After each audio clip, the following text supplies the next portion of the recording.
Mr. Clerk, please record. There is a quorum present, Mr. President. Do you have any items for the record? I have no items at this time. Please proceed to the first item on this afternoon's agenda, Mr. Clerk. Mr. President, we are continuing with the consideration of LB 1363 on final reading. Senator Dover had offered a motion to return to select file for a specific amendment, that being to strike the enacting clause. That motion is now pending. Returning to the queue, Senator Clemens, you're recognized to speak. Thank you, Mr. President. This bill was Senator McDonald's documentary tax bill, but also he allowed me to add in provisions of my inheritance tax bill just for this first year. My bill had a 5-year phase out, but this would just affect the first year that we're dealing with now. And the reason I've worked the last 4 years on inheritance tax is because there's only going to be 5 states that have inheritance tax once Iowa's goes away next year. And we're chasing retirees out of Nebraska. It's a saying that goes, "Don't get caught dead in Nebraska." I wanted to give you an example of that. My brother's been a guardian for an elderly lady for a number of years. She's 99 and a half years old. And I think her estate is probably about $2 million. At the current 11% inheritance tax rate, her nieces and nephews will pay $220,000 of inheritance tax. If we pass this bill, it will drop from 11% to 8%, which would be $160,000 still, but it would save $60,000 of inheritance tax for those heirs. And this 99 and a half year old has no children, so that's going to go to the niece and nephew rates. She had a house but doesn't have anymore, but if she still had her house, it would have been a $200,000 house. And the 11% inheritance tax would have had to been $22,000 to inherit that house. The documentary tax at $3.25 would be $650. I think they'd rather pay $650 of documentary tax at the increased rate than $22,000 of inheritance tax, or at least lower the rate by $60,000 in this bill. And in both cases, a $200,000 house sale, the realtor probably is going to make 6%. The realtor is going to get $12,000 in either case, whether this bill passes or it doesn't. If the doc tax is higher or lower, they're going to have to pay the realtor probably $12,000. But inheritance tax, $22,000 versus $650 of documentary tax. You can just see why, if she moved out of Nebraska for 6 months, that would be a $220,000 savings 6 months from now. And I worked on inheritance tax for 4 years. This was my priority bill, 1067. That's now amended into 1363. And I've done as much as I can to work with people. The first go around, it was blocked by NACO. And NACO, I met with them. It was NACO who wanted the documentary tax increase, although I was considering it, but they really pressed for the 65 cents that's in the bill. So I worked with them and I reduced my rate that was going down to 5%. This leaves it at 8%. 1 minute. Thank you. So I changed my rate to fit in with the 65-cent documentary tax increase. There are very few other fees that counties have that could replace the lost inheritance tax revenue as it phases out.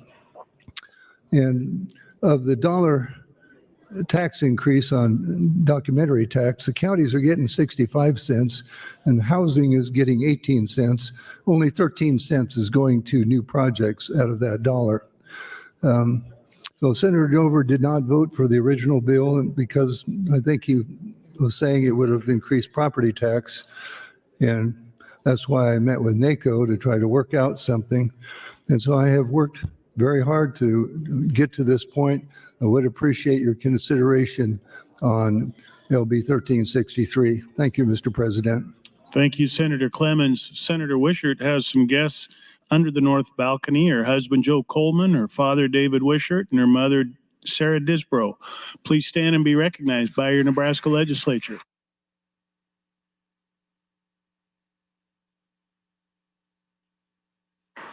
Senator Linehan, you're recognized to speak.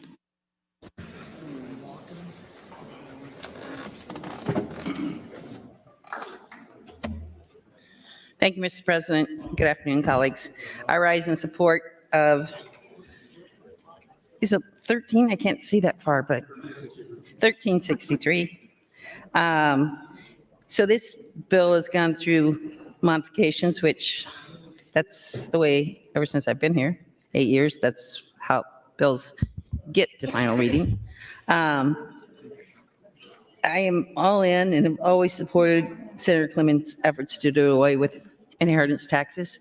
I find it a little confusing that when, let's just take an average house. I can't remember if it's average house in Lincoln or Omaha, $250,000.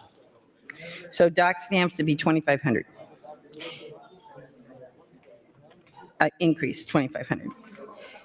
And we're threatened and worrying about that when the property taxes on that house every year are at least $5,000. So there's some kind of disconnect here. It's okay to have property taxes at $5,000 every year, but a $2,500 increase on exchange is hugely problematic. I think inheritance taxes are incredibly unfair. I think they're unfair if it's your own child, and then if it's not your own child, it becomes ridiculously unfair. I don't think the dock tax increase is going to keep somebody from buying a house. I do think that property taxes writ large will keep people from buying houses when a third of your mortgage is tax payment. So the counties, I think they're in agreement that they don't enjoy taking money from heirs, children of heirs, or having heirs have to sell a house because they can't afford to pay the inheritance tax. And they've worked out an agreement with Senator Clemens, and he's not made any agreement. He won't come back next year and work on this to make a step toward reducing inheritance taxes. I want to thank him for all the work he's on this. I want to thank Senator McDonald for, he's doing one of those magical things where you think you're done and then you come back and you keep working. And he's been, the whole time he's been here, he has been amazingly successful in working with people, working across the aisle, working to get bills across the finish line. And I would like to see this bill pass today. Thank you very much, Mr. President. Thank you, Senator Linehan. Senator Erdman, you're recognized to speak. Okay. Good. Thank you, Mr. President. This 1363 is somewhat of a difficult bill for me in a way. Raising the dock stamp is an issue that I understand, and I understand what Senator Dover is talking about. I think the last time we raised it was like 2008 or something, and it went from 175 to 2.25. So I think if you consider inflation and net present value of money, it's probably greater than a $1 increase. But this is going to be a difficult vote for me. But one of the things that I've said in the past, I'll repeat again, when the counties received the ARPA money that they got, that we sent them on 2021, we should have taken all of the inheritance tax. And I'm a little disappointed that we're not taking it all now. I'm not one that's in favor of replacing that revenue, so to speak, but I understand that you have to do some things in this body to get a bill passed. But NACO has stood in the way of a lot of things that need to be done here in the legislative body. I served as president of NACO in 2011. I know how that NACO body functions. It's the most convoluted organization I've ever been involved in. They have 21 board members. 11 of them are supervisors or county commissioners, and 10 of them are other elected officials. So what you have is you have management and labor sitting around the table making decisions on policy. Now you talk about a problem, that is a problem. I know of no other business model that has management and labor voting on policy. And so when NACO has an opinion on an issue, more often than not, it's because the elected officials, the clerk, the treasurer, the assessor, the county attorney, the sheriff, all those elected officials have influenced that governing body to agree with them. It's not necessarily the right thing to do, but it's what happens in an organization or an agency that's made up the way that is. So my vote would be with take it all, no replacement revenue at all. That would be my vote. So I am considering voting for 1363, even though I don't like the dollar raise in dock stamp. The other issue that I have with 1363 is any of the money going to workforce housing or in low-income housing or any kind of housing. So I'm really at a quandary how to go forward, and I understand Senator Clement's inheritance tax issue very well. Thank you. Thank you, Senator Erdman. Senator Dover, you're recognized to speak. Thank you. I just want to address some comments that Senator Linehan made.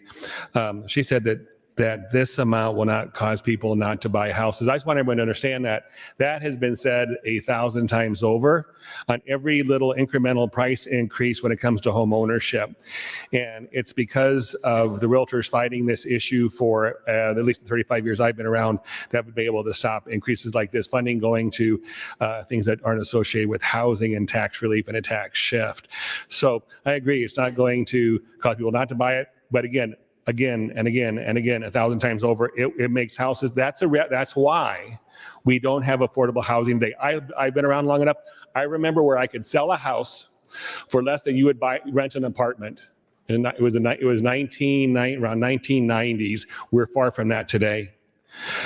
I agree with the inheritance tax needs to go. And I'll say this, the cause is just, the funding is just wrong. The biggest problem I think everyone needs to be aware of that in this agreement with the lobbyists, and they get paid to do a good deal. From the numbers that Senator Clements gave me, he took $7,894,250 from the counties in his adjustment to inheritance tax. But listen, everybody, he replaced it with $11,363,276. Can you run those numbers? Basically, he took $1 and he gave him back $1.43. I don't know about you, but I would take that deal all day long. And here's this: who overpaid for that dollar in return? It's the taxpayers. And I think that's wrong for us to try to do a $1 savings and then pay $1.43 to get that savings. That is not a tax savings. That's not even tax shift. That is a tax increase, a 43% tax increase. The one thing I think people need to understand too with this change, that it will increase $2.1 million per year. That's $2.1 million per year in additional cost in the dock stamps. And so basically that's every year, That's forever, 2.1 million, and that will increase because housing costs go up. And so it ends up that basically home sellers and buyers are now paying for county budgets and inheritance tax relief. I think that's wrong to burden home sellers and home buyers to offset the inheritance tax. I think that it's wrong to ask home buyers and home sellers to offset county budgets. I just don't know in what world that should exist. And why are we paying $1.43 of the people's and the state's money to get $1 in relief? If anyone can add that up, I would love to see that math. So then you ask what, and I really believe housing is an issue. And I think that there was a concern I had with a bill that I have in committee that said if we do not do something, that someone's going to come along and say, guess what, we haven't raised dock stamps in a long time. And so there was some concern with helping with affordable housing. And sure enough, guess what happened? We have two people here now saying that we haven't raised dock stamps in a way and using that for funding things that are not associated with housing. Could I add Senator, oh no, he looks like Senator McDonald's. 1 minute. Senator McDonald's on the phone. So thank you. I just want to just go on to say that this is a this isn't a tax shift. I mean, a tax shift, you get dollar for dollar relief. This is a tax increase when you're paying 43 cents on the dollar, $1.43 for $1 to get a benefit. And I don't know how anyone would consider that a benefit. Thank you. Thank you, Senator Dover. Senator Brewer, you're recognized to speak.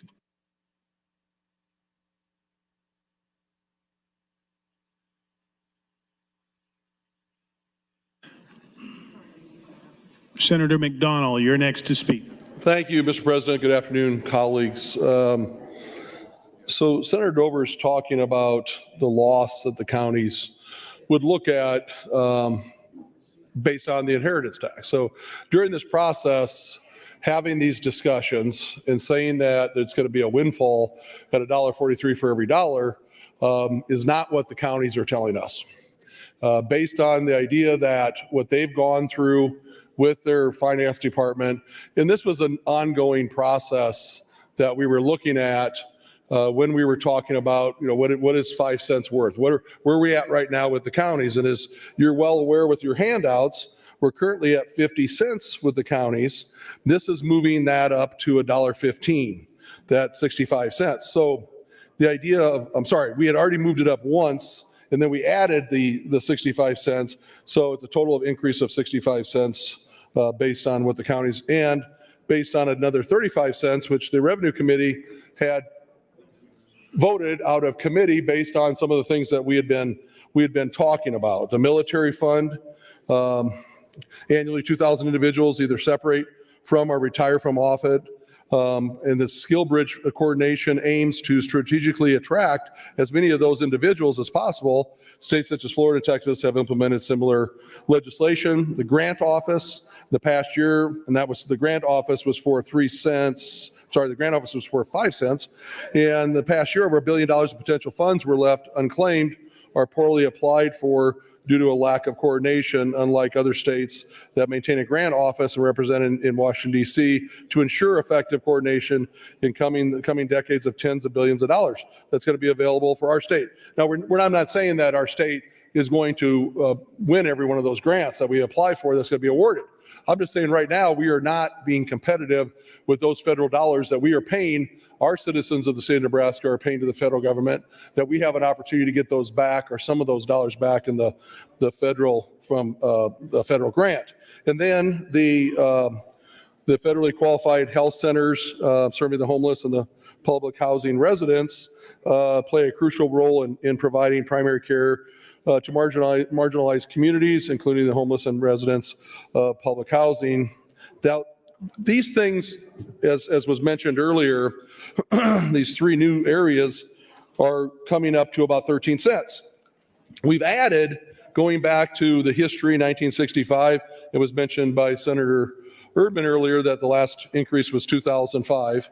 So you're looking at programs that we have funded through the dock stamp. With Affordable Housing Trust Fund, currently 95 cents, the county's 50 cents. Site and Building Development Trust Fund, 25 cents. Homeless Shelter Assistance Trust Fund, 25 cents. Behavioral Health Services, 30 cents for $2.25. That is currently going on right now in the state of Nebraska with the documentary stamp as we speak today. That is how we're using those dollars.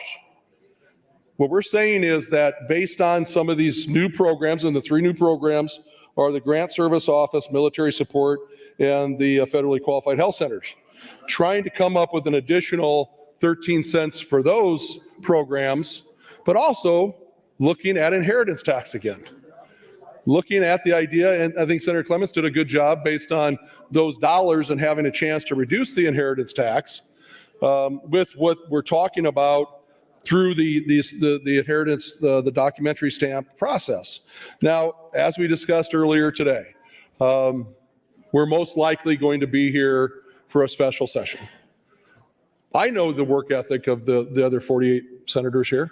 I don't think a special session bothers us a bit. The idea of coming back here and doing the people's work, I understand that. I think all of us understand that, or all of us are willing to make those sacrifices. Look at the sacrifices you've made so far with your careers here trying to serve the citizens of Nebraska. So the idea of coming back for a special session, that doesn't bother me. I wish we would have done more today with 388. Again, moving that ball forward. But looking at today what we can do to reduce inheritance tax, there's an opportunity right now in front of us.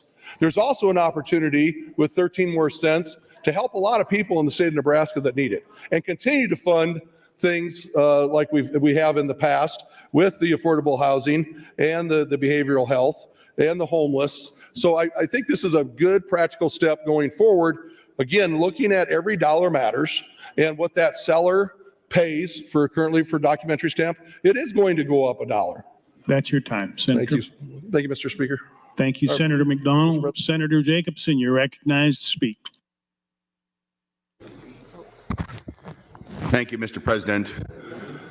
Well, from the time that this bill was on general file, I made the statement that I would only support the bill if it would do 2 things. First of all, I wanted to make certain that we preserved the tourism organization, and I also was concerned that if we're going to reduce inheritance taxes, that we make sure that we have a pay for at the county level, because I really do not want to see property taxes rising because we're taking an income source away from the counties.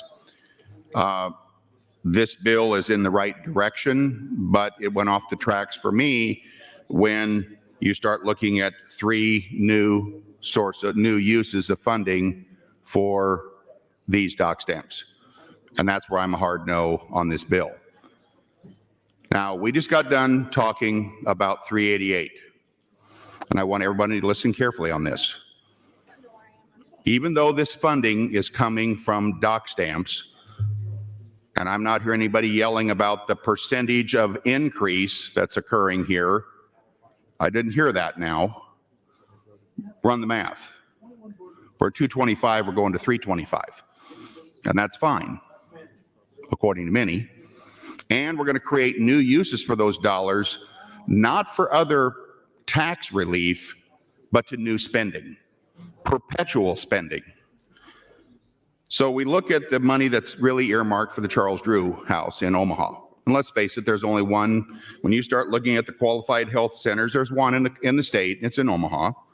And they would get 3 cents, which doesn't seem like a lot until you recognize that that's $524,000 in year 1. Now that's year 1, because as we all know, valuations go up. And if we stay at $1, that 3 cents is going to go up every year into perpetuity. Documentation stamps right now, 50 cents goes to the county. Why does it go to the county? Because they're the ones who do all the work to file this, maintain the records, and so on. That's why they get the 50 cents.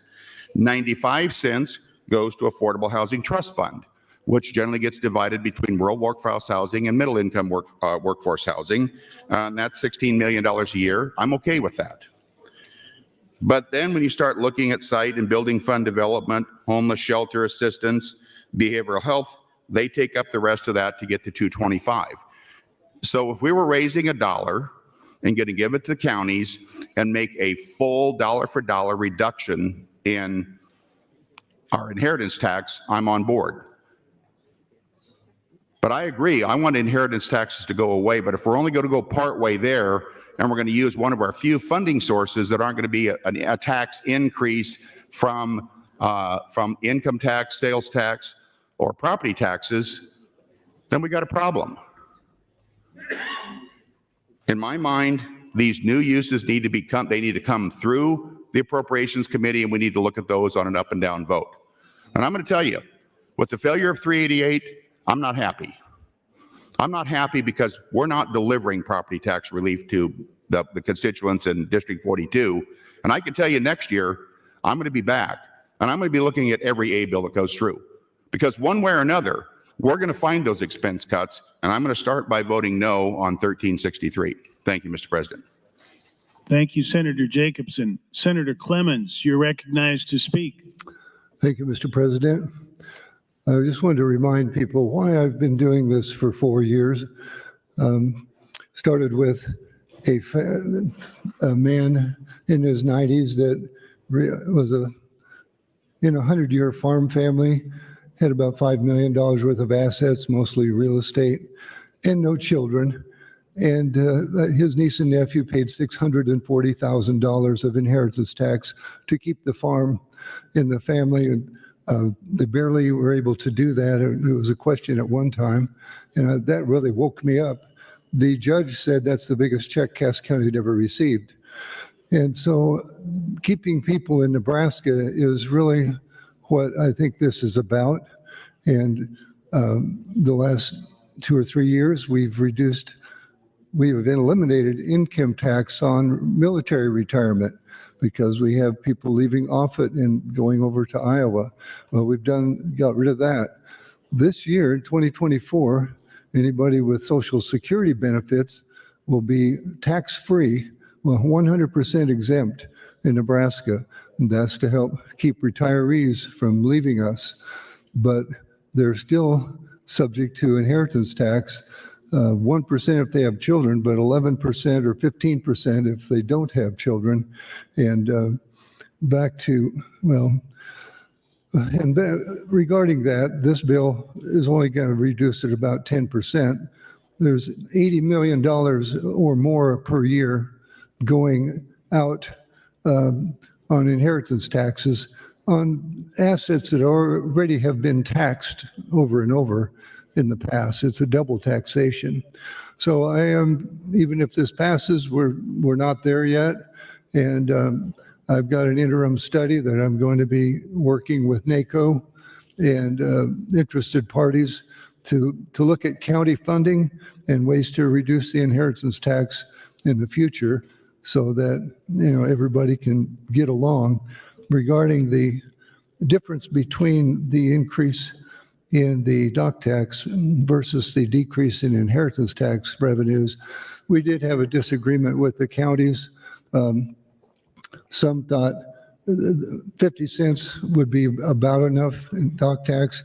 Others said, nope, 65 cents. And the statistics are fairly rough, I guess I'd put it.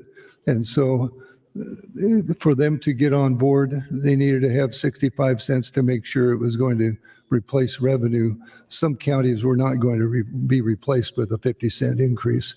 But 87% of the dock tax increase is going to current programs that already have dock tax, and only 13% is new projects. And I really thank Senator McDonald for being willing to give up that much and to accommodate the inheritance tax provisions.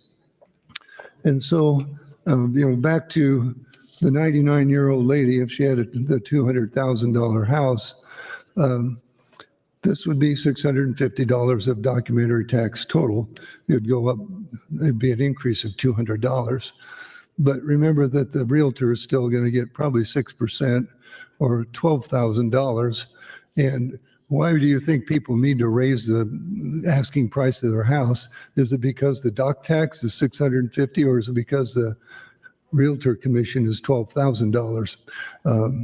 I think we have people who are contributing to the increase in housing costs 1 minute. more than what the dock tax would affect them. Thank you, Mr. President. Thank you, Senator Clemens. Senator Raybold, you're recognized to speak.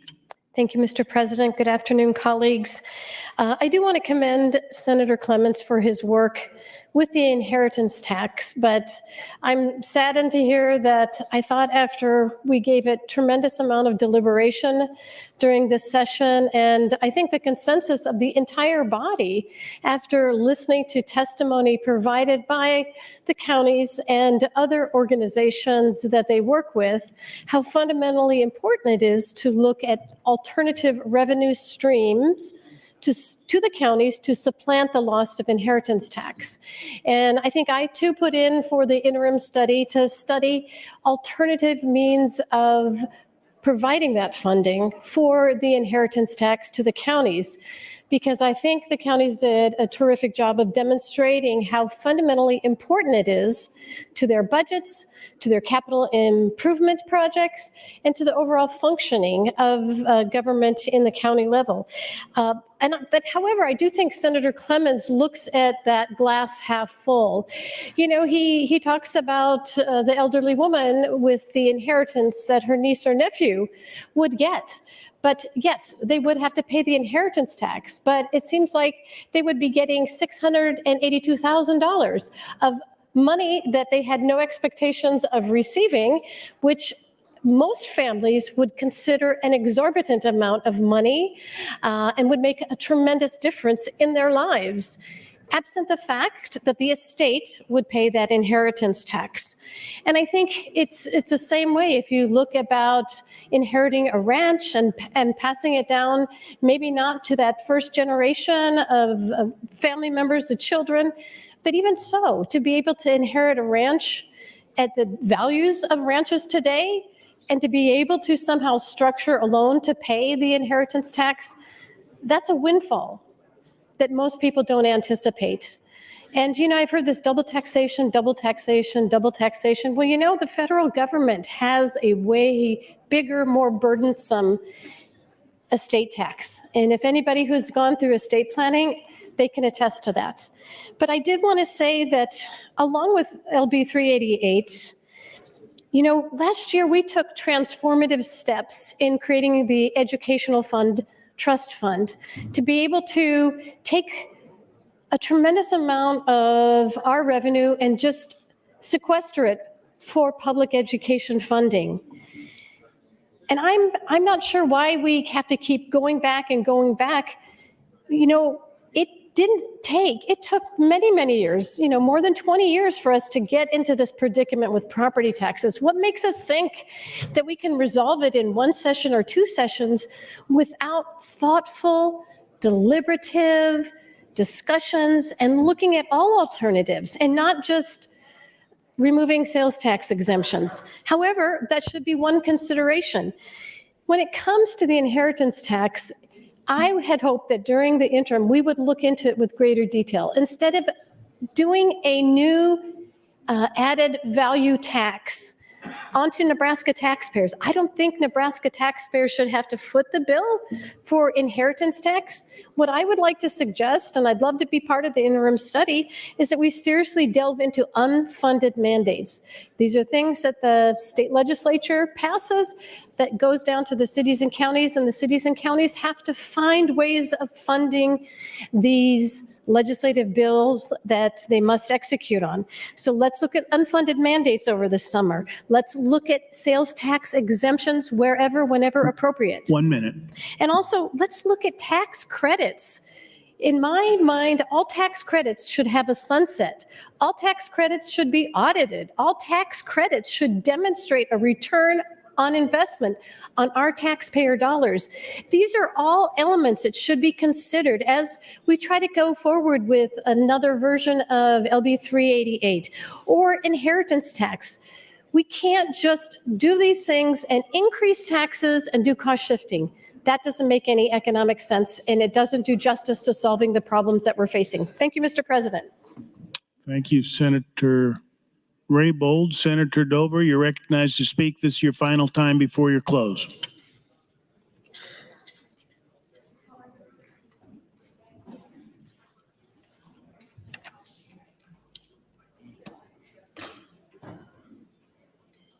Thank you.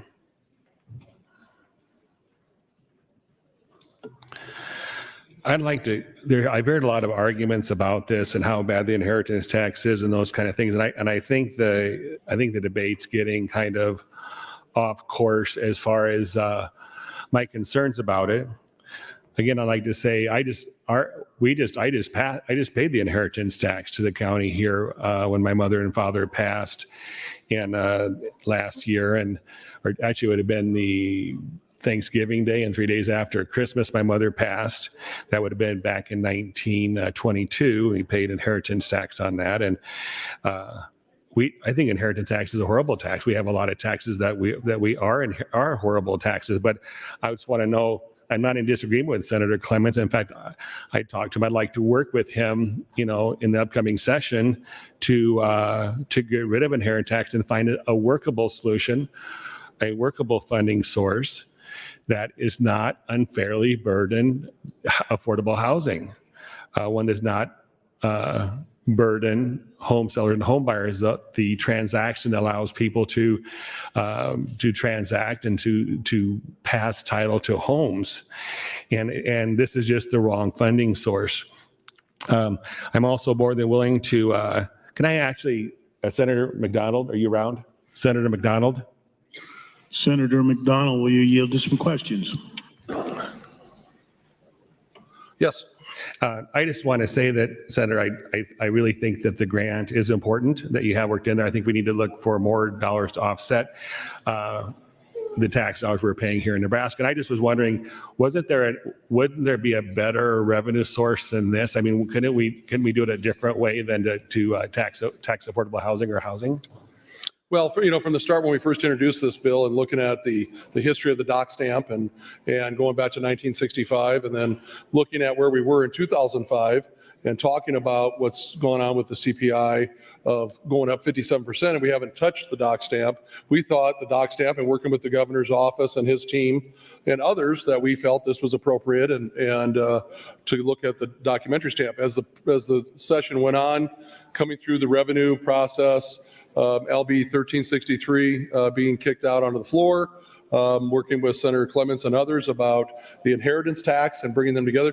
We felt at this time, again, with the governor's support, that we felt that the inheritance tax, or the dock stamp, to try to relieve the inheritance tax and to try to fund, as we have in the past, some of these programs, was the best way to go, especially when you're looking at 5 cents potentially for the new grant office on the federal dollars, and we had over $1 billion last year that we never even applied for.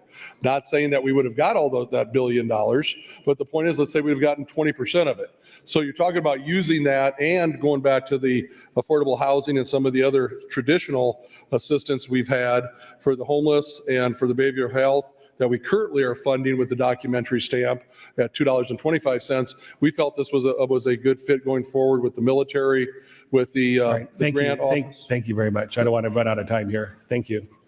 I just want to say I agree with the grants. I think that'd be an excellent use of general funds, and I would be more than willing to work with Senator McDonald. I think we're going to come back in August. I think this is just not necessarily a good idea, but I just want to say this on the floor, that I'm willing to work with Senator Clements on getting rid of inheritance tax, and I'm willing to work with Senator. Thank you, Senator McDonald, on finding a better source of funding, not to burden housing, to get that additional grant money. So I'm in total agreement with both of them on those two topics. I think that you have to ask yourself, why are we taking such a small group of home buyers and sellers? Why are we burdening the one thing we're trying to, it's either number one or number two in Nebraska. Why are we further burdening affordable housing in the state of Nebraska and housing in general. And I mean, I'd like someone to stand up and actually answer that question. Anyone that would be interested is, why are we increasing taxes on home sales when that is the number one or number two problem in our state? And I would just encourage you not to really take a small group to fund another small group disproportionate. I'll say this is, just so you know, a large portion of the people that do pay inheritance tax don't even live in the state. That's your time, Senator. Thank you. Thank you, Senator Dover. Senator Brewer, you're recognized to speak. Thank you, Mr. President. Well, I want to stand in opposition to FA 448 and in support of LB 1363. I think the grant issue has been pretty well addressed. I think the one that has been ignored is the military fund part of this and folks understanding the impact of it. So right now, Stratcom has been in a battle to keep the headquarters here. And some of you I've talked to understand that Stratcom is unique in that it is a 4-star headquarters. A lot of states have bases. South Dakota has a base in Rapid City, Ellsworth, but they don't have a 4-star headquarters. So U.S. Stratcom controls all of the bombers, all of the submarines, all the nuclear missiles and silos, and Nebraska is fortunate to have those headquarters. Now, it hasn't kept Nebraska from having the BRAC, and for those that aren't familiar with what BRAC is, that's the base, realignment, and closure, from taking a look at Offutt. And why would they look at Offutt? Well, the flood we had a few years ago did a lot to make folks question whether or not Nebraska is the right place to have this 4-star headquarters. So, well, we have to remember, because you're talking about affordable housing and housing needs, but you got 8,207 service members on Offutt Air Force Base. You got 2,100 civilians. You got 10,639 retirees and over 18,000 dependents. Now, I don't know exactly what the impact would be if they all have to go find a new home. Stratcom would be what you'd probably lose. Offutt would probably stay. But keep in mind, that can be commanded by a 1-star and a lot less people. It's the Stratcom headquarters is the prize. So what this fund does is a lot of things that we weren't able to finish in a project we started 2 years ago. And that was to take all the combat multipliers, all the warfighter issues that we did not want the military to pay for on Offutt, because they need to focus on figuring out how to find, fix, and kill our enemies. They built the things we built with that fund, things like running trails, workout areas, even went so far as to improve the golf course. Those are not warfighter things that we should be spending money on, but they are quality of life things that you need to have so that your base does not end up on the BRAC list. So if we had other ways to help fund them, I'm open to that too. But we have a way here with the military fund that's on top of the grants and the federal programs that we can help them. Part of this too is that transition period. So as they finish up that, several thousand a year that their time ends in the military, they're at Offutt Air Force Base, and they have to transition into the civilian market, that funding helps them to find jobs and to stay in the community. And that's how you're able to grow your base. Now, I think we've done a lot of things to help in just the last 2 years so that we are able to keep more. But this is kind of the final piece of this that we were trying to put together so that we could successfully keep the engineers and all of the technicians, the folks that have already been trained by the military. 1 minute. Thank you, Mr. President, that we need to keep in the community.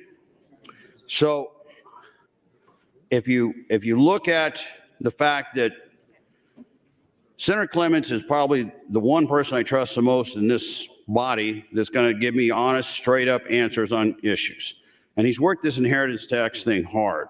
And he's figured out how we can step it down so we don't have that sudden impact on the counties. And if you look at the impact that makes and the positives the bill has, I think that you'll come to the realization that LB 1363 is the right answer. Thank you, Mr. President.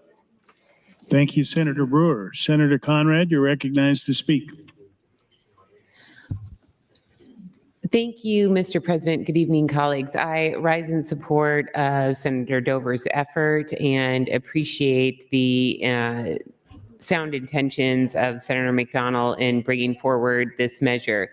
He's been clear about his purpose throughout. I think he has been responsive and thoughtful to criticisms or concerns that have been raised during the process, and he has worked to allay those and to address those. And that is deeply appreciated and worthy of our appreciation. I do, however, still have concerns about the increase and about the dilution. And some of the great things contained in this proposal, like addressing military needs, like addressing the ability to ensure that we have a strong presence in Washington to help draw down more of our federal dollars, bring those dollars home to our state. Those are all great purposes. Those are all important ideas. However, those are general,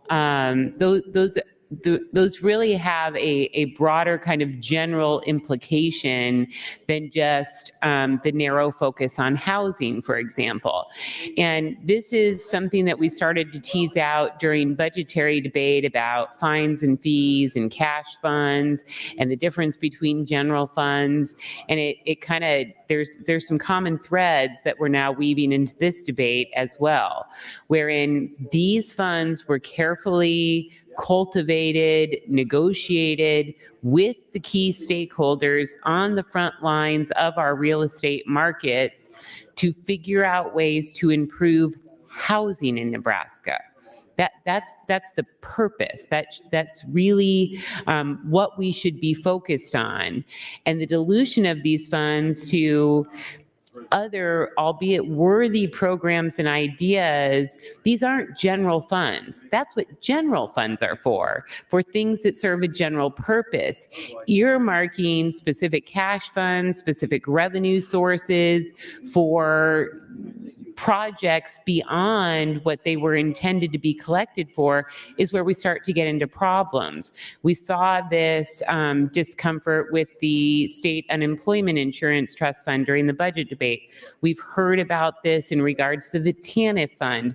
We're seeing it again now, I think, when it comes to the housing dollars. And I appreciate that's why we've seen a very interesting chorus of voices across the state, across the political spectrum, raise up and say, I don't think this is the right solution. And the other piece that I want to lift up here are a few. Contained in this proposal now is a kind of scaled down version of Senator Clement's work in regards to what was first elimination of the inheritance tax and is now a reformation of the inheritance tax. And I, again, appreciate his laser focus on that and trying to find a path forward. But again, colleagues, if we're coming back to a special session this summer, let's make sure to hit the pause on this and take that up with a broader look at our tax structure and what that means and what those implications mean for property taxes at the local level. Senator Clements has an interim study on this. We're coming back for a special session on taxes. There's no reason to rush forward at this moment. 1 minute. In order, thank you, Mr. President, to address concerns with the inheritance tax. We need to proceed thoughtfully and carefully to make sure that we're not having unintended consequences when it comes to hurting access to affordable housing, when it comes to negative impacts on the housing market, when it comes to potentially putting more pressure on property taxes with the reformation of the inheritance tax. We can and we should get it right. I think we're actually closer than we realize, but we should embrace this time that we're going to have before us over the next next many weeks or many months to make sure that we can feel that this is a sound proposal to help us move forward with targeted tax relief as we should be focused on. Thank you, Mr. President. Thank you, Senator Conrad. Senator Jacobson, you're recognized to speak. Thank you, Mr. President. Well, I'd like to just go back over again for those people that were here for the LB 388 debate and why I get so frustrated when people tell me, well, we just need to cut expenses. We just need to cut spending. Watch what's going on here. Watch what's going on. Okay, we've got a well-intended bill that Senator Clements brought, which was to step down the inheritance tax. Let me explain to you what's going on there. Currently at the state level, you pay a 1% tax on the estate if you are a son or daughter of the person who passed away, whose estate it is. If you're a cousin, you currently pay 11%, or if you also referred to as a class 2 relative. And then you take someone who's totally unrelated, class 3, you're paying a 15% tax. Senator Dover's correct. Many of those don't even live in the state of Nebraska, or what I watch with bank accounts is they get their money and then they move. So what is happening in the inheritance tax cut is the 1% is staying in place. So those direct descendants, sons and daughters, aren't getting any cut at all. The cut is going to the cousins and to those distantly related, and they're going down to 8%, both of them. So the biggest beneficiary are people who are totally unrelated. As Senator Raybould mentioned, people that are getting a windfall from the great aunt that I never even knew. And we're giving them the savings. And that's fine if we're going to go take the steps, and I like the approach that Senator Clements has taken. We're going to step this down, and we're going to fund it as we go. I totally agree with that. Again, where this goes off the rails is something that Senator Dover had said earlier, but we're taking a bunch of the savings we're taking a bunch of the dollars through this dollar increase and redirecting it for other purposes. No. If we're going to raise the dock stamps $1, then it needs to go to the uses that we need it for. It needs to go back to the counties, and we need to reduce the inheritance tax more this year. Because as we move into the future, and we could talk all we want about, well, we're going to find ways to find that revenue replacement. Please, people, give me an example of what we're going to do. Because I can tell you what's probably going to happen is we're going to increase other fees. Motor vehicle registration, go on down through the list. And you know what the cry is going to be next year? Oh my God, we're raising fees 50%, 75%, 100%. Because that's what we heard on 388. When we wanted to raise sales taxes up a penny, it was the largest tax increase ever. We can't do it. Okay, fine. But then where are we going to find the revenue replacement if we want to eliminate the inheritance tax in the future? I can also tell you when it comes to spending, I completely agree with Senator Brewer. The purpose there is audible. It's laudable. I agree with what he wants to do there. But let's fund it through general appropriations if you want to do it, and let's have that debate. But the problem is that if we look at every good idea that people bring. 1 minute. Thank you. Senator Clements could tell us how many A bills came last year and how many A bills came this year. We could have spent the budget 2 times over with everybody's good ideas on how to spend money. We got to come up with good ideas on how to cut spending. That's our mantra going forward. That's what it needs to be going forward, or none of this tax relief is ever going to become reality. That's what I want to continue to be focused on. Thank you, Mr. President. Thank you, Senator Jacobson. Senator Ibaugh would like to recognize some guests in the South Balcony. 4th graders from Bryan Elementary in Lexington, Nebraska. Please stand and be recognized.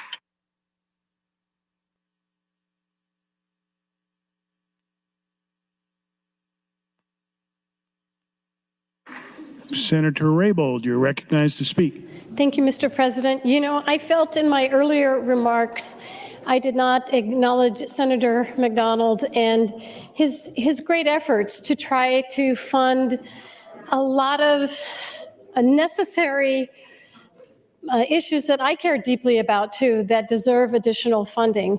But it goes back to fundamentally, I don't feel that our Nebraska taxpayers, particularly working families, should be the one holding the purse strings from their hard-earned dollars for paying for these type of elements and the dock stamp. So I certainly support Senator Dover's efforts to strike this and really come up with more appropriate ways of finding a solution for some of these pressing issues. And I could be wrong, and I could have misread the consensus of the body when we did talk about inheritance tax.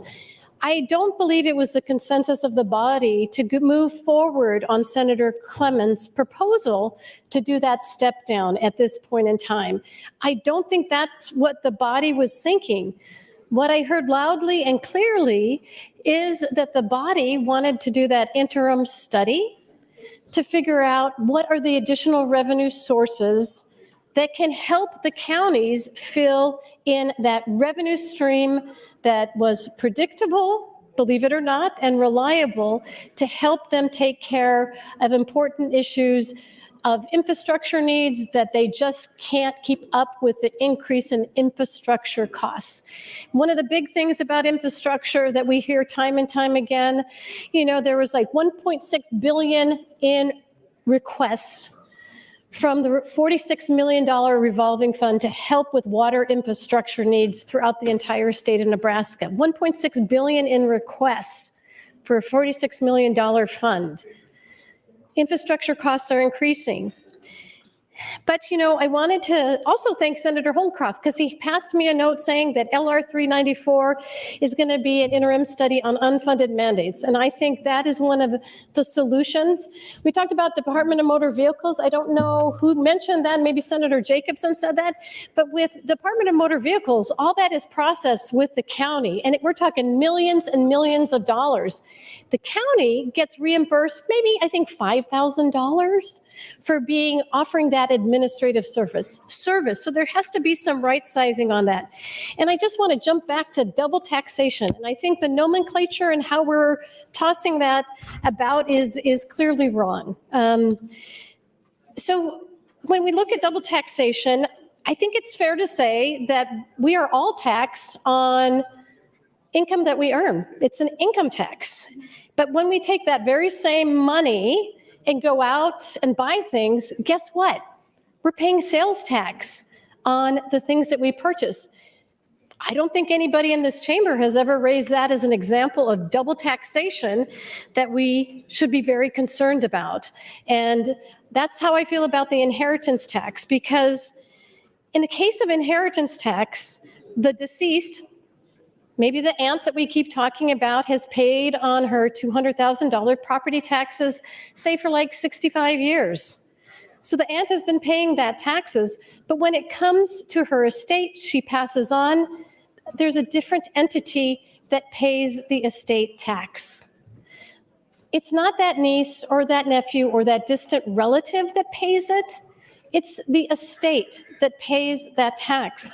And so I feel that we're still not ready for the inheritance tax. 1 minute. Thank you, Mr. President. Discussion until after we do an interim study and really find alternative ways for this revenue.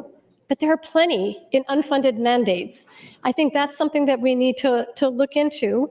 And for that reason, because this is an additional tax, I can't support this bill. And I was going to say, if I have any time left, I'd yield it to Senator Dover, but how much time do I have left? 33 seconds. Senator Dover, I don't think, are you here? Would you like 33 seconds?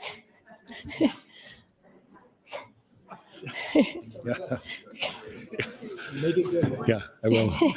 Yes, thank you. I just wanted to say how much I respect Senator Brewer. I want to, and the military, and I think everything, and same with Senator McDonald, those are fantastic things to fund. This is simply not the right way to fund it. Thank you. Thank you, Senators. Senator Mosier, you're recognized to speak. Thank you, Mr. President. Good afternoon, colleagues and Nebraskans. So essentially, the document stamp tax is a sales tax on property when it's sold. And we've talked about how much it costs on a $100,000 house or a $300,000 house, but it's paid on agricultural land also. So, if you sell 160 acres at $10,000 an acre, you're going to wind up paying a lot of money in document stamp tax. And the document stamp tax is already indexed for inflation because when the valuation of real estate goes up, the document stamp tax automatically increases with it. And prior to the last couple of years, real estate has been appreciating around 3.5% a year. And in the last couple of years, it's gone up way, way more than that. And then you increase the amount of the document stamp tax from 2.25 to, it's as a percentage, it's 0.325%. That's another 44% increase. Probably some of these things could be funded without increasing the document stamp tax from 2.25 to 3.25.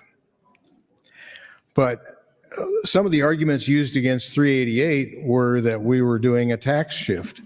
Well, what's a bigger tax shift than increasing the document stamp tax to pay for inheritance tax? That's a tax shift.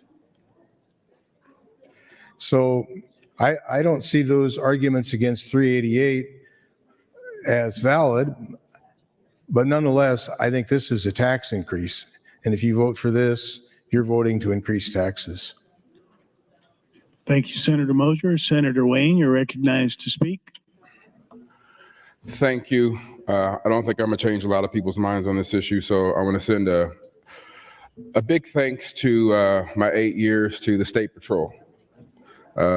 Individual I went to high school with is standing in the back, Dusty Black. He's here most of the time I've been down here.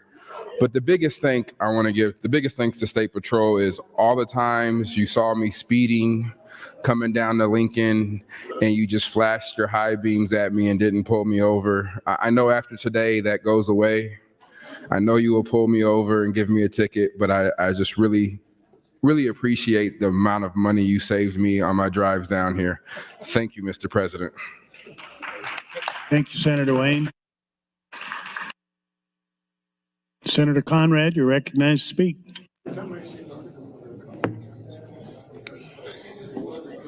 Thank you, Mr. President. Good afternoon, colleagues. Friends, this is our final day in the second half of the biennial's regular session, and if there is a silver lining about special session, I am deeply grateful about continuing the work with each of you during that time. Many of you will be leaving the chambers far, far too early. So I'm grateful that we'll have a chance to come back together to continue to deliver for Nebraskans perhaps this summer and this fall. The other piece that I wanted to mention in regards to that, though, and as this is a day of reflections and ceremony in some regards, kind of looking back, not only, of course, each member on their time of service, but on the year as a whole. And when we came back together in January of this year, everybody was kind of walking on eggshells. Everybody was incredibly trepidatious and worried about what kind of session we might have. And still had some scar tissue from last year all the way around. But it had worked really hard over the interim to get to know each other better, to go deeper on the issues, to be thoughtful about crafting a consensus agenda together. And thanks to the leadership of Speaker Arch and so many members who came together and said, we're going to focus on the top issues impacting Nebraska. everybody agrees that's workforce development. And then trying to figure out how do we really address that? So we have to look at the solutions attendant there too. We have to look at childcare. We have to look at housing. We have to look at education and job training. Yeah, we have to look at tax burden and revenue infrastructure as well. We have to look at healthcare. We have to look at all of these pieces that go into quality of life to retaining and recruiting talent for our incredible business partners all across Nebraska. And we've made strides there, but we know we have more work to do. So when it comes to the housing piece, we should really ensure if we're going to have an increase in these taxes or fees, we really have an unmet housing need right now with existing funds. And I know that this bumps it up a bit, which is important. But if we're going to make a commitment for more here, it really needs to be focused on housing, because the need far outpaces what we have available. And this is something that impacts rural Nebraska, impacts urban Nebraska, that housing advocates are talking about, that business leaders are talking about. If we're serious about doing more to address our housing challenges, which go to healthcare, which go to quality of life, which go to workforce, then we need to put every available penny into housing. And we need to explore what programs are working and not working when it comes to housing. But that's just another issue that I wanted to lift up, because whether it was Senator Jacobson's incredible work on healthcare measures this year, whether it was other members stepping forward, Senator Frederickson to do good work on childcare. Both of these friends happen to be in my line of sight right now, so I'm thinking about their good work in those ideals, whether it was the priority bill I chose to try and focus on reducing barriers to employment and occupational licensure reform.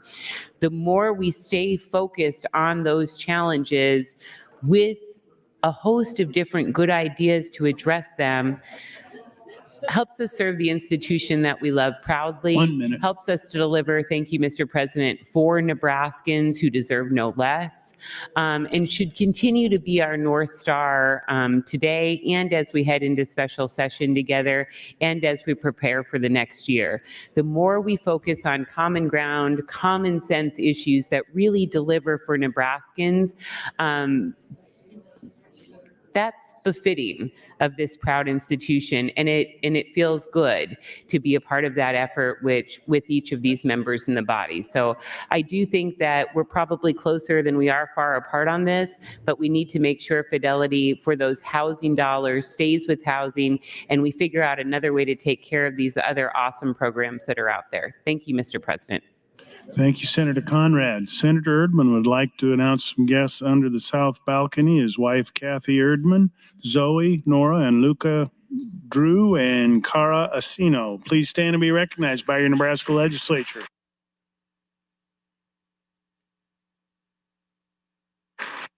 Senator Jacobson, you're recognized to speak, and this is your final time on the motion. Thank you, Mr. President. Well, I want to speak a little bit first directly to the bill, and then I want to make a few comments about some of the colleagues here that'll be leaving us after this year. I've learned a lot in the time that I've been here, in the short time that I've been here, about how you get bills across the finish line. So I got to tell you, Senator Wayne is the master, okay? So I want to stay in touch with Senator Wayne, because he's the guy that knows how to build a massive bill. I can't remember, Senator Wayne, what the title was last year, something for the third. Preserve the third? Yes, preserve the third. So if you get enough people who have their bills in your bill, you got the votes, okay? This guy's a master at that. But seriously, Senator Wayne, one of the brightest people in this body, really going to miss him. He's been incredibly effective as a state senator, and I don't know of anybody in this body that doesn't like Senator Wayne, so I've appreciated your time here. I can also tell you that my friend Senator Erdman, now, believe it or not, Senator Erdman and I agree on most things. we probably aren't quite lined up on the epic tax, but beyond that, we're pretty much aligned on a lot of issues, and I've appreciated his tenacity, his stick-to-itiveness, and the fact that he came down here, hard charging, and is leaving the same way. So Senator Erdman, thank you for your service here. I've also gotten to know better Senator Halloran, who I knew early on from my days where I grew up in that part of the area, and another farmer who's been in the body, and I've appreciated his efforts down here and getting to know he and Ann, and so we really appreciate the time that they've been here.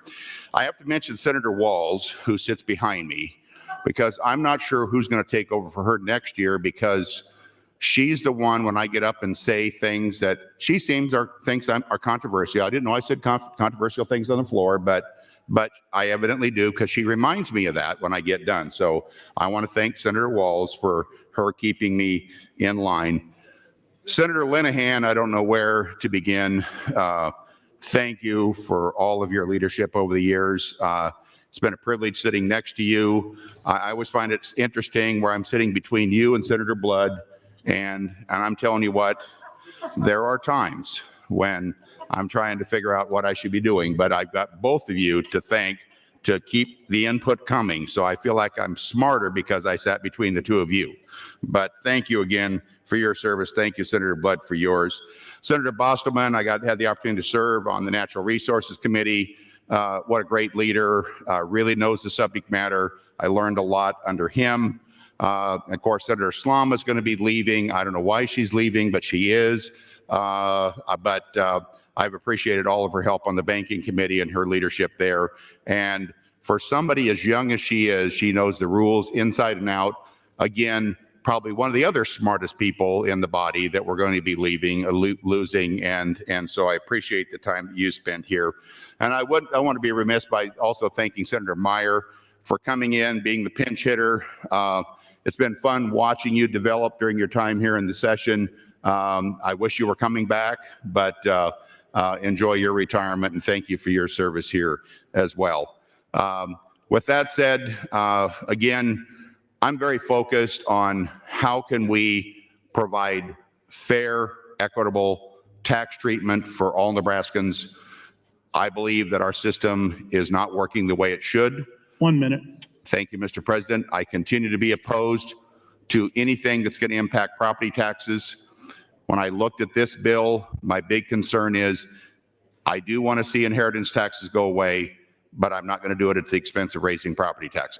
So that's got to be part of the deal.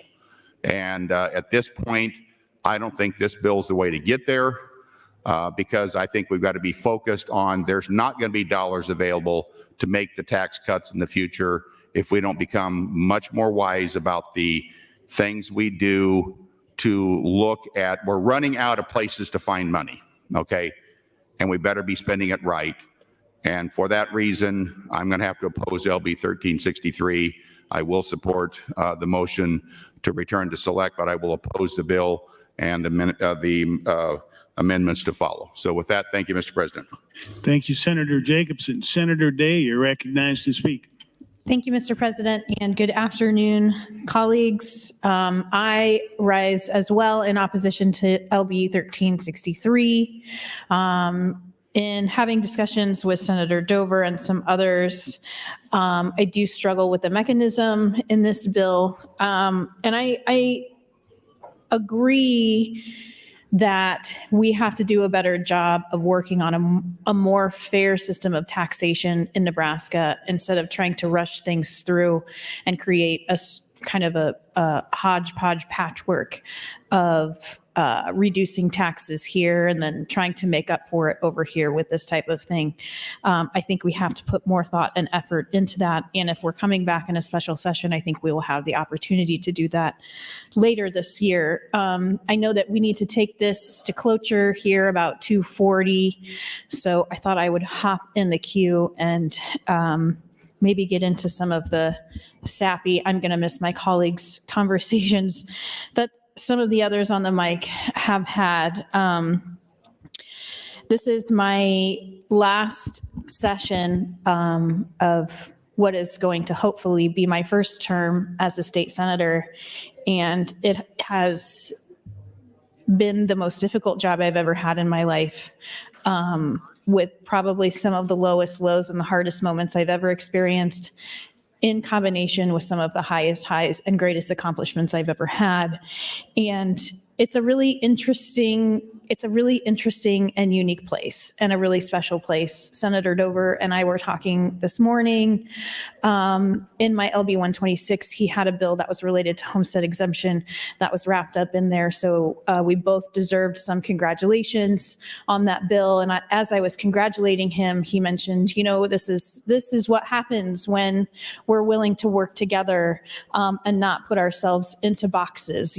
I'm a Democrat over here, I'm a Republican over here, and we're not going to work together, or we're not going to come together to compromise on legislation to get something done.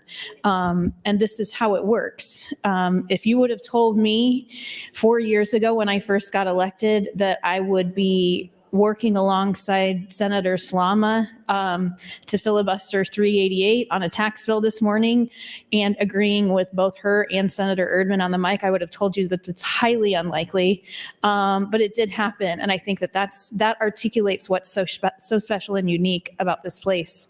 And I hope to come back for 4 more years. But if I don't, I will tell you that it has been an absolute honor to serve with every single one of you. And Senator Jacobson, I think I know why Senator Slama is leaving. I remember the first few weeks of becoming a mother for the first time, and how precious that time is when you have this incredible little human being that you created that is so completely dependent on you, and all you want to do is spend every waking moment with that little being and do everything you can to make sure that you're doing all of the right things for them. And I think that she is, I will not speak for her, but making the right decision for herself and her family. And I deeply respect that. It's hard to say. This session, I was very, very happily surprised by the collegiality that happened. And I told him this personally, but I have to mention it on the mic. I feel like Speaker Arch was handed an incredibly, thank you, Mr. President. I think that Speaker Arch was handed an incredibly difficult situation. And I think he excelled in his leadership this session and showed that he has great strengths in the area of leadership and getting anyone and everyone from across the political spectrum to listen to him and to follow him. And I have great admiration for him and the incredible efforts that he has done. And I think that that is reflected in the success of this session and the fact that we're all standing up here on the last day talking about how much we're going to miss each other. So, yeah, maybe I'll hop in again and we'll keep talking, but appreciate all of you. Hope to see you maybe in August. Thank you, Mr. President. Thank you, Senator Day. Speaker Arch, you're recognized for a message. Senator McDonald, the primary introducer, has asked me to pass over LB 1363 and 1363A, and once again, I will honor that request. Mr. President, please proceed to LB 1402. Thank you. Senators, please take your seats to resume final reading. Mr. Clerk. Mr. President, pursuant to the Speaker's announcement, Legislative Bill, final reading Legislative Bill 1402, Senator DeBoer would move to recommit with MO 1388. Senator DeBoer, you're recognized to open. Thank you, Mr. President. I'd forgotten that I had filed the motions. I wasn't planning to speak quite so soon. But I'll say again about 1402 what I said the other night, which is that the primary good that public schools provide is that they provide us with a place to send every student in this state. And that is something that we need to cherish, and we need to keep strong our public schools for that reason. There's 116 or something different languages which are spoken in OPS, if you think about that, and trying to educate that many different students with that many different languages, it isn't particularly surprising to me that their reading rates are lower than we'd like them to be. Folks say we need to send kids to private schools, to send them to a smaller classroom. I say we need to bring smaller classroom sizes to every kid in Nebraska. And that does take money. And we need to find the money to do that, to educate our kids properly. Because you've heard people say that we need to make sure that every kid gets a good education, that that's the foundation. I 100% agree. And the way that we do that is we make sure that our public schools are thriving. Right now, we don't have enough teachers. There's a shortage on teachers and on paras. I wonder what something might look like that would say we're going to take teacher pay, class size, and say you get some kind of bonus if you have a class size smaller than this for every one of your students in your school. What does that look like? There are solutions, and we need to find them. For me, putting public dollars into private schools is not the solution, not just because of the public schools, but also because of the private schools. When a government gets involved in something and gives money to something, after enough time of getting money to something, it wants control. Private schools, by remaining privately funded, retain control. I just fundamentally believe that those things should be separate, that public schools with public dollars provide opportunities for every child in the state, no matter what, no matter how many other schools, no matter how many private schools have rejected them, there is a public school in this state that will take you. It's a little bit, and this is, I apologize for the very nerdy reference here, but it's like the carrier of last resort. We call it the Kohler in the TNT world. We subsidize the ongoing work of those who provide 911 and basic service to telecommunications in the rural areas of our state. But we don't provide those ongoing services if you don't have that requirement that you provide to absolutely everyone. So we have an analogous example there where we take the responsibility to provide for everyone and we put public funds behind that responsibility. We say that responsibility in and of itself to make sure that everyone has the option is something that we want to put forward with public school money or with public money. That's why public schools are important. That's why public money in public schools is important. How do we fix our public schools? Yes, we put more money into them. If we really, really want every kid to start doing better, we probably need to address class sizes in a lot of our schools in a lot of parts of the state. There are, however, other parts of the state where there are very few students in each classroom. They don't have a lot of opportunities because there aren't very many people in their whole school district. Are there ways that we can create more partnership school districts? I think there are 3 associated school districts or associations of school. There's a special mechanism where you can associate. You're not consolidated, but you're kind of associated. I think we only have 3 of those. There are probably ways we can be creative that will help so that some of our smaller school districts have more opportunities for their students. Maybe there's something we can do with distance learning and partnering. I've wanted to look into having a large school district and a small school district partner so that if a kid in Ord, Nebraska wants to take Russian, and that's offered at Northwest High School in Omaha, maybe they can find a way to do that remotely. There are probably some things that we can do to increase our educational outcomes throughout the state. And for me, this just isn't it. So I will continue to oppose this bill. I also very much believe that we should let people decide. I had a conversation with someone yesterday. He said, if you have enough money, you can get something on the ballot. Well, that's true. but if you have enough money, you can probably get anyone elected too. At some point, the people still need to be able to decide. And folks said they didn't like how this got on the ballot. Well, whether or not you don't like how it got on the ballot, it's on the ballot. And I trust the voters of Nebraska to be able to weigh the information and decide. I trust the voters of Nebraska to be able to educate themselves and not be swayed by, one group throws money in, another group throws money in, but to look to what they want. We are, after all, still a government that is for the people, by the people, and of the people. And in order to continue to be that, when we have opportunities for people to vote, like they do here, they ought to have that opportunity to make a meaningful vote. So those are the reasons that I will continue to oppose this bill. Thank you, Mr. President.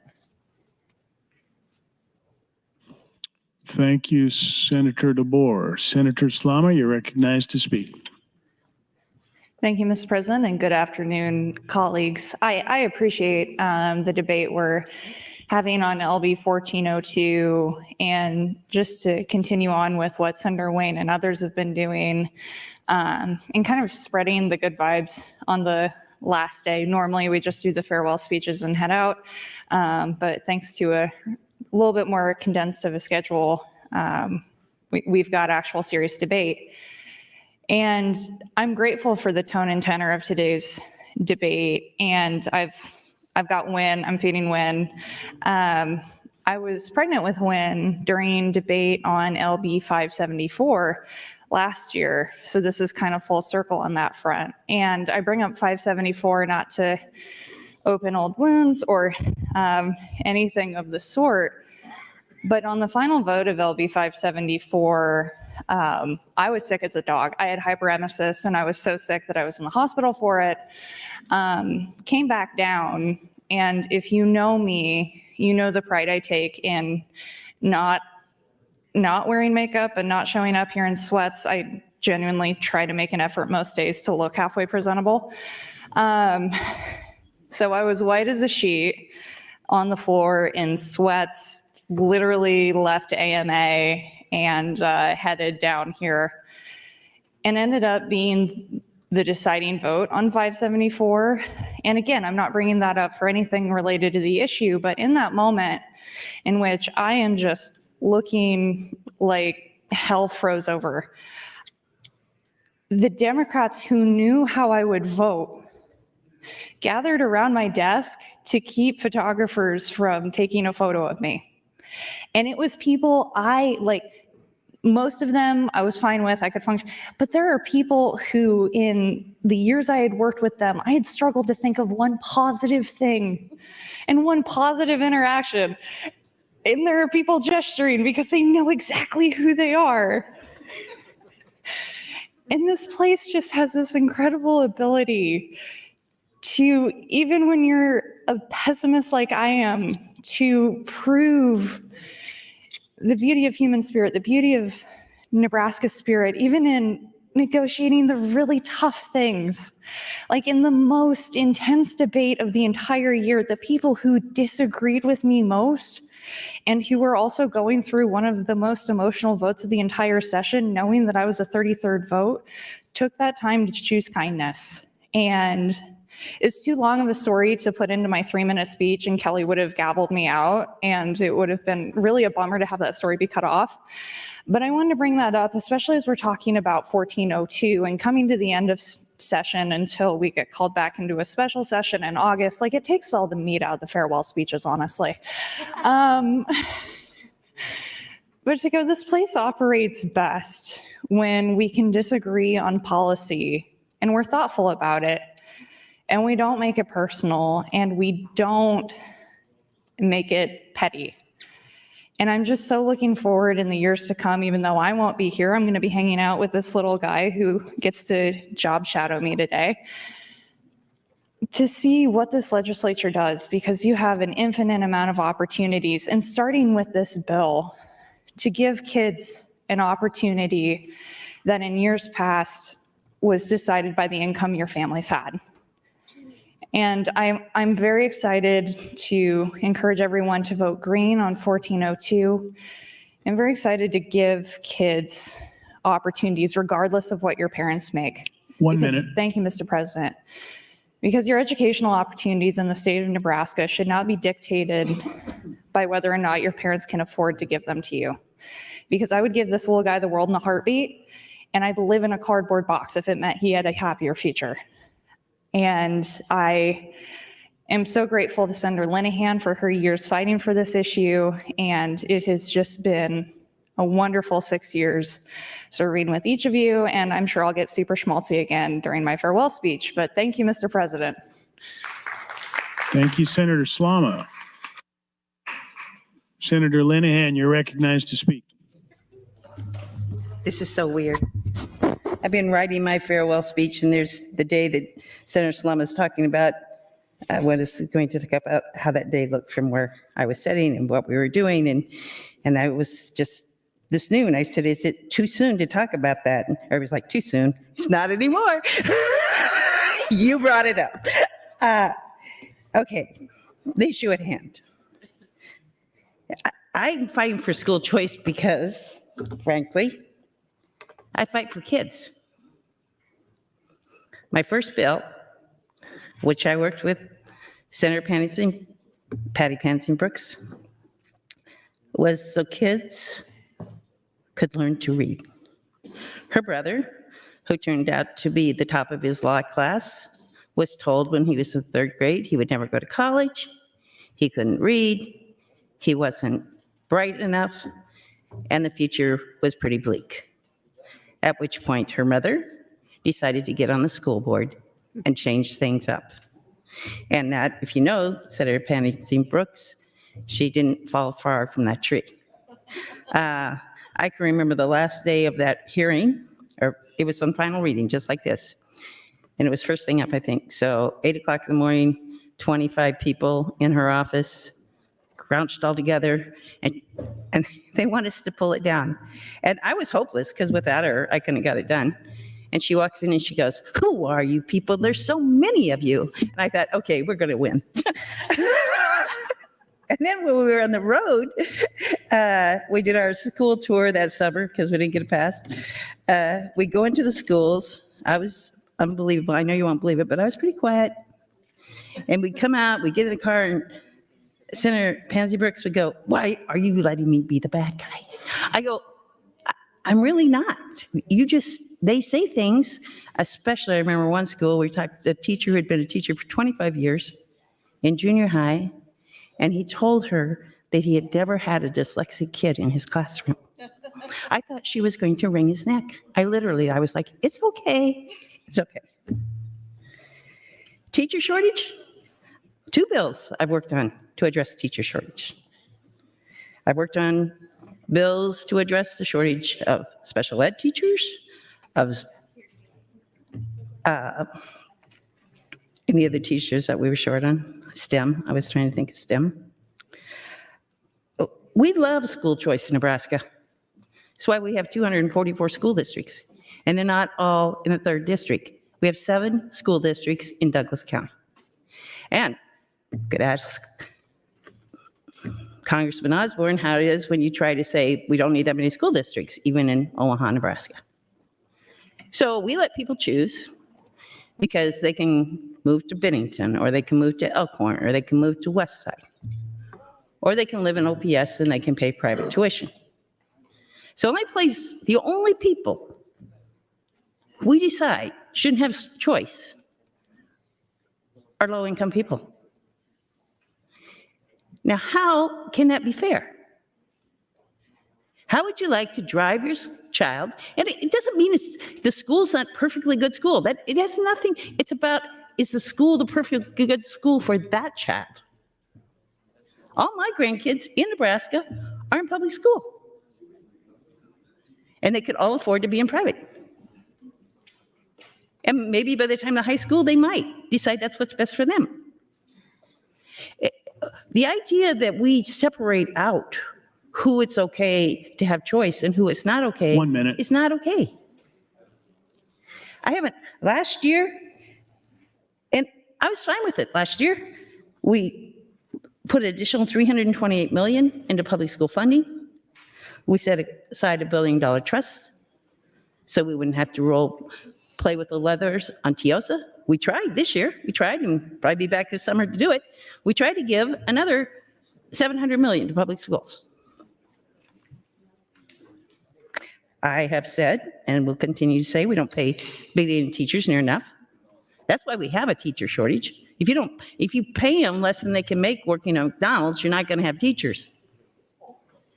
So these issues aren't, and for all the now millions of dollars that have been spent against this, it's incredulous to me. Like, what are you scared of? Letting poor children have a choice. Thank you, Mr. President. Thank you, Senator Linehan.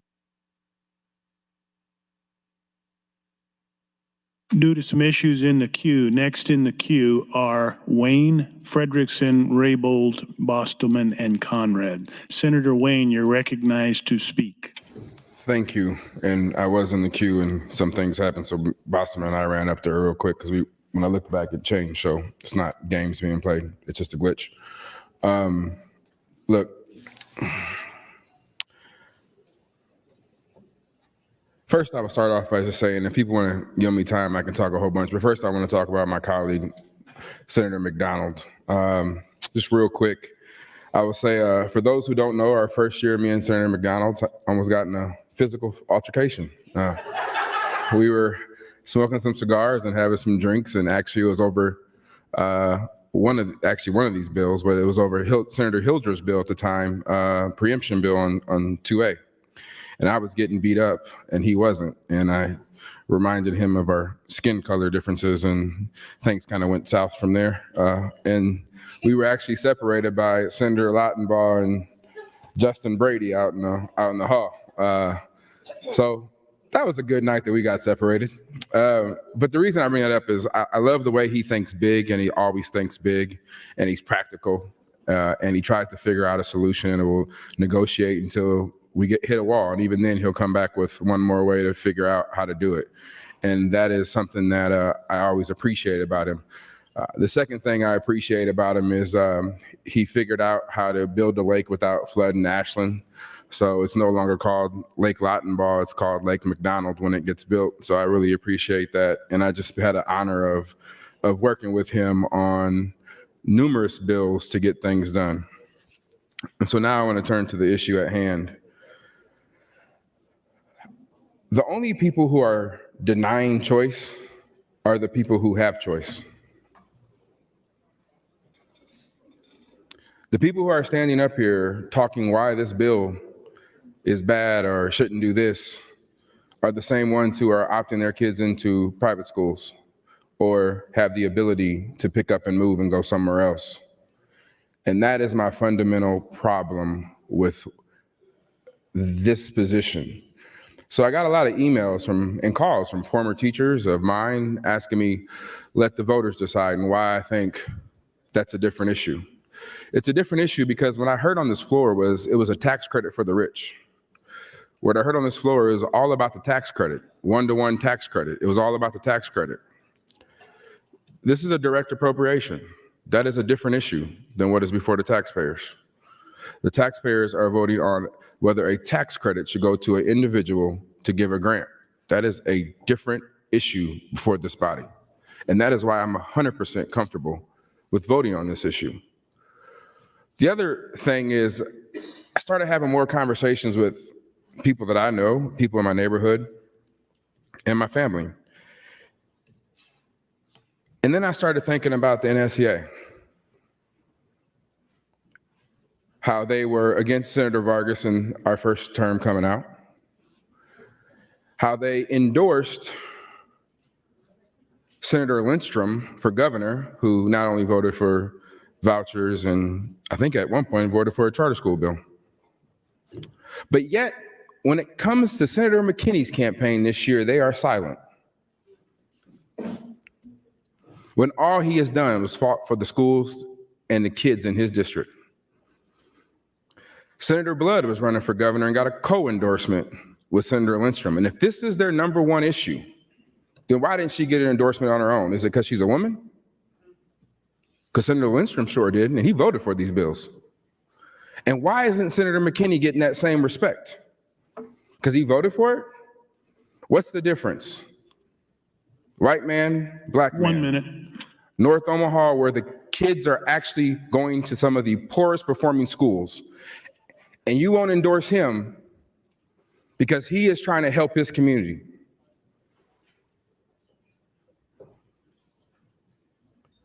The irony and the bigotry that I see going on here is crazy to me. Nobody has to hear from one of their neighbors about how their children can't succeed because their classrooms have 36 in it, and how they can't opt into another school because they're all full. Nobody's having that conversation with me. And we sit here and say, let's wait and make education, public education better. For how long? When I asked Senator Matt Hansen that question, he paused for 7 seconds and said, I can't tell you how long it's going to take, maybe 50 That's your years. time. Thank you, Mr. President. Thank you, Senator Wayne. Senator Frederickson, you're next in the queue. Thank you, Mr. President. Good afternoon, colleagues. I think everyone kind of started off their speeches with kind of acknowledging the end of the session, and I feel like I need to do that as well. You know, this is my this is the end of my first biennium serving in this legislature, and I really kind of had the awareness this morning when I was driving in that the makeup of this body is going to be entirely different next year, and that's something that's a bit challenging for me to accept, because I think we're finally hitting a stride together, and I think that's you know, I think there's a lot to be said about, I think, Speaker Arch's leadership in here, as well as a number of folks in here who've worked really hard over this past year and this past interim to, you know, have a productive session. I also just want to, you know, I have a complicated relationship with Senator Linehan, I think, because I absolutely adore her, and she's laughing a bit, I know that, but she knows that her and I don't see eye to eye on this issue, and I'm really sad to see both her and Senator Wayne, who just spoke before me, I'm really sad to see both of them go, as well as a number of all the graduating class, but you know, Senator Linehan has a prowess in here that I think is unmatched by any of us, and I think a lot of us could only aspire or dream to be as powerful and strong of legislators as she is. So I have the utmost respect for her.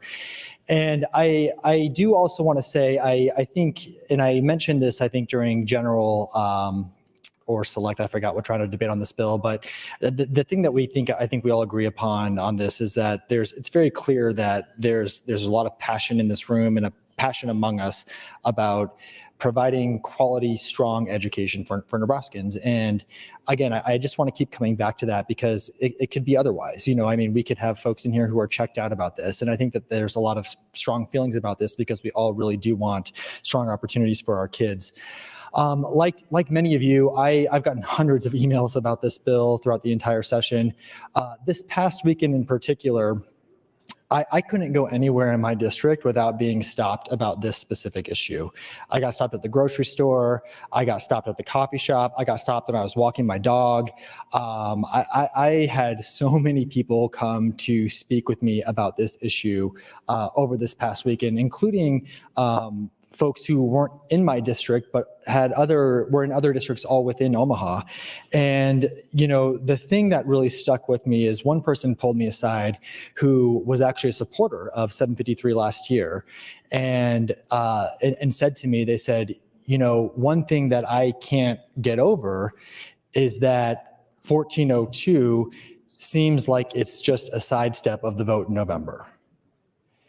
And this is someone who lives in Omaha, who's a supporter of 753, who told me that they could not stomach 1402 passing because of what that means, not because of the issue, but what that means for respecting the voice of the people of Nebraska and everyone who collected signatures and everyone who's passionate about this issue, who put a lot of time and effort into this, only to have that not move forward.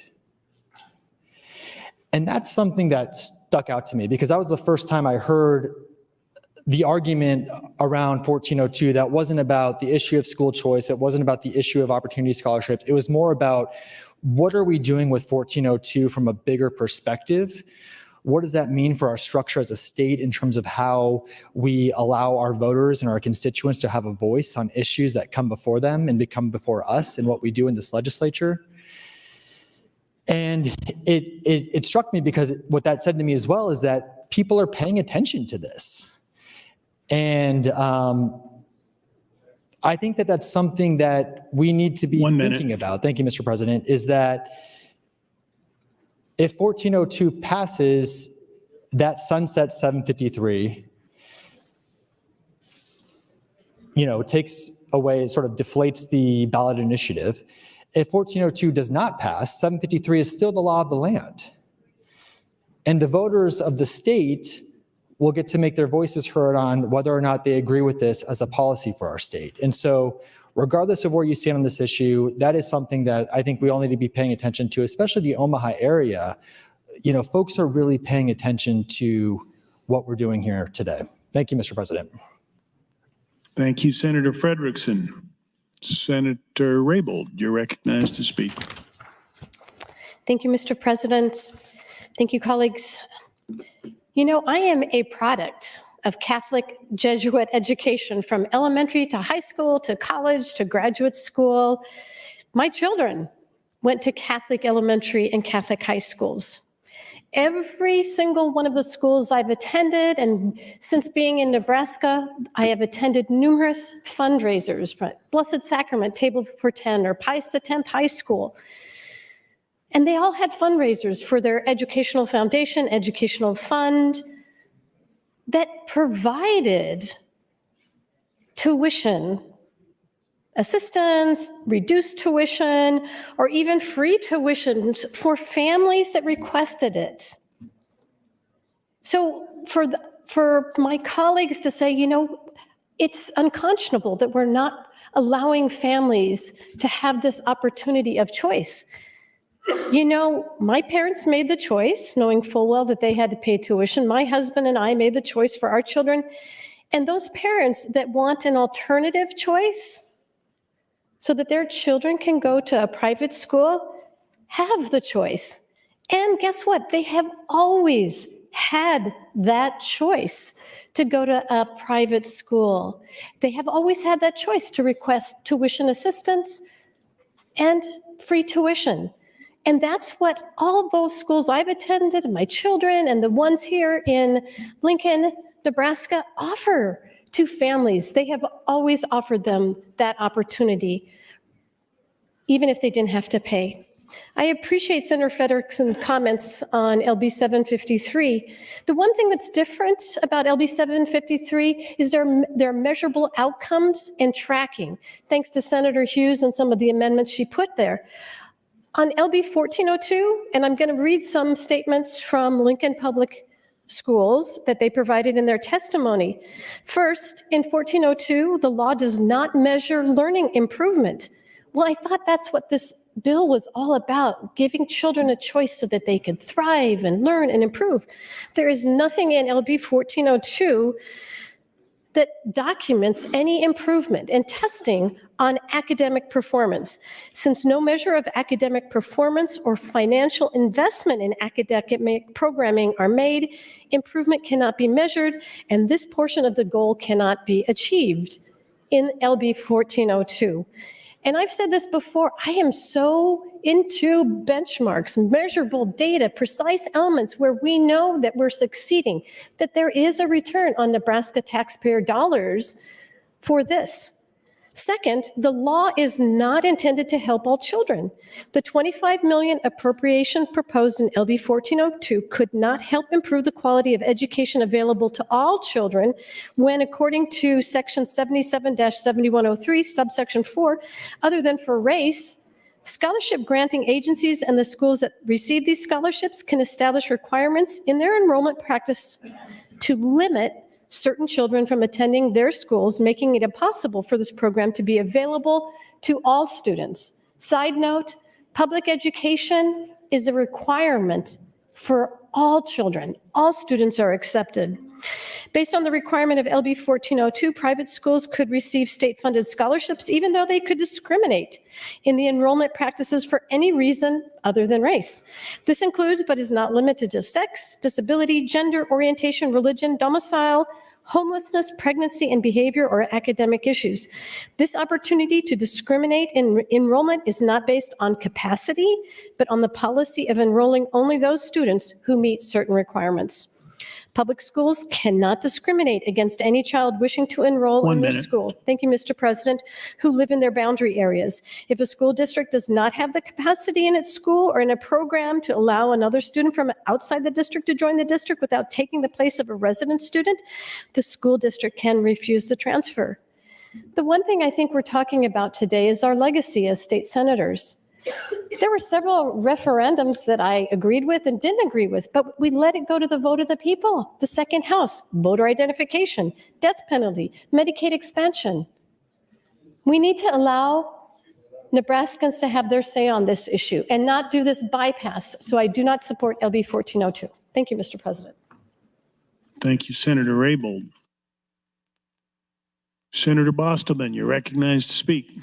Thank you, Mr. President. I stand opposed to the recommit motion. I do support LB 1402. The reason why I do is something that Senator Wayne has talked about over time and Senator Linehan has both talked about over time is about the children. And it's about the children and the needs of the children. And when I talk to superintendents, and I'll talk to teachers the same way, is are you in education because of the child and the ability of that child to learn and doing the best you can for that child and make sure that child can achieve the best they can in education? Or are you just about having that child in your classroom? And if we're talking about trying to be able to give that child the best opportunity that they can have to achieve the best they can, then why would we oppose providing those who can't afford the opportunity to go to a private school to give that child that opportunity? We already do this in 529 college savings plans. We already do that. We already do that in our early childhood education. We already do that in our college and universities. What we don't do is we don't allow it through K through 12. And this is an appropriation for the parents to give that child that opportunity they need to achieve the best they can in school, to do the best they can for that student. That's what we're talking about. Here's a quote from one parent. I believe it's a start of a new beginning for them. I want to see them achieve their highest level of performance. It would mean everything as a single mom to be able to give an opportunity I never had. That's what this is about. That's what I think, Senator Linehan, for bringing this. The dollars, the ability to pay, your ability as a parent to pay for a child's education should not limit that child to reach their potential. I yield the rest of my time, Senator Linehan. Senator Linehan, you have 3 minutes, 3 seconds. Thank you, Mr. President, and thank you, Senator Bostelman. I appreciate it very much.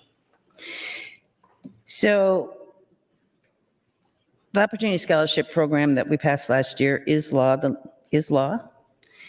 There have been over 1,000 kids who have applied for scholarships.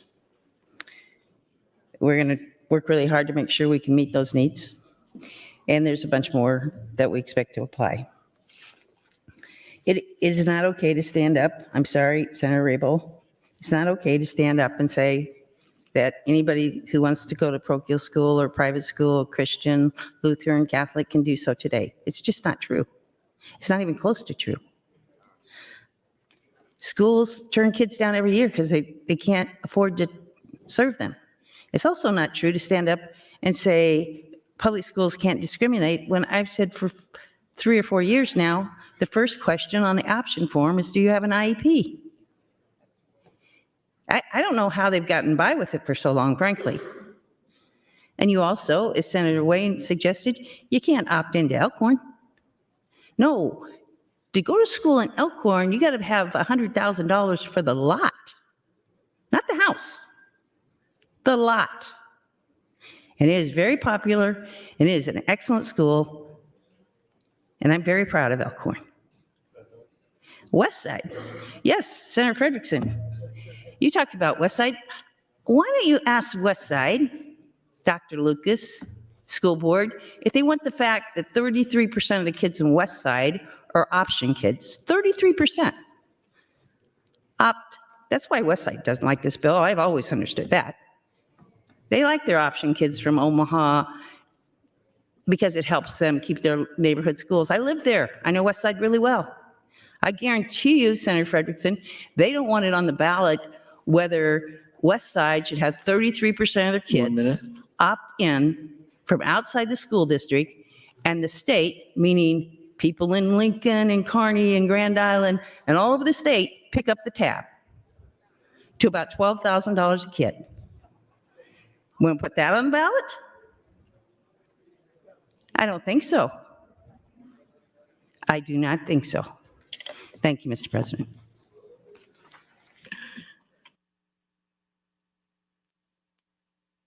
Senator Conrad, you're recognized to speak. Thank you, Mr. President. Good afternoon, colleagues. First, I want to add a incredibly strong and heartfelt note of my admiration to Senator Linehan. I have admired her from afar before I rejoined the body, and it has been an absolute joy to have an opportunity to work with her upon my return to the legislature. I think she is one of the most talented, incredible political leaders we have seen in Nebraska. And as a woman leader in Nebraska, I don't think she has yet to receive her due credit. And I say that even though we have significant disagreements on some policy and some political issues. Her career and her service speaks for herself, as do the results for the work that she pours her heart and soul into. And I think that she's a role model for many women across Nebraska, and I'm very honored to have the opportunity to serve with her. I'm going to lift some very, very boring, technical, but important arguments that I started to tease out on select file in regards to how the repealer of 753 may or may not work with the decision on the referendum that has been filed and certified by the Secretary of State's office. I had asked rhetorically, I would like to see perhaps some sort of information brought forward by proponents or the Secretary of State or Attorney General if 1402 passes, and I think it's headed in that direction. I mean, we'll wait and see what the votes say, but I think that we need clarity as to what the decision-making process is for whether or not 753 stays on the ballot. What is the timeline? What is the criteria? What does that mean for petition sponsors, for petition signers? What does that mean for the people who are currently donating to the program or benefiting from the program? All of these kind of loose or unanswered questions, I think we may be a bit in uncharted territory here, but every single person is deserving of clarity on that point. So I want to reiterate that. Additionally, Mr. President and colleagues, LB 1402 does not have a severability clause, and it's too late upon final reading for us to add one to it.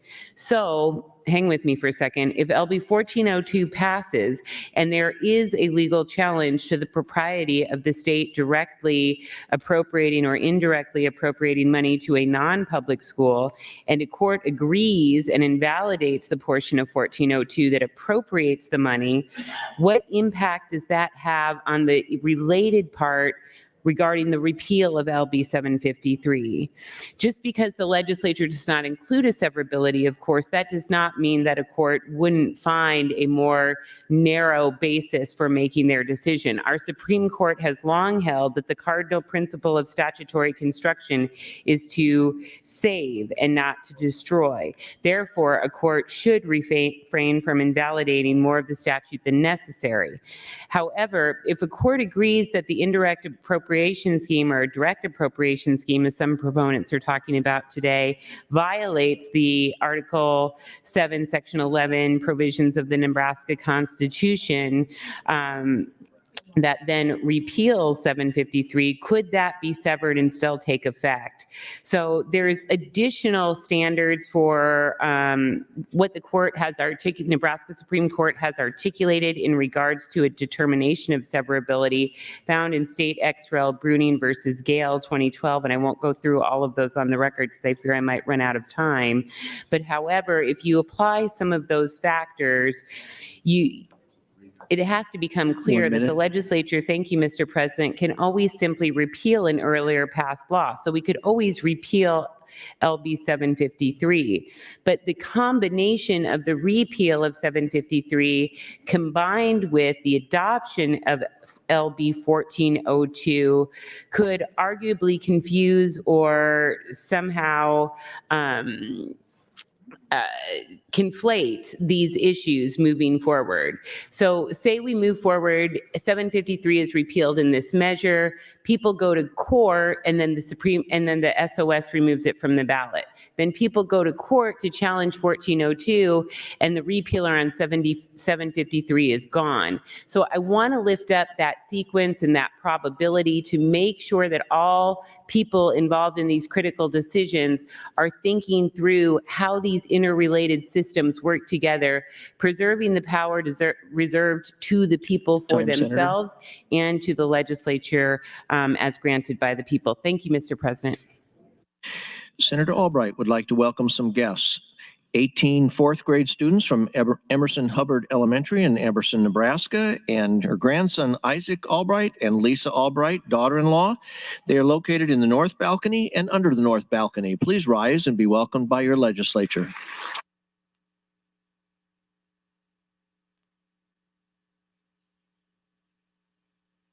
Senator Blood, you are recognized to speak. Thank you, Mr. President, fellow senators, friends all. And you are almost going to hear that for the very last time today. So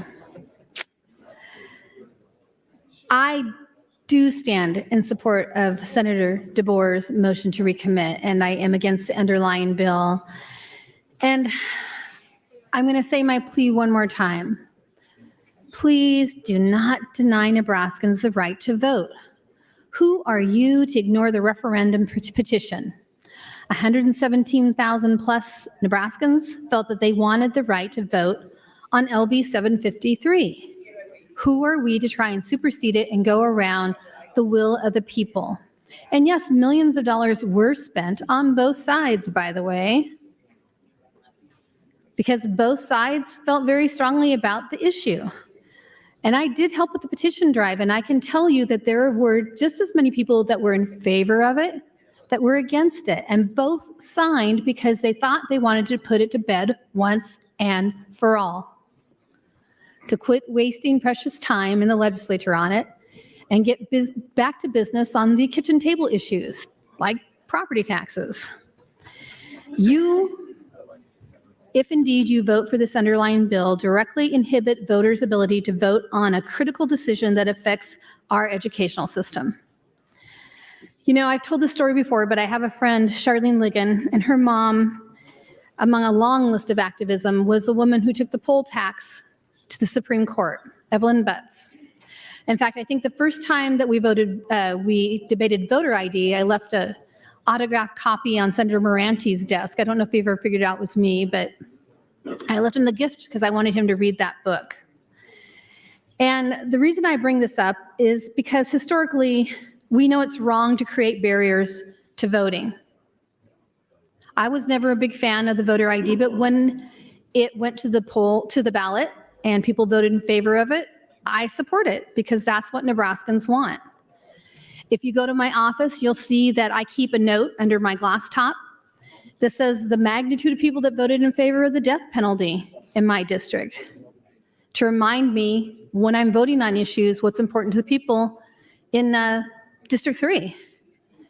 Not something that I necessarily would have supported, but it's not the District of Carroll, it's the district of District 3 and the people who live in it. If this is such a great idea, and you've told us over and over and over again, this is a fantastic idea, and anybody who's against it is wrong, then why are we scared to take it to a vote? Why is that the wrong thing to do, and why are we trying to get around it? If this is such an awesome idea, maybe we should have spent the millions instead of fighting it and having people physically block folks who wanted to come and sign the petition, paying people as blockers. Why didn't we spend that money to promote what a great idea this was? But instead, it was the usual us versus them shenanigans. We have the reason, we have the ability to take this great idea to the voters. We've done it before. Death penalty, Medicaid expansion, minimum wage. You're going to see all kinds of things on the ballot this year. Paid family medical leave.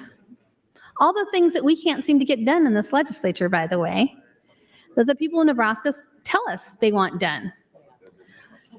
If they're the second house, why do we continue to ignore that? You are taking away their right to use their voice to tell you how they feel once and for all about public dollars going to private schools. And guess what? Then we never have to have this debate again. And we can get on to more important things like affordable housing, like lowering property taxes and doing a better job with assessment, like feeding hungry kids, helping people with disabilities. All important issues. I don't doubt that anybody feels passionate about this being for the kids. That's not the issue. The issue is the referendum is going to be on the ballot in November, and it is your jobs to let it happen. Thank you, Mr. President. Thank you, Senator Blood. Senator Dover would like to announce some guests under the north balcony. Craig and Lois Paget, Mark Dahlheim, and his wife, Ann Dover. Please stand and be recognized by your Nebraska Legislature.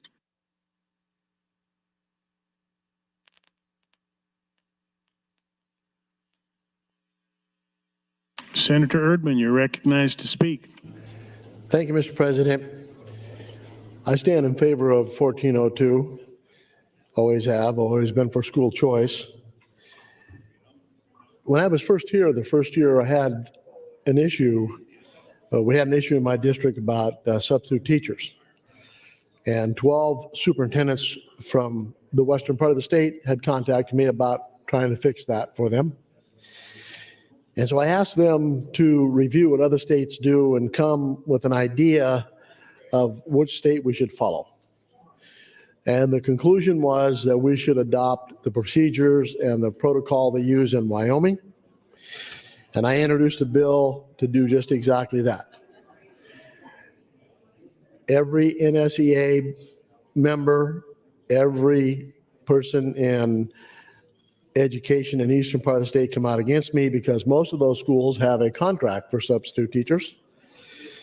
And it did not advance out of committee. Several years later, they were having difficulty in the eastern part of the state getting substitute teachers. Then they were interested in doing something. Education, public education or government schools, whichever you want to call them, in this state are failing our young people, failing to teach them to read in third grade. Senator Linehan and Senator Pansing Brooks toured the state several years ago to discover that. One of the things that I thought was very interesting, she said in Lexington, probably the poorest school in the state, the poor kids could read. So poor people can learn if they're taught. So our schools are failing a vast majority of the kids who have a proficiency in third grade in English and math in the teens, but that's okay. Omaha Public Schools has a graduation rate of 74%, but that's okay. So I was wondering if Senator Frederickson would yield to a question or two. Senator Frederickson, would you yield to a question?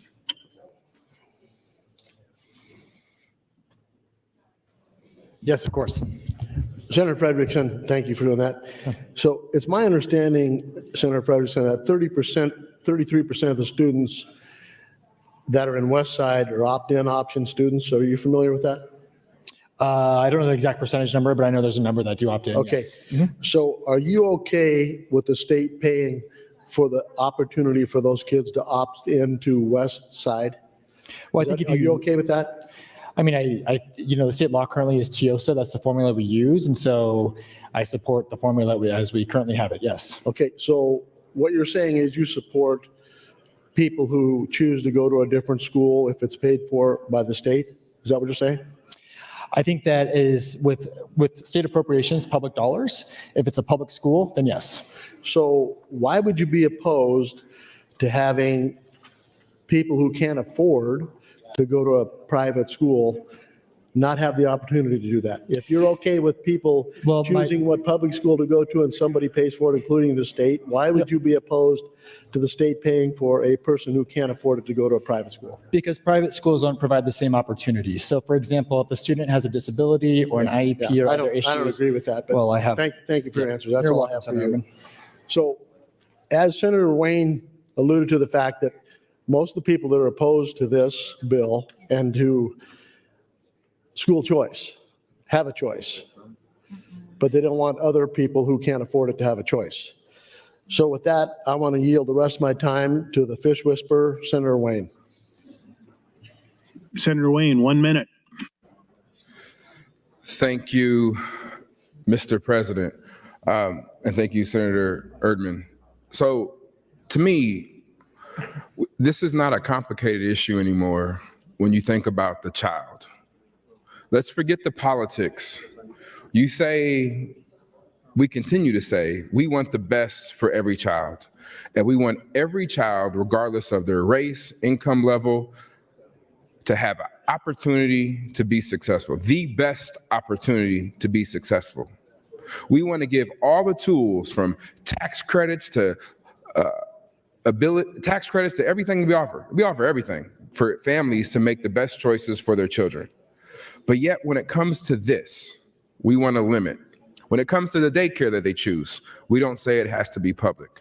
When it comes to a college the family chooses, we don't say it has to be public. We provide. Thank you, Mr. President. Thank you, Senator Wayne. Senator Armendariz, you're next to speak.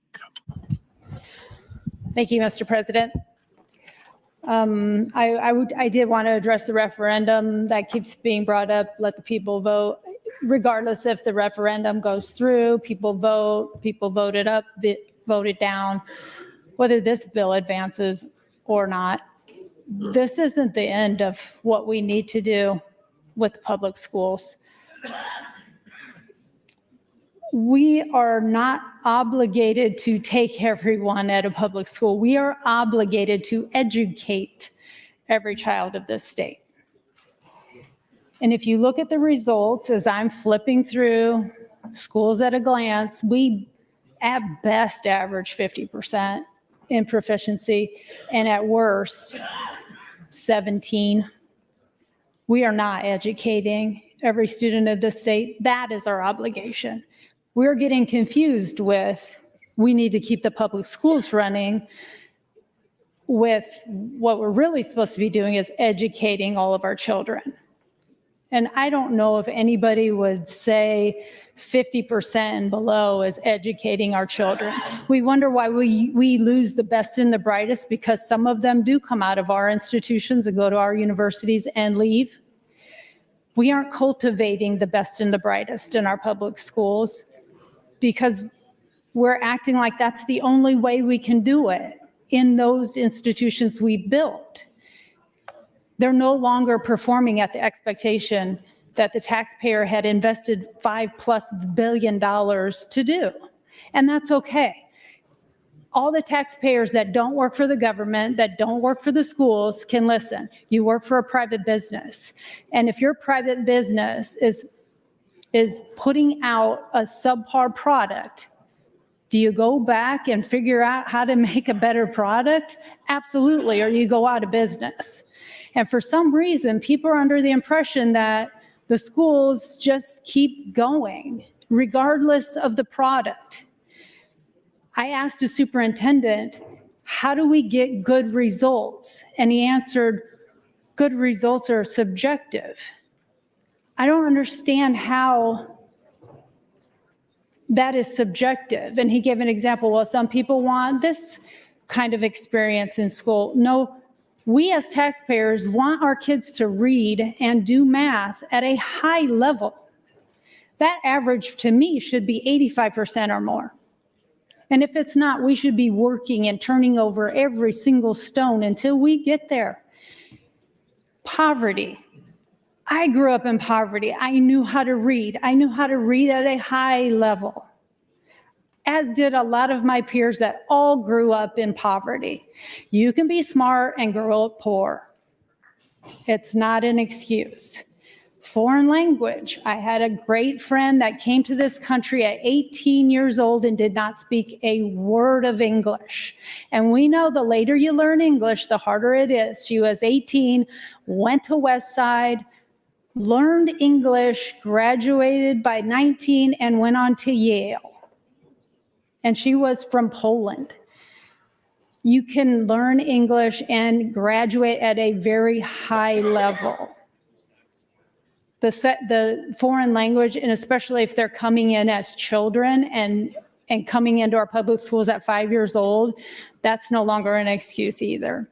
We as taxpayers need to be activist investors in our public school system and demand higher results coming out of them.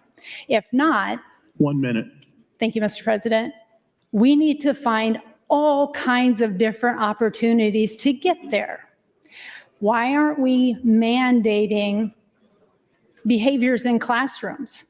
I know if I have a child in a classroom and the classroom is constantly disruptive, I want to get my kid out of there so they can be there to learn. If there are kids that are disrupting classrooms, they need to be immediately removed and sent home. It's not my problem that their parents work 3 jobs. That is not the responsibility of the teacher. And if we have parents that are not engaged, then we need to mandate they get engaged if that's the problem. We can't just sit back on our hands and say, oh, we have to underperform because we have parents that aren't engaged, we have disrupted kids that have a lot of problems at home. We have different mechanisms to deal with mental health issues. We have different mechanisms to deal with lack of involvement. That's your time, Senator. Thank you, Mr. President. Thank you, Senator Armendaros. Senator Dover, you're recognized to speak. Thank you. I remember I was in high school and I met a kid at I think he was actually at a bonfire event one weekend. I think a lot of you remember those kind of things back in the 70s. And we became good friends. He'd been sent from North Omaha up to Norfolk and invited me down. And after he spent the summer with his grandparents, I went down there and he described what the schools were like, and the doors were chained shut. There were drug dealers there and everything. And I keep hearing, even today, I keep hearing, and I've heard over the years, is if we just had more time, more money, I don't know. I would think that almost half a century would be enough time. And I think there's been enough money spent. And even when Senator Chambers tried to get North Omaha out of OPS, he was defeated by who? The lobby. And so I'm really concerned that we don't always do the right thing. I mean, how long are we supposed to wait? What else are we supposed to do? And I don't think that money is a solution, but I do think opportunity scholarships is a solution. I spoke with a senator who votes no, who votes his party line. And I talked to him, I said, hey, how are you going to vote? What if we passed opportunity scholarship? And this was last year. And they said, well, you really need to spend the money here. We don't need to spend it there. We shouldn't give it this with public schools. We shouldn't. And then I said, no, stop. Just tell me, do you think it'll save lives in North Omaha? No, we really need to. I said, no, stop. I won't say who it is, and I will not say who it was. And I said, listen, will this save lives in North Omaha? You know what they told me? Well, yes. And then they voted no. So, I mean, this is not about all these discussions about public monies being mixed with private. This is about saving kids' lives. In North Omaha, I was over at staying in the Marriott last session, and a gentleman was going to Creighton University. He's very happy. I mean, fantastic kid. His vocabulary, dress, attitude, wonderful. And I happened to say, where are you from? He said, well, I'm going to Creighton University. I'm from North Omaha. I'm just making a little extra money on the weekends driving the van for Marriott.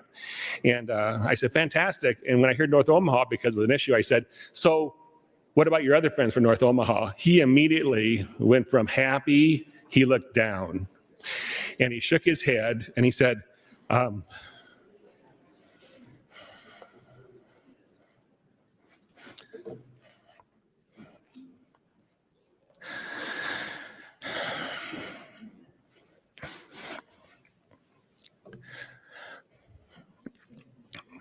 He said his friends would never have the life he had.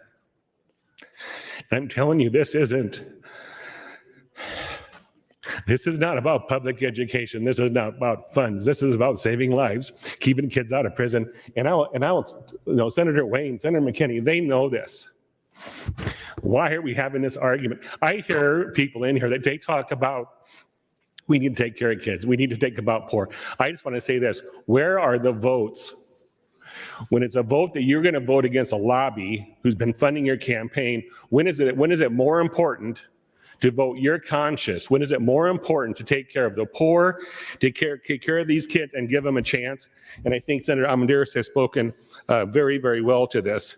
And as far as going back to those who are upset because Luann Lenahan came up with a new bill, I'll tell you, Luann Lenahan came up with another bill because she listens to everybody's complaint.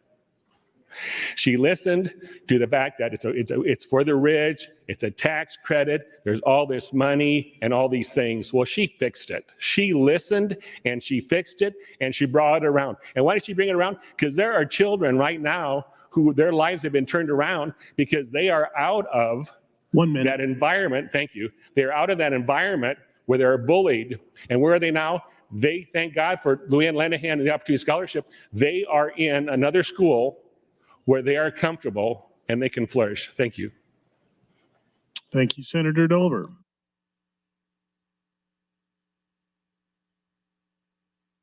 Mr. Clerk, you have a motion on your desk. I do, Mr. President. Senator Lenahan would move to invoke cloture pursuant to Rule 7, Section 10. Senator Lenahan, for what purpose do you rise? Everybody's here, so no call of the House, right? And roll call vote in regular order, please.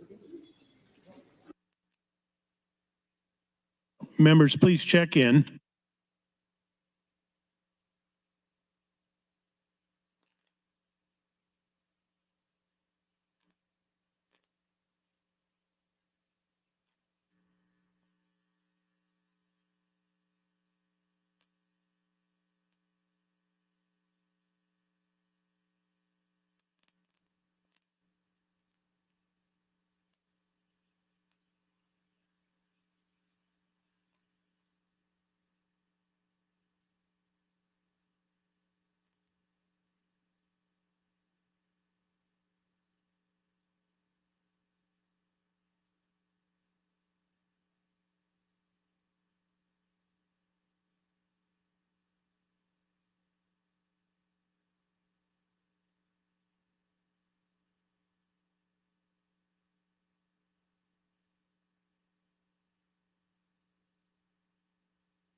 All unexcused members are now present. Members, the first vote is the motion to invoke cloture. There's been a request for a roll call vote.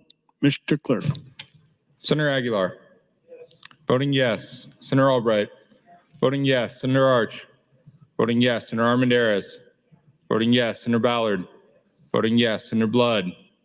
Voting no. Senator Boston. Voting yes. Senator Bostar. Voting no. Senator Bostelman. Voting yes. Senator Brandt.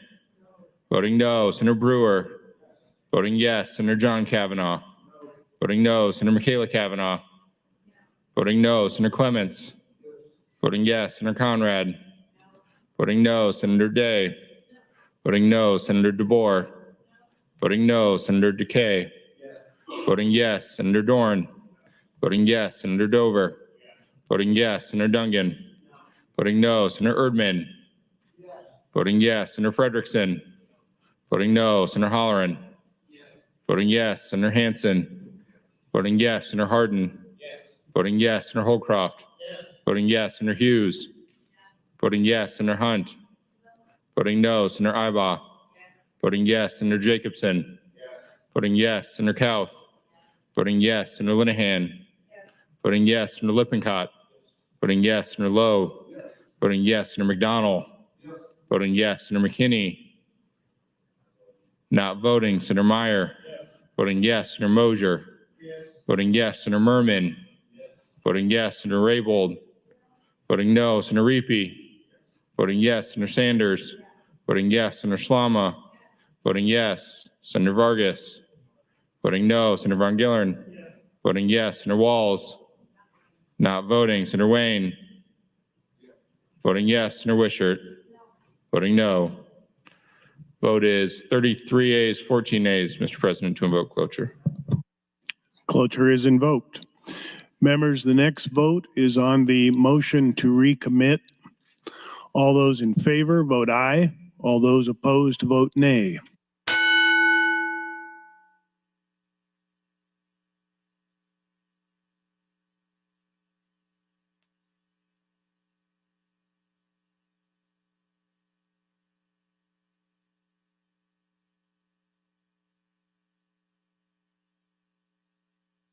Record, Mr. Clerk. 12 ayes, 33 nays to recommit the bill, Mr. President. The motion fails. The next vote is to dispense with the at-large reading. All those in favor, vote aye. All those opposed, vote nay.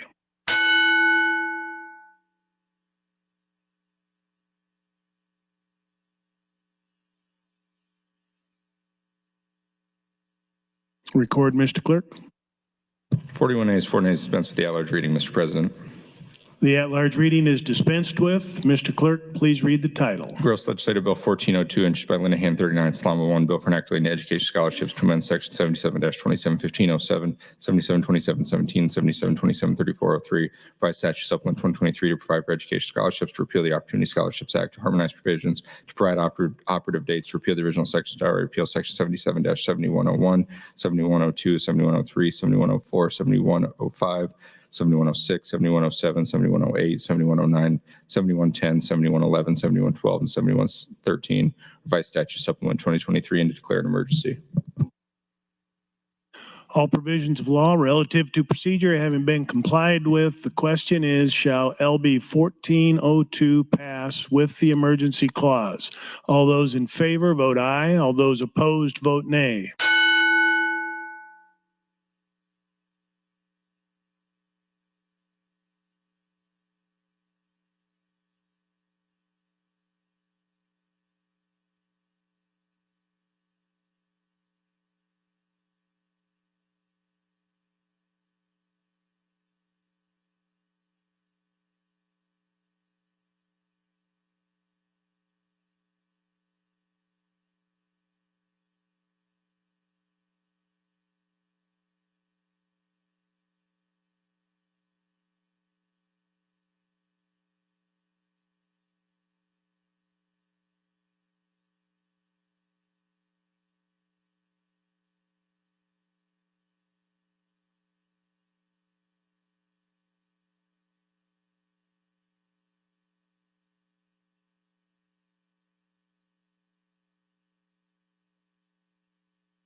Has everyone voted who wishes to vote? Record, Mr. Clerk. 32 ayes, 15 nays, Mr. President. The bill does not pass with the emergency clause.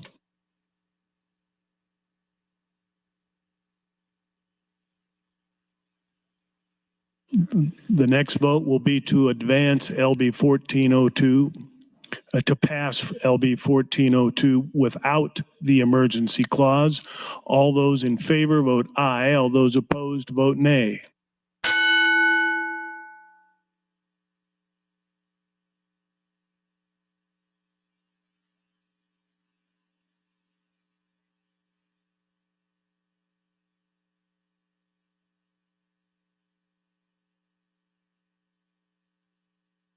Record, Mr. Clerk.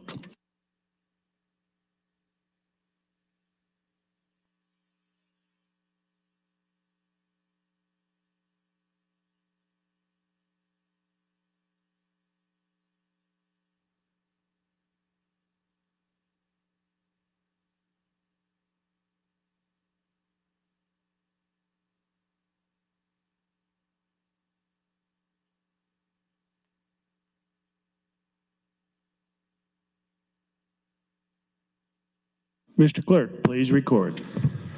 Voting aye, Senators Albright, Arch, Armendariz, Ballard, Boston, Bostelman, Brewer, Clements, Decay, Dorn, Dover, Erdman, Holleran, Hanson, Hardin, Holcroft, Hughes, Ibach, Jacobson, Kauth, Linehan, Lippincott, Lowe, McDonald, Meyer, Mosier, Merman, Reapy, Sanders, Slama, Von Gillern, Wayne.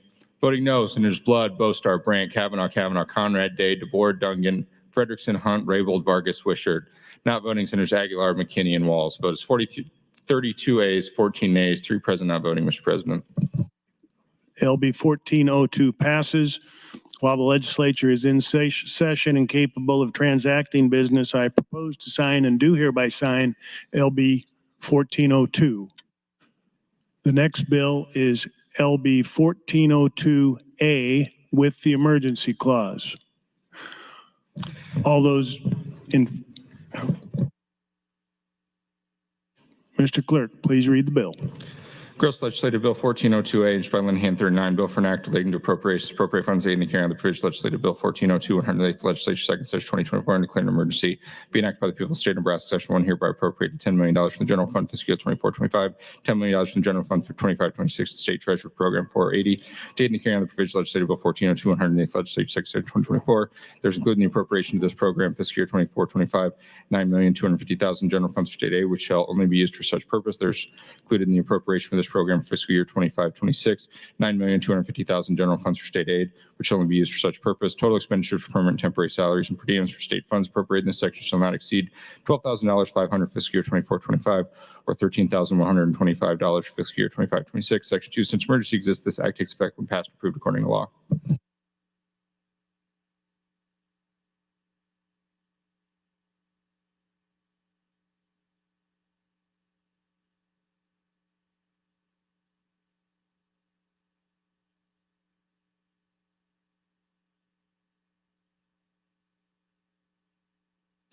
All provisions of law relative to procedure having been followed, the question is, and complied with, the question is, shall LB 1402A pass with the emergency clause? All those in favor?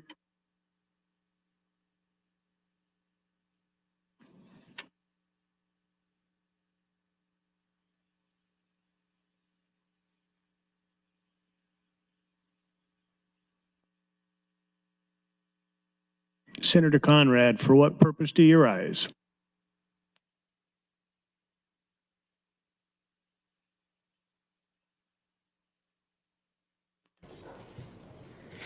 Thank you, Mr. President. I'd like to ask or make a point of parliamentary inquiry. I think it's definitely allowed for under our rules, but perhaps a bit unprecedented or confusion, and members seem to be confused about how the last bill, the substantive bill 1402, moved forward without the E clause, and now the A bill, which contains the E clause, is providing a fair amount of, I think, just confusion for people. So it seems that it would be proper and appropriate if the clerk and leadership could provide just a moment of clarity for everyone in regards to the procedural issue. Thank you, Mr. President. Thank you, Senator Conrad.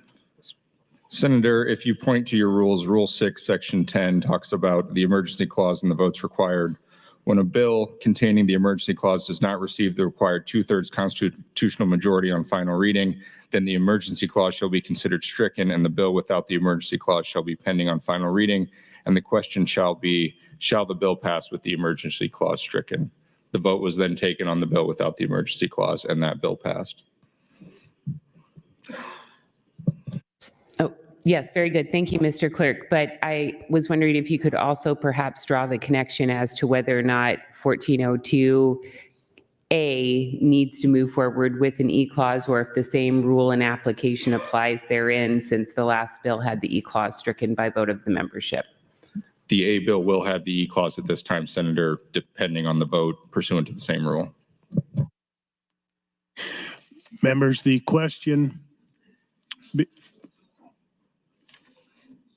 Yeah. Members, the first vote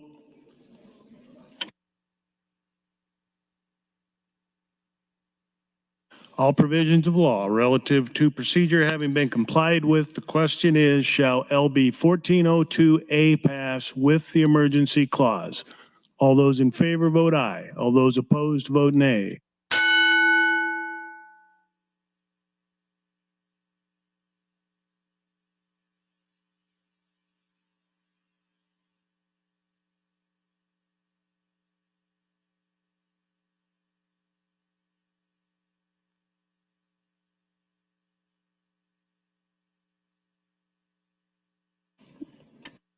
Record, Mr. Clerk. Voting aye.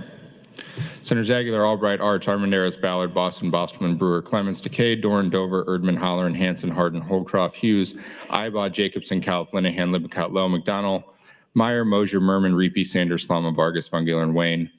Voting no, Senators Blood, Brandt, Michaela Kavanaugh, Day, DeBoer, Frederickson, Hunt, Raybold. Not voting, Senators Bostar, John Kavanaugh, Conrad, Dungan, McKinney, Walls, and Wishart.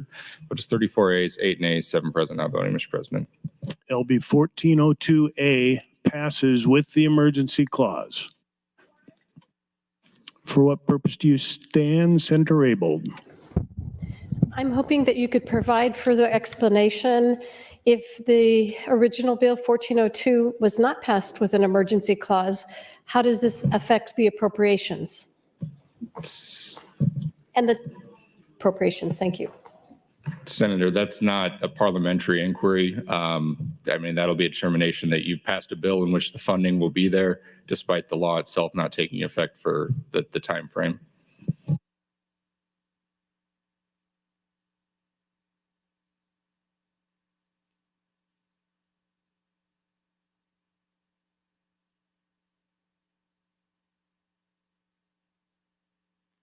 While the legislature is in session and capable of transacting business, I propose to sign and do hereby sign LB 1402A with the emergency clause.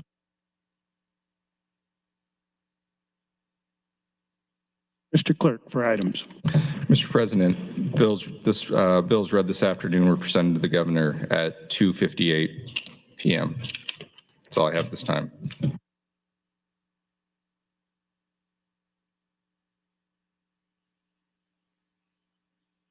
Will the members of the governor's escort committee, Senators Albright, Halloran, Lowe, McDonald, Walls, and Vargas, please escort the governor to the chamber?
Mr. President, your committee now escorting the governor of the great state of Nebraska, Governor Jim Pillen, and First Lady Suzanne Pillen.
President Kelly, Speaker Arch, and members of the 108th Legislature, friends and distinguished guests, my fellow Nebraskans.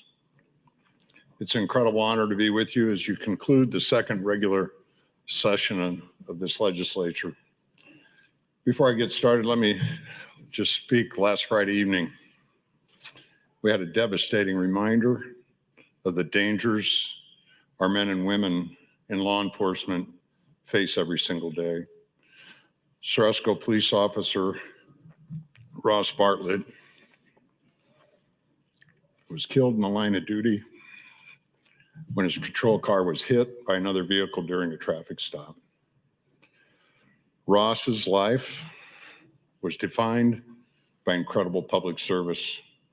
He also served as an investigator of the Nebraska Department of Corrections, and he served as a volunteer firefighter. He leaves behind his wife, Tina, daughters Tiffany and Crystal, and 7 grandbabies. Their loss is profound, as is that of his community and our state.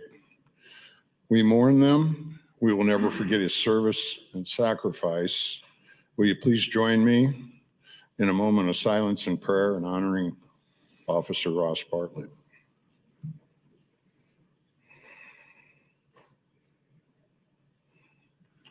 Thank you. Let us give a round of applause to not only celebrate Officer Bartlett's life, but all the men and women who protect us and wear blue every day. If we could show our appreciation.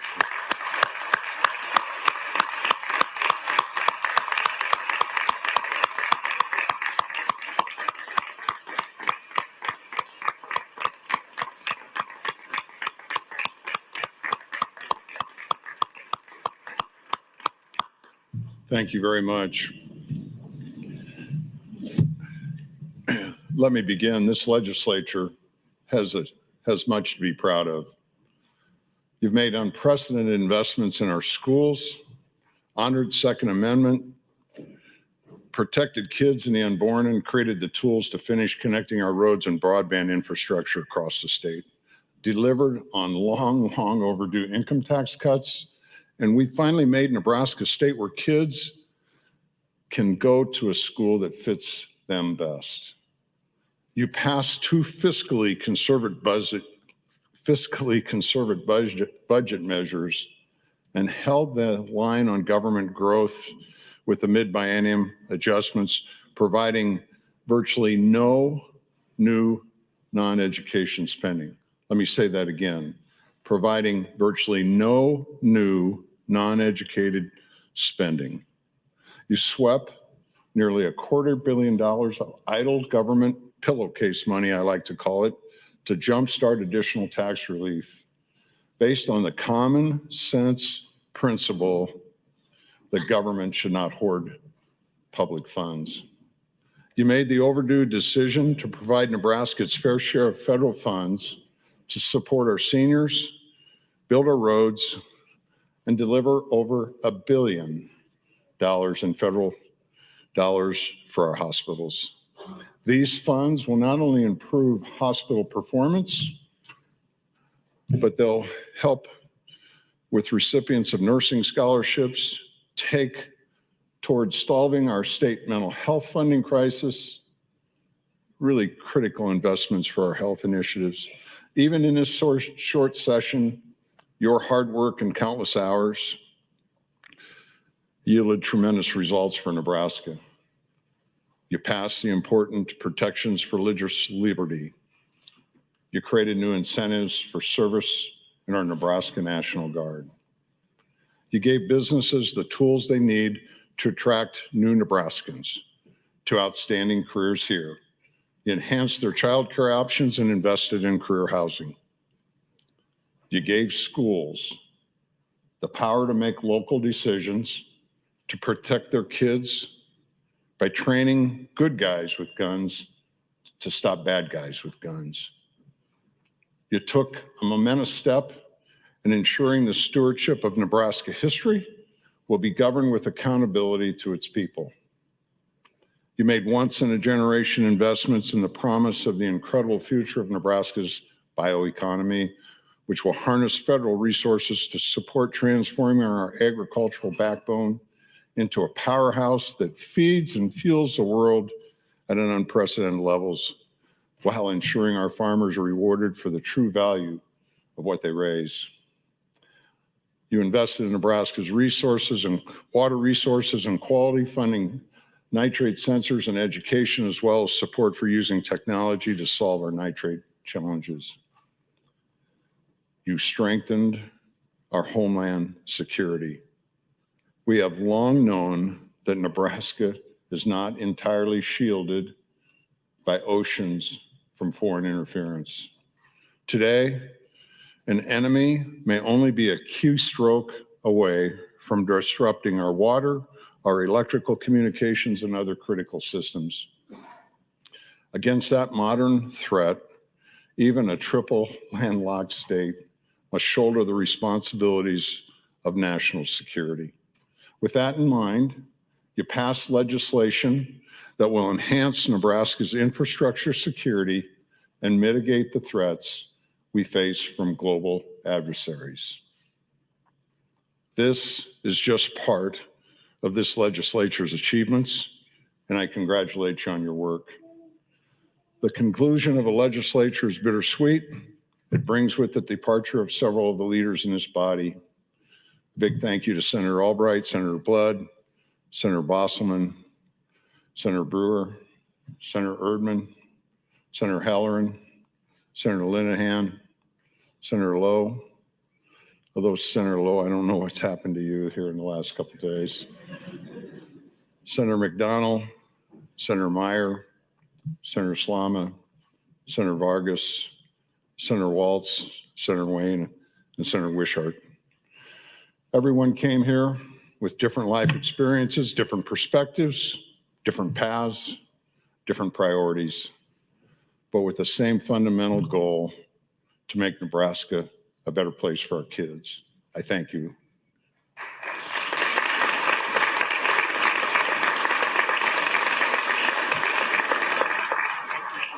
And I thank everyone for your sacrifices as well as your families that you all did for the good of your state. Speaking of our departing senators, the people of Nebraska require just a little bit more of your public service before you leave. Because of this legislature's inaction this morning, Nebraskans will not see a penny of property tax relief out of this session. It's unacceptable from my seat. As I've heard from Nebraskans across our state for over 3 years, our property tax crisis must be solved now. Property taxes are so out of whack, you don't even need to own property to feel its harm in this state. Every single Nebraskan sees spiraling growth in property taxes, yet this legislature failed to act. $5.3 billion in property taxes were levied in 2023. 5.3. Compared in 2013, 3.4. In your first year of this biennium, property taxes increased $300 million. Every Nebraskan sees that out of control local government spending is the main property tax driver. Yet this legislature failed to pass limits on spending. Every Nebraskan sees the existing property tax relief programs are not fixing the crisis. A recent report uncovered over $420 million in property tax credits are left on the table unclaimed. 420 million. The share of taxpayers not claiming their credits in big school districts is jaw-dropping. Half of the taxpayers in Millard, in Westside, and Lincoln have not claimed their tax credits, half. Nearly 60% in Papillion-La Vista District, 67% in Omaha. Yet, this legislature failed to adopt common sense measure to front load it. Common sense. To see their statements instead of having to do work months later, write a check and claim it for those that can afford accountants. Every Nebraskan agrees that we must broaden our sales tax base and close the loopholes, the carve-outs, and favored treatment defended by lobbyists and special interests. Every Nebraskan. Yet this legislature failed to take even a modest step to correct their imbalance. As I promised to hardworking Nebraskans across the state, and as most of you have promised to your constituents, together we'll fix it this year. Fortunately, we still have a chance to do that. We will work very hard to make sure this body acts on the truth about property taxes, not the misstatements pressed by special interests. With this legislature's failure to enacting meaningful property tax relief, we're behind at the end of the first half, but we still got a second half to go. I will call as many sessions as it takes to finish the long overdue work of solving our property tax crisis. My heart goes out to the seniors of Nebraska, hardworking folks in our state who face losing their homes because they can't afford their property taxes, but see tax loopholes for candy, pop, CBD, and the big tech behemoths remain in law. The lobbyists and out-of-state special interests will keep fighting for their carve-outs and favored treatment. But you know, and I know, what Nebraskans demand and expect. The lobby might imagine they've won this half, but the people of Nebraska are going to win in the end. We will finish this work, and we will finish it this year. Property tax relief may not be this legislature's only unfinished work. I will not hesitate to call a special session to complete other unfinished business, including winner take all, when I receive a clear signal from the leaders of this body that there's support to return and do the people's work this year. Let me close. It's a privilege of a lifetime to serve and do the work of the people of Nebraska. On behalf of our team, my partner, President Joe Kelly, and me, thank you and your teams for all your work and for all your incredible public service.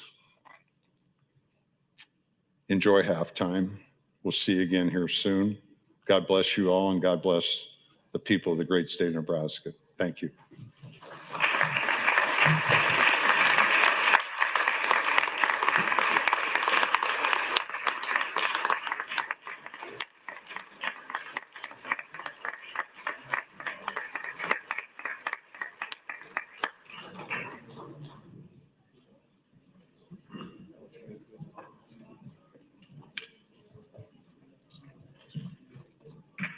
Escort committee, please escort the governor.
Members, please find your seat.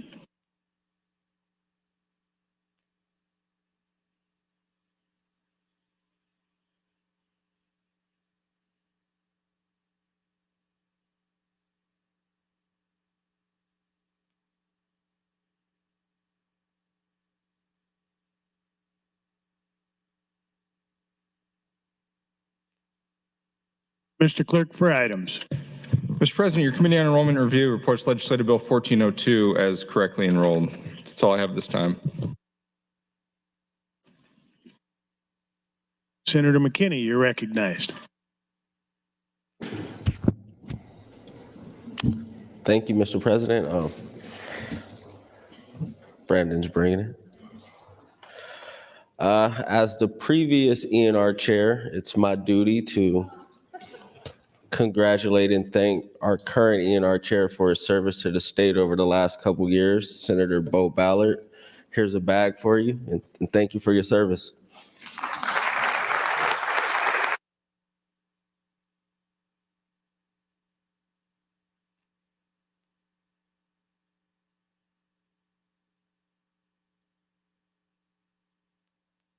Speaker Arch, you're recognized for a message. Thank you, Mr. President. Good afternoon, colleagues.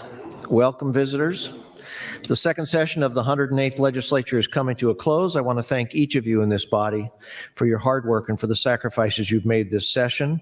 We did accomplish a lot, and we should be proud of the work we have done. There were 597 pieces of legislation introduced this year, including the bills we passed today, and including those bills amended into packages.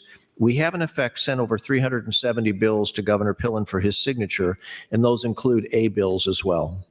That number also includes a number of bills introduced and heard last year, so it wasn't all this year's bills. Within those pieces of legislation are good government policies that will grow our economy, our workforce, and our communities, strengthen our K-12 education, provide more support for our families, reform our criminal justice system, protect our valuable resources, and improve the physical and mental well-being of Nebraskans. I've been asked by many people, what changed between the first session of the 108th Legislature and this, the second session of the 108th Legislature? And the answer is a lot. I think we can all agree that last session was motivating to all of us to find a different way to legislate, and also clarifying as to just how important and extremely fragile this treasure of our legislative institution truly is. In my end of session speech last year, I stated that it would be up to the members of the legislature to determine what kind of legislature we want going forward. A unicameral that is focused on approaching governance with a solution-focused, problem-solving mindset will only happen if we want that. I made a commitment to this institution and to the members of this body that I would work with you over the interim to assess what we have learned, lessons both good and bad. And that's what I did, and that's what a lot of you did. We successfully hit the reset button. The interim gave us the opportunity to implement a number of changes to strengthen our institution, which directly impacted this session. In addition to spending time with our colleagues over the interim, we also conducted an interim study, LR 179, to get feedback from the public regarding its participation in this representative form of government. As we discussed at the Legislative Council meeting in December, the feedback was eye-opening and enlightening.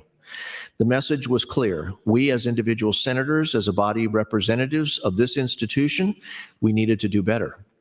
So we made a number of changes, including new easy-to-follow bill tracker on our website, more comprehensive information available to the public, improvements to the online comment portal, and very importantly, a structured committee hearing process for controversial issues. We also made a number of changes to our own internal rules of legislative procedure to make the process of debate more efficient. Each amendment to the rules was given a public hearing. Input was received and seriously considered. Adjustments were made, compromises were made. A transparent and open discussion occurred on the floor, and we ended up with a set of rules which improved the quality of our debate and improved the functioning of our institution. There certainly were controversial issues that led to difficult debate, and there always will be. Every session is going to have controversial issues. But we learned how to deal with those issues and find a way to debate them productively. I'm not going to go into all the bill details of what we passed. The governor did a very good job with that. But I do want to talk about how you legislated this year. We definitely improved our communication to each other. That was my greatest encouragement. I saw it happening. If there was opposition to a bill, you attempted to understand the opposition's concerns and find a path forward, ultimately resulting in a better bill. We weren't just counting votes this year. We were actually working with each other. And I think we learned to work together. Compromises were made to improve the legislation. I think that was obvious by how many bills we passed with such broad support. We took the 60-day opportunity to define ourselves as a solution-focused, problem-solving legislature, and for that, Nebraskans will benefit. For those of us continuing on to become members of the 109th Legislature, we absolutely have to hold on to the lessons we've learned and carry those forward so we can be good role models for those who will join us. As freshman senators come in, and we'll have at least 15 in this next session, as they come in, we have to help them understand what the culture of this legislature is. We must continue to protect this treasure, the institution of the unicameral. For those who will not be back next year, thank you very much. You have mentored us. We want to mentor those who come behind us.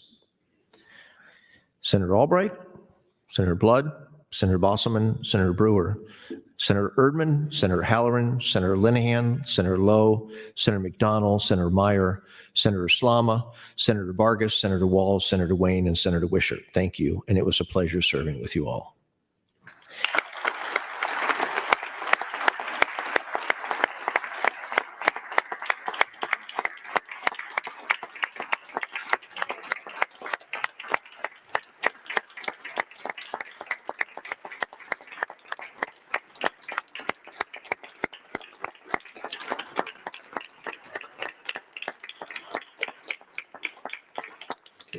But as we know, this legislature embodies more than just 49 senators, and there are many, many dedicated people behind the scenes who, without them, this legislature simply wouldn't function.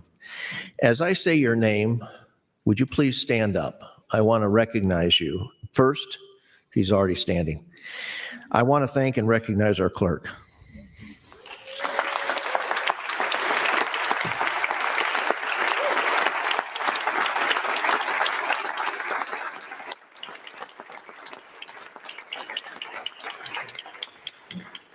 I think we could all say without Brandon, we'd all be lost. You did an outstanding job in your first 2 years of your tenure as clerk. Your advice to me on rules and procedures was extremely valuable. Thank you very much, Brandon. Next, Assistant Clerk Dick Brown. Thank you, Dick, for your decades of service and your willingness to stay and support the clerk in his first 2 years. Thank you, Dick.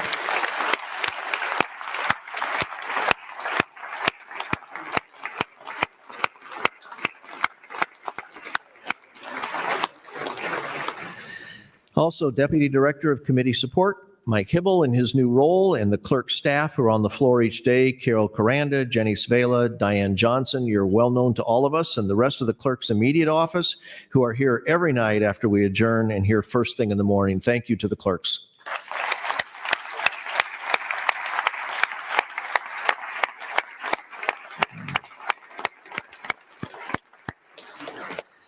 I often wonder what goes through the minds of our legislative pages as they sit there and they watch us. I won't ask them, but thank you very much to our legislative pages and our supervisors, Kate Cassane and Bobby Busk as well.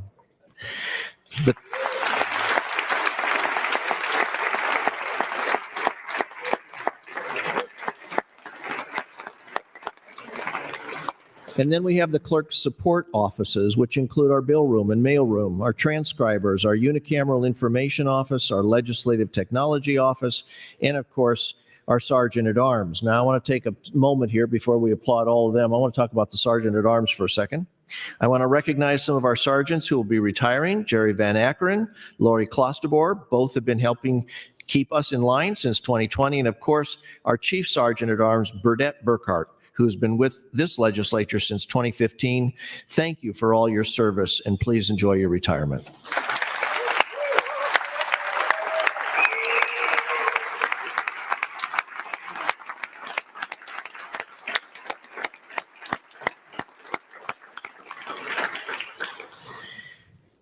And then the Legislative Fiscal Office with Director Keisha Patton, to the Revisor's Office with the Revisor of Statutes, Marcia McClurg.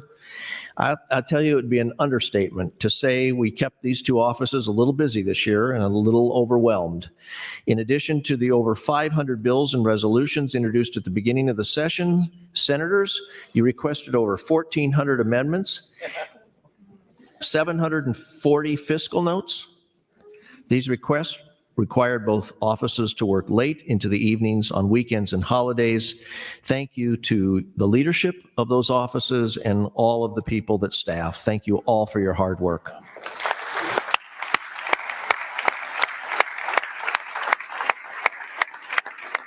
There they are.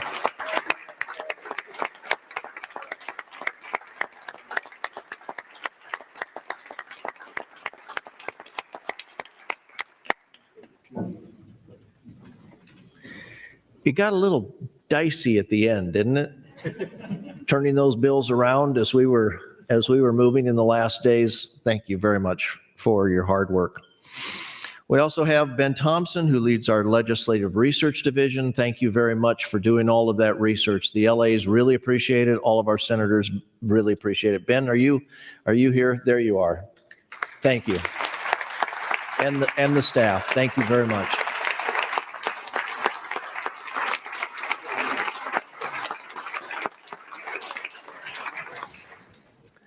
We have a legislature's accounting and budget office led by Shelley Reed. Shelley, are you here as well? I don't. There you are. Thank you.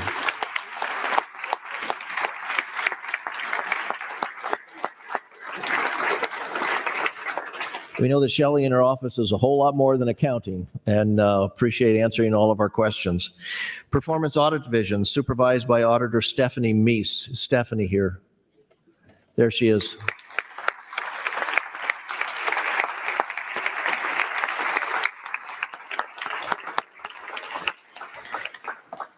I'm sure LR 298 might be of some interest to you, Stephanie. We'll be in contact as we talk about legislative oversight this summer. Thank you. Our Inspector General of Corrections, Doug Kobernick, and our Inspector General of Child Welfare, Jennifer Carter, you also will be involved in LR 298. And I saw, where are they sitting? I saw, there they are.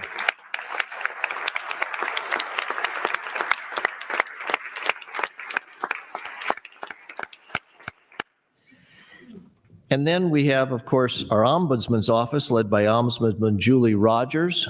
This has been a great year, a difficult year for Julie and her staff, but thank you very much for your work.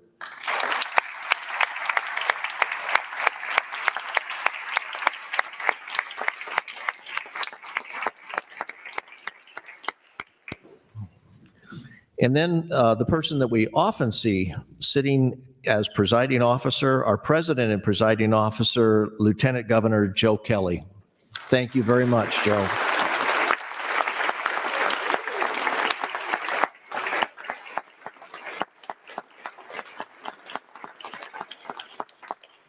I see, Lieutenant Governor, you got your very own gavel, but I see it's also screwed down to the plaque, so cannot be weaponized.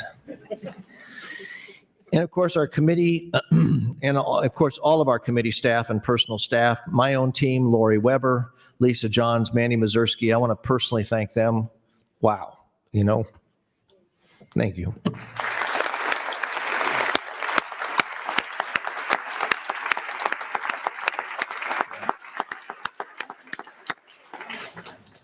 I also want to thank Nebraska Public Media for its coverage of the legislature, bringing state government into the homes of people across the entire state. Day and night, they're here, they're doing all of that work. Thank you very much to them.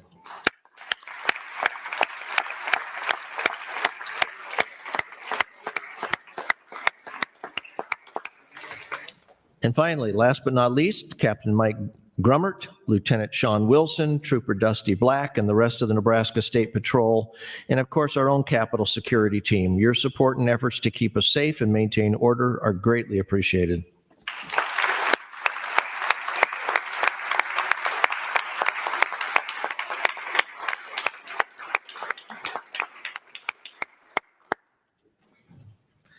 Well, thank you to everyone for your very hard work and for a session we can all be proud of.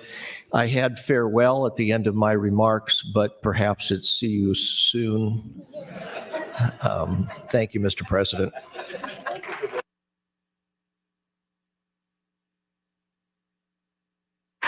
Speaker.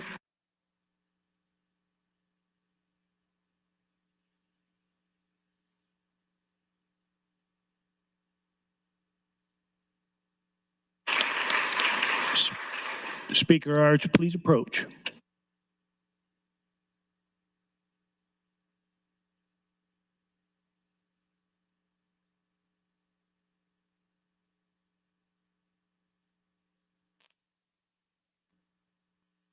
Senator Conrad, you're recognized to speak.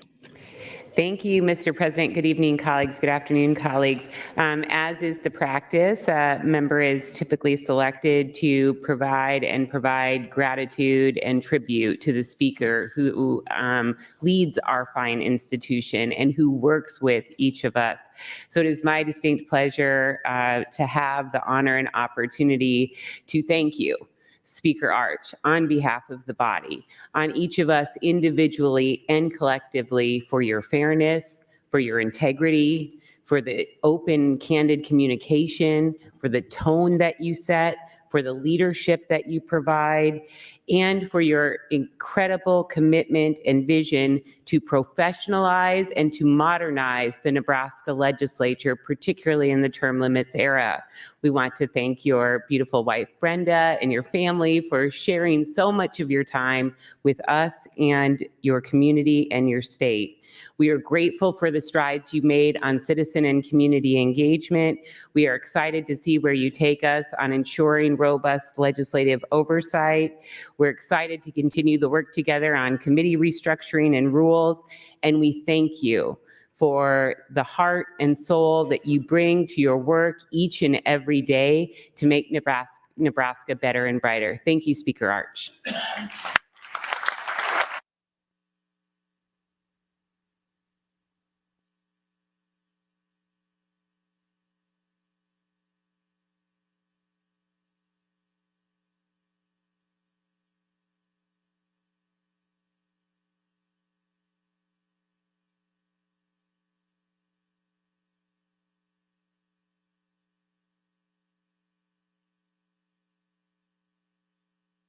We'll start with farewell addresses. We'll call each senator to come up and give his or her address. Senator Meyer, you are first.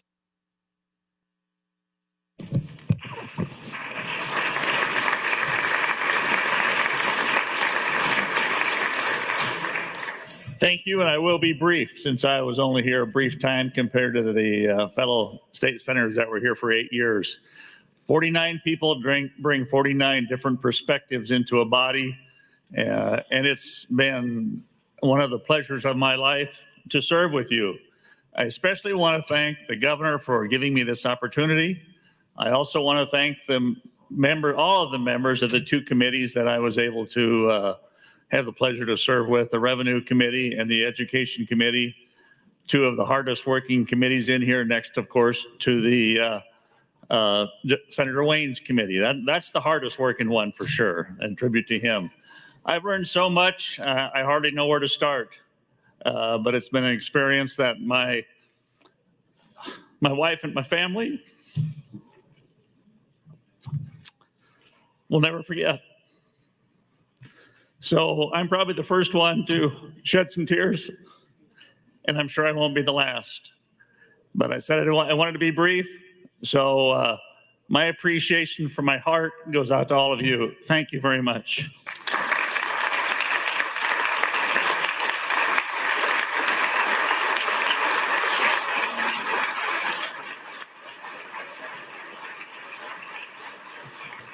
Senator Slama, please come forward for your address.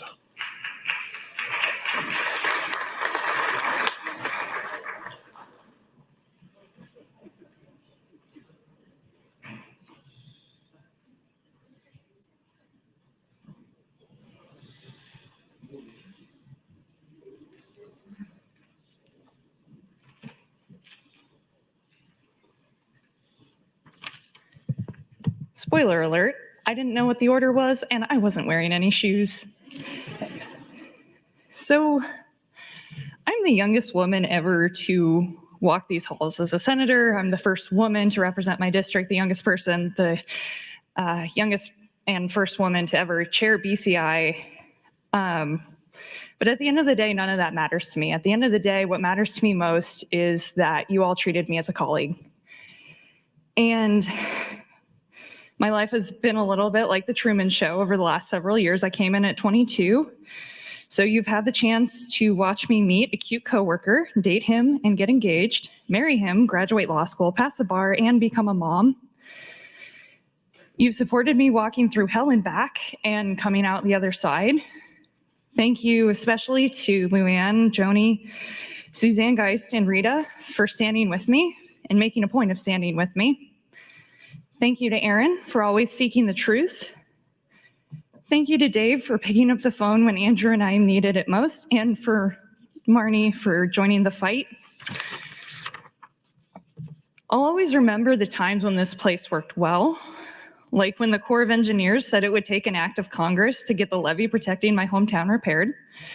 So we got an act of Congress courtesy of Congressman Smith, and also a state appropriation to repair it. Or when Andrew finally asked me out on a date at the 2019 Sine Die party, probably the most redeemable thing to come out of that place. Or those who know. Or when we invested record amounts in Southeast Nebraska year after year to upgrade electrical systems in Falls City, resurface Highway 50, expand rural internet access to people that have never had it before, better fund our rural students, and expand degree offerings at Peru State. Or when we survived the largest natural disaster in our state's history in 2019, and then came back next year to help Nebraskans through COVID. To Jessica Flanagan, God definitely had a chuckle when I walked into a certain 2017 political event an hour early and helped set up. If only we knew what that day would mean. That was my introduction to politics in the state of Nebraska, and it was from just blowing up balloons at Governor Ricketts' reelect kickoff. To Governor, now Senator Ricketts and Suzanne, thank you for having the audacity to believe in a 22-year-old to represent her home region. Thank you to my A-team, Sue Ellen, Tori, Natalie, Joshua, Hudson, Casey, and Jenny. The trains never would have run on time without you. Thank you to the Hilgers, the Geists, and the Lows, along with the esteemed members of the CLAC for making Andrew, Wynn, and I your adopted legislative family. Thank you as well to my family. You have handled every curveball over the last 6 years with grace and far more patience than me. And Andrew, how on earth do I even try to put into words what you have meant to me? There must be a special corner in heaven for Andrew and everything that he has had to deal with, usually with me. To my colleagues coming back next year, read the damn bills, don't mess with staff, never forget the 40,000 people back home that you serve. To the staff and to the pages, don't you dare listen if somebody tells you to wait your turn when the opportunity to serve comes up. You can't control if you're the youngest person in the room or what your last name is or if you're the only woman. You can control if you're the most prepared, work harder, smarter, and prove them all wrong. For everyone thinking this is my retirement from politics, I'm really sorry to disappoint you, but I'm 27. 27 is only an acceptable age to retire if you're a professional athlete, and well, y'all may be many things, but pro athletes aren't one of them. This isn't my goodbye from Nebraska politics. It's a see you later. District 1, thank you so much for the privilege of a lifetime.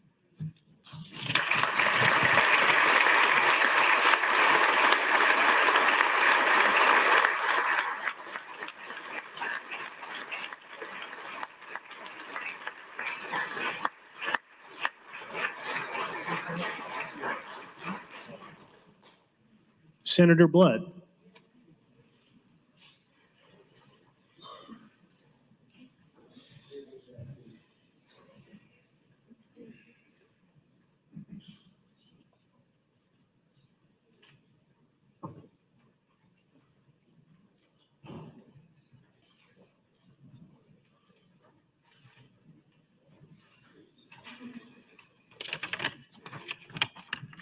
So before I start, I seriously need to get something off my chest today with several of you on the floor. So to you and you, well, you're kind of cool. Just kidding. But seriously, had you worried for a minute though. Fellow senators, friends all.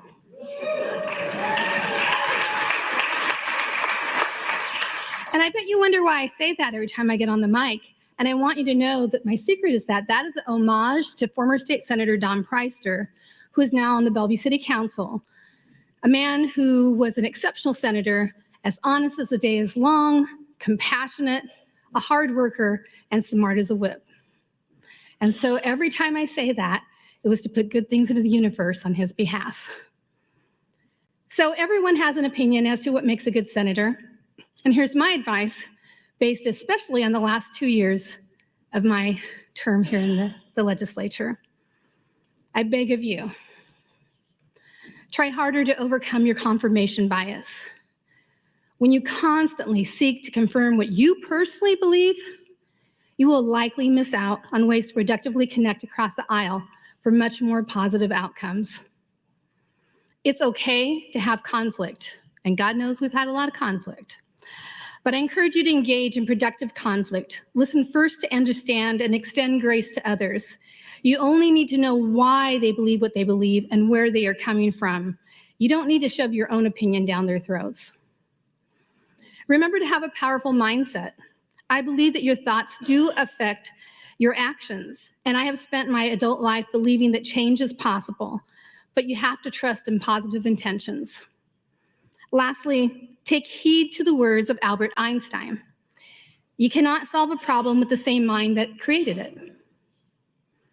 And now my personal quote, keep your butts in your chairs, friends. Because I know everyone thinks I have this amazing memory, but the real truth is that I don't leave the floor. I listen, I learn, and I keep the receipts, Senator Frederickson. Being attentive will serve you well when you need to bring history to mind in a future debate. Friends, saying goodbye doesn't mean anything. It's the time we spent together that really matters. And so today I do not say goodbye, but I do say try to do better each and every day to make Nebraska residents proud and for the greater good of all. And with that, I thank my staff, Alex and Gabriel, and in case you haven't met him today, our mascot, Fred. And I wish you all a peaceful summer and no special session. Thank you.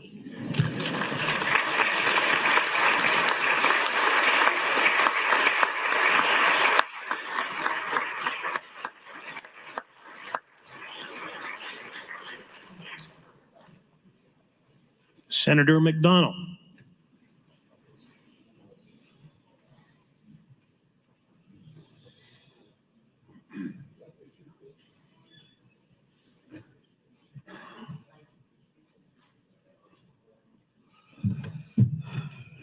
2016, when I decided to run for the legislature, I was overwhelmed with the number of people that helped.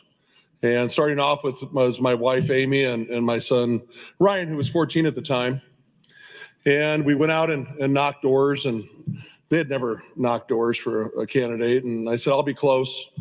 I said, we're running on basically that I'm pro-life, pro-Second Amendment, pro-union, and I want to do something about property tax. I want to reduce property tax. So we went through the campaign. It went very well. Received 70% of the vote. Afterwards, my wife, Amy, my son, Ryan, reminded me that they were responsible for the 70% that voted for me. I was responsible for the 30% that knew me and voted against me. So they kept me humble right away. Throughout my life, God has, he knows I need a lot of help.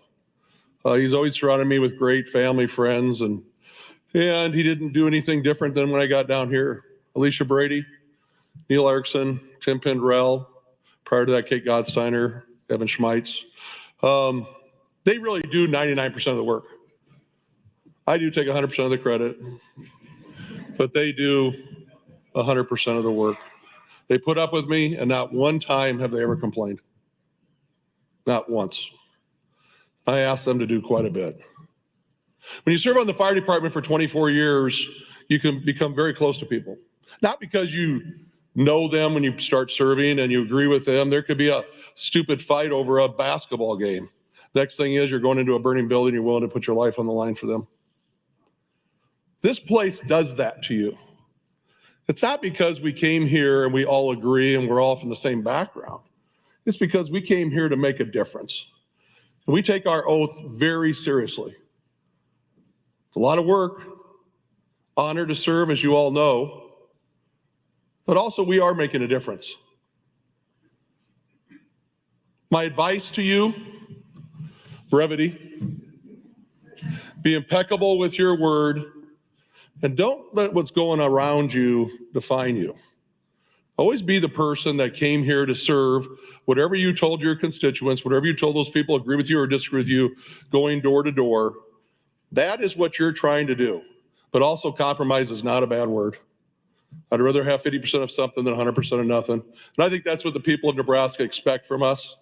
Now, when the governor was up here earlier and talked about halftime, anybody that's played sports, there's been times in that locker room where I didn't want to come out for the second half. Things weren't going very well. Now, I know that this is something that we can do together. Working together, we can make a difference going forward. And whatever the governor, when he calls that special session, I know we will all return. We will all work extremely hard because it's not about us. It's about the citizens of Nebraska that we all serve. God bless. Thank you.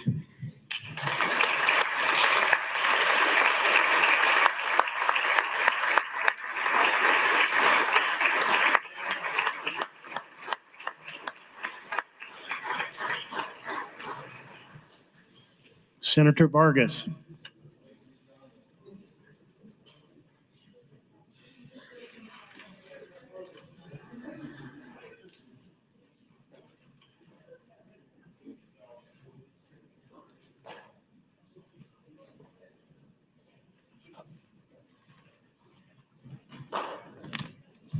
I'm going to wait till McDonald shakes every single hand.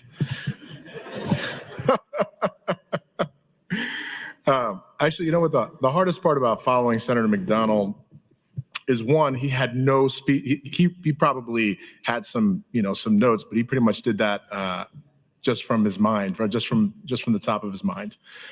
The hardest thing about this is I've been trying to write this all night. And I want you to imagine just how hard it is to sum up 8 years of the work that we've each done in the legislature in a 5-minute speech.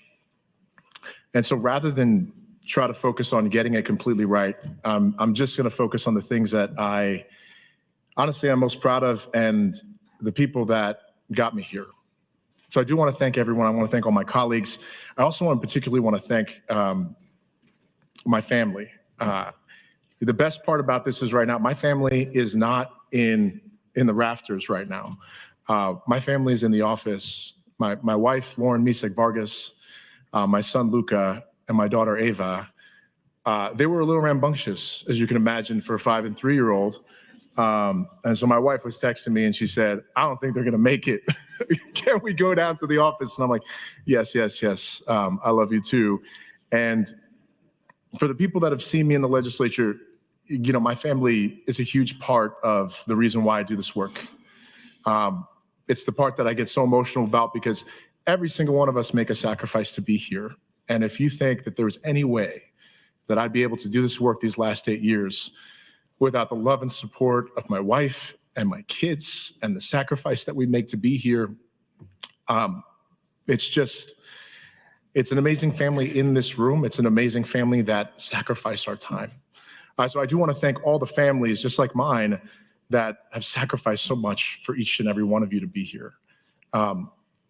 Because the sacrifice these last 8 years, I know it was worth it. I know it's worth it because when I started this legislature, I also wasn't doing this alone.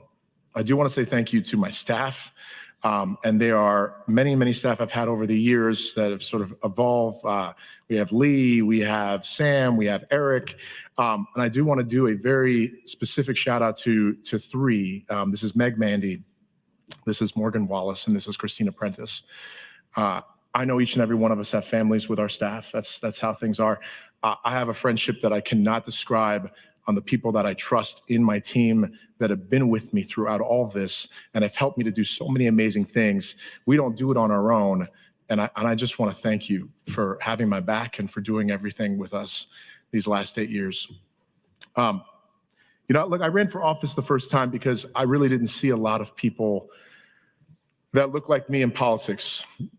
I didn't see a lot of people that had my background in politics. This is not something that I wrote down in some journal growing up. I was a science teacher. I studied biology in college, and I'm the son of immigrants. My parents didn't have a lot growing up.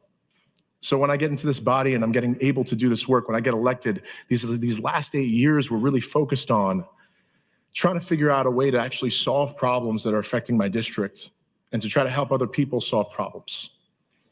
And the most fortunate thing I've been able to do is we've been actually able to do a lot of things. Working on meatpacking plant worker safety because I lost my father in the COVID-19 pandemic. Working on public health support, infrastructure support for maternal and child health because I watched my wife go through preeclampsia. fighting for small businesses because we have amazing small businesses in LD7.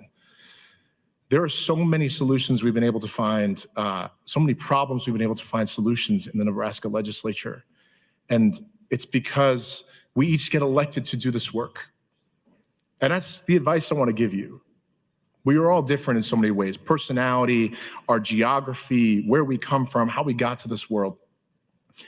The most important thing is that we are who we are in this body. I've often said that this is an ecosystem. The way and the reason that the legislature works, especially the nonpartisan legislature works, is because we each take responsibility for being part of the solution. We're not all the same in how we debate. We're not all the same in how we reason, on how we legislate, on how we negotiate. We are representing ourselves, our strengths, our backgrounds, and the people we represent in our districts. I just want to thank District 7, downtown and South Omaha, for giving me the opportunity of a lifetime to represent this district. They took a chance on me, and they continue to take chances on me.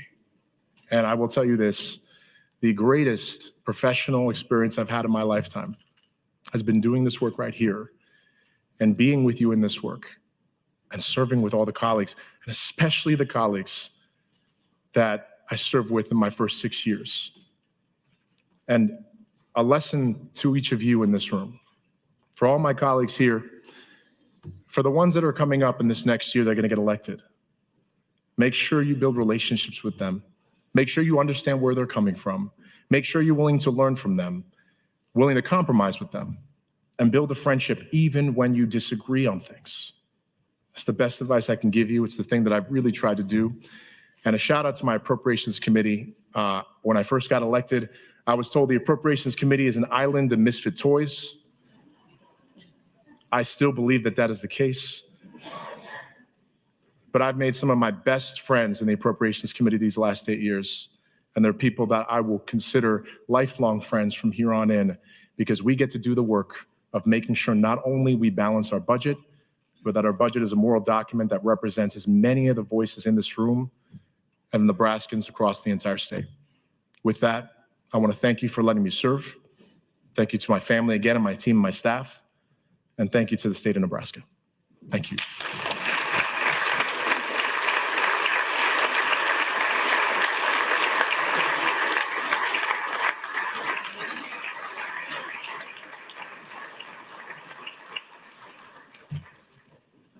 Senator Wayne.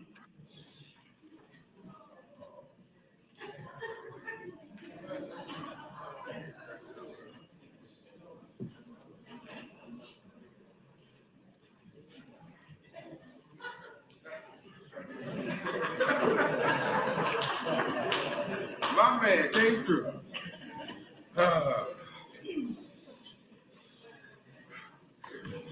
This doesn't count as my time, but I'm going to talk anyway. Thanks, Senator Von Gilliran, for the tissue. But no, before I start, I'm just going to say, I was walking out of OPS meeting one night late with Senator Vargas, and he hadn't announced yet, and he said, I'm going to run for the legislature. So why in the hell would you do that? 2 months later, I'm running for the legislature. So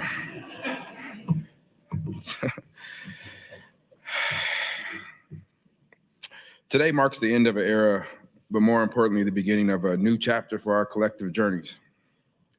I extend my deepest gratitude to each of you for your unwavering service, your friendship, collaboration during my tenure in this Nebraska unicameral.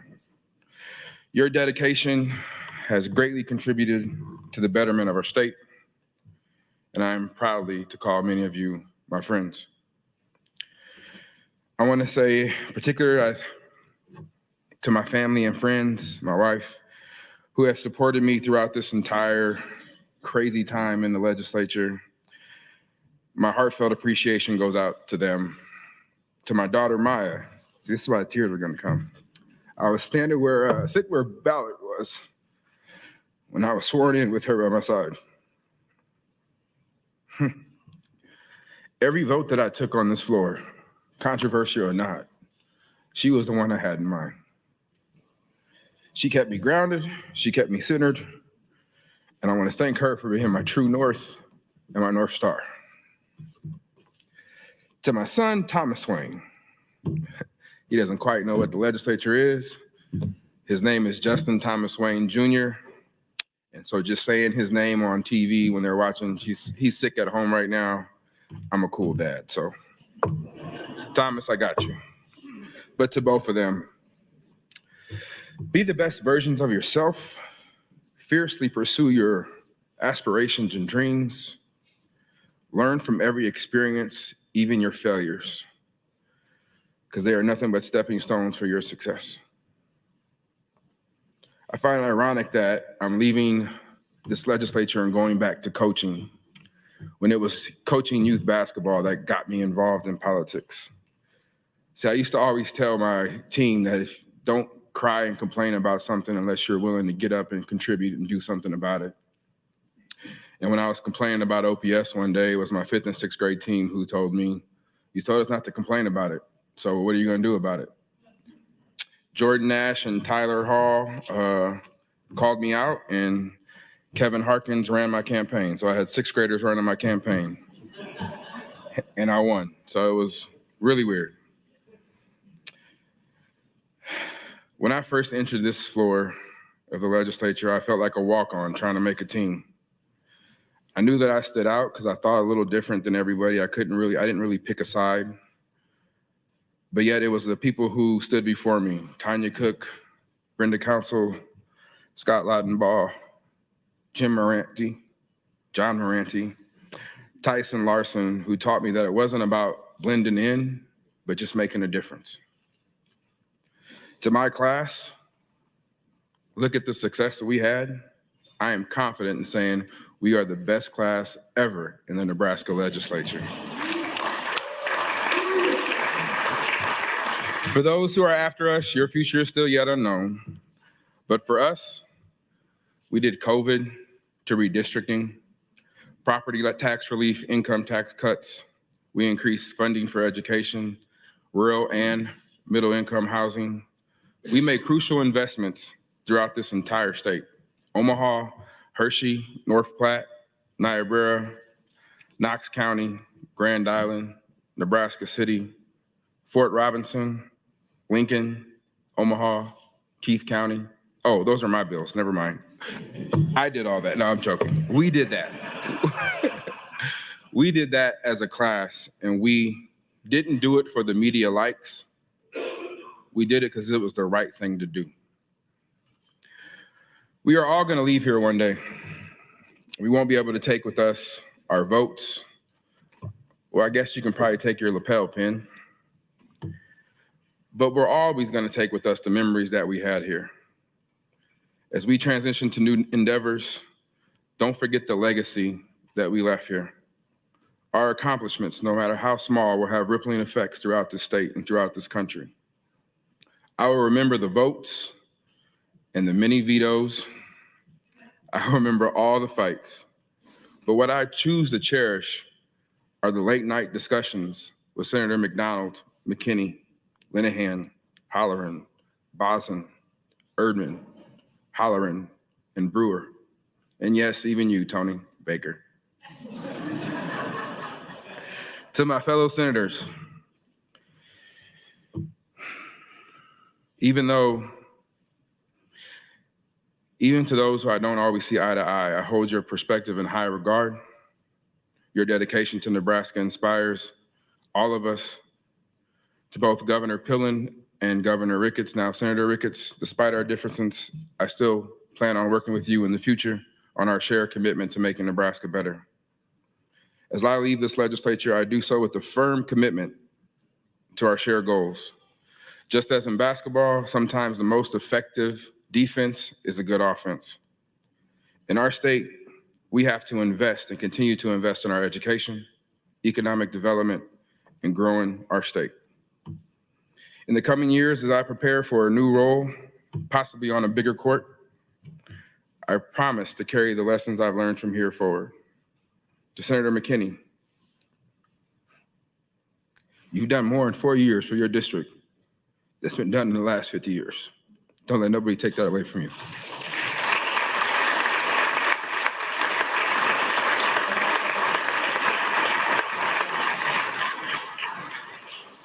Senator Linehan, thank you for the ups and downs. But we came, we saw, we conquered.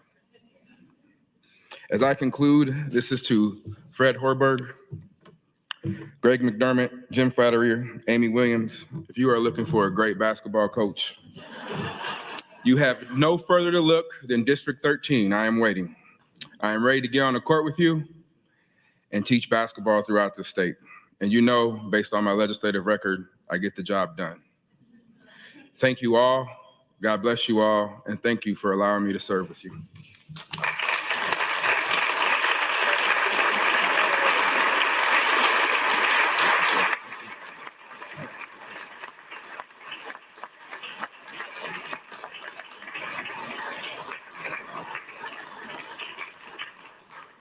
Senator Walls.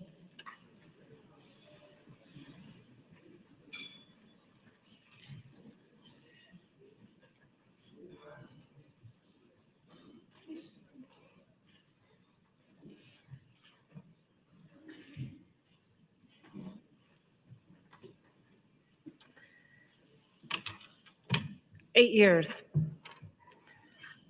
Oh man, just think about all the things that we've been through in the last 8 years, and we did it together. There are a lot of people to thank, and I apologize if I can't thank each and every one of you. First and foremost, my constituents from District 15. Thank you for your love and your support. I don't think you will ever know how much it means to have a note of thanks from you or to pass you in the grocery store and have you say thank you. It means so much, and it's a great reminder of why I ran in the first place. Thank you to the legislative staff who keep this place running. Brandon and the clerk's office. How you do your jobs so eloquently without making any faces is beyond me. Lord knows I cannot do that. We appreciate your patience, your knowledge, and your poker face. The Sergeant of Arms who constantly have to remind us to stay in our seats and punch in, especially that group over there. Our State Patrol who keep us safe and always look so handsome dressed in uniform. Right, Anna Wishart? The bill drafters, transcribers, unicameral update staff, fiscal office, IT staff, pages, janitorial staff, and cafeteria staff, all who work in the Capitol. Thank you, thank you, thank you. Everything you do each and every day is appreciated. Thank you to the media for continually telling our constituents the stories of the Nebraska Legislature and for being the people's eyes and ears and keeping us honest. Thank you to the lobbyists, government agencies, and nonprofits for your work and your advocacy on behalf of Nebraskans and educating us on so many different issues and the historical perspective. Thank you, Walt Radcliffe. Legendary in my eyes. I will definitely miss that corner bench outside the doors. You scared the crap out of me during my campaign, but I have learned to love and respect you. Special thanks to the entire education community, K through 12 and post-secondary, for your dedication to our kiddos, families, our communities, and our state. Thank you to my office staff and interns, past and present. Woo. My campaign manager, Brandon, and my first legislative assistant. Thank you to Brandon and Zoe and Nicole. Thank you, Amanda and Noah. As you guys all know, there's a special relationship between you and your staff. They see things, they hear things, and feel things about you that no one else in this building or even at home will ever be able to understand. They laugh with us, strategize with us, protect us, keep us on schedule and on task. They lend a shoulder to cry on, and they celebrate with us. They are truly the most dedicated people I know, and I have the best in Amanda and Noah. I really, really don't know how I'm going to function in this big, wide world without you. To my colleagues, it's been an honor and a privilege to get to know you. My favorite thing about the unicameral is that I get to know 49 senators. I really get to know you. I get to know you and better understand the state of Nebraska through your eyes. Special thanks to sweet Anna for being my seatmate the last 8 years, for being a strong advocate and an independent thinker. Thank you to Speaker Arch for your leadership. Thank you to Luann Linehan, another legend. I don't know anybody who works harder or loves numbers more than she does. I also want to thank former Senator Patty Pansing Brooks for her friendship, the infamous slumber parties that we had, and her constant reminders to love. And former Senator Sarah Howard for teaching me the importance of actually talking with my colleagues and bringing people together. Thank you for your direction and ongoing support. I don't know where I would be without you, and I don't know where my keys would be, or my phone would be, or my billfold would be by now without you. I do want to thank the governor and his staff, Kenny, Grant, Lee, Maureen, and Dave, and the agency directors. Thank you for opening the lines of communication. It really is very important. It's important, it's effective, and I think it will produce better results for Nebraskans. I want to thank the staff at Billy's for always taking good care of us after a hard day in the ledge, and your ability to be very creative with your menu items. I can order the same item on the menu, and it comes out different every single time.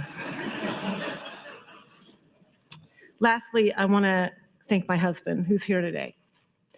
You guys know I am a hugger, and by the time I get home, I'm hugged out. So I really want to say thank you to my husband for just being patient with me and loving me. Thank you to my family who allowed me to have this opportunity, for making every family get together about family and not a political conversation. Keeping our family together was really important to my parents, and I'm grateful that we as a family continue to make that our priority. Thank you to my kids and my grandkids for always bringing the sunshine. I love you. After I was first elected, I was sincerely, honestly afraid that this experience would change me, that it would change who I was, my beliefs, what was important to me, and that it might even change my faith. I'll never forget driving to Lincoln on my very first day of work in the legislature. And I prayed almost all the way. I prayed that I was doing the right thing and that this experience wouldn't change who I was. But it did. It made me a better person. I'm a better person because of everything I've learned from the people who live in Nebraska. Every conversation, every email, and every hearing I sat in, listening to people from all over the state speak about the issues that were important to them and how our decisions would affect them and the people they cared about. I'm also a better person because of what I've learned from all of you. Even though we're all different and we come from different backgrounds and live in very different areas of the state, we are all just humans. We all deserve a voice. We deserve opportunity, respect, and grace. Colleagues, we hold so much responsibility as legislators, but I believe our biggest responsibility is to educate ourselves and allow ourselves to change and grow. So here's my advice. Learn to embrace change, learn to listen and empathize, learn to humble yourselves and put others first, and you will be changed for the better. Thank you.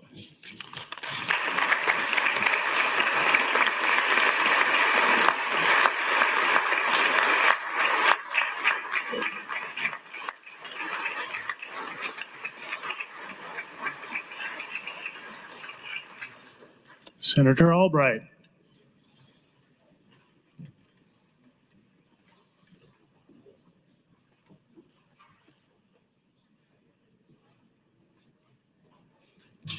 Nice, Brandon. Well, we'll just wait for all the hugs and kisses. Senator Walls, you're a hard act to follow. You've got the teacher in you. You had all your notes, and everyone was just taken by every comment that you were making. You're just going to hear from me, from my heart. I'm sure that Glenda is just like cringing to think that she didn't put any notes together for me for this little ordeal. But first and foremost, I do want to thank my constituency back home. I wouldn't be here standing before you for the past 8 years. And to all of you who are running, don't worry about how you're voting on one issue, because they love you or they wouldn't have put you in office. And you know, during COVID, when we couldn't go door to door and all we could do is make phone calls, you know, you were darned if you did, darned if you didn't, if you had a mask on or didn't have a mask on, and you all knew where I was at on that one. But the bigger thing is they see you, they hear you, they watch you, they listen to you. You have no idea how many people are watching right now. They're watching all of us. They're proud of the work that we're doing because we all have them in mind and not our own feelings and our own bills. Never let a bill define you. Sometimes we carry these bills for people in the lobby or people back home because you just want to help them. That doesn't mean that you're doing the right thing or wrong thing, but we all have to have enough respect for one another when we're on the floor, when we're doing what we do every single day here. It's not easy. It's not for the faint of heart. Not one of us would have said yes to running had we known what we were getting into. Little did I know 8 years ago when I ran on property tax, broadband, and don't tell the governor, but Packer ownership of, what is it? Packer ownership of livestock. And we're cow-calf people, okay? But when I came down here, the very first people that came to my office were the pro-life groups. And I just figured, well, why wouldn't I do that? Why wouldn't I take that on? And you know, all the media came right behind him saying, are you sure you know what you're doing? You know, I didn't know. Sometimes innocence and not understanding things is the best way to start. But you know, did I come down here looking for that? No, I didn't. But you know what? Not everybody can do that. I could because of the experiences that I had in my lifetime, personally, with my family, with others. But don't ever hold back. Take the bills on that you feel are talking to you, speaking to you, and that you feel that you can do the very best you can to get it across the line. But don't let it define you. Don't let things get to you because we all have different backgrounds and different things that have happened in our lifetime. And I will definitely say that, you know, babies and kids, you know, I can't wait to go home and just hang out with 15 little grands, right? And I'm sure all of you are yearning for that too. But just know that stay Christ-centered.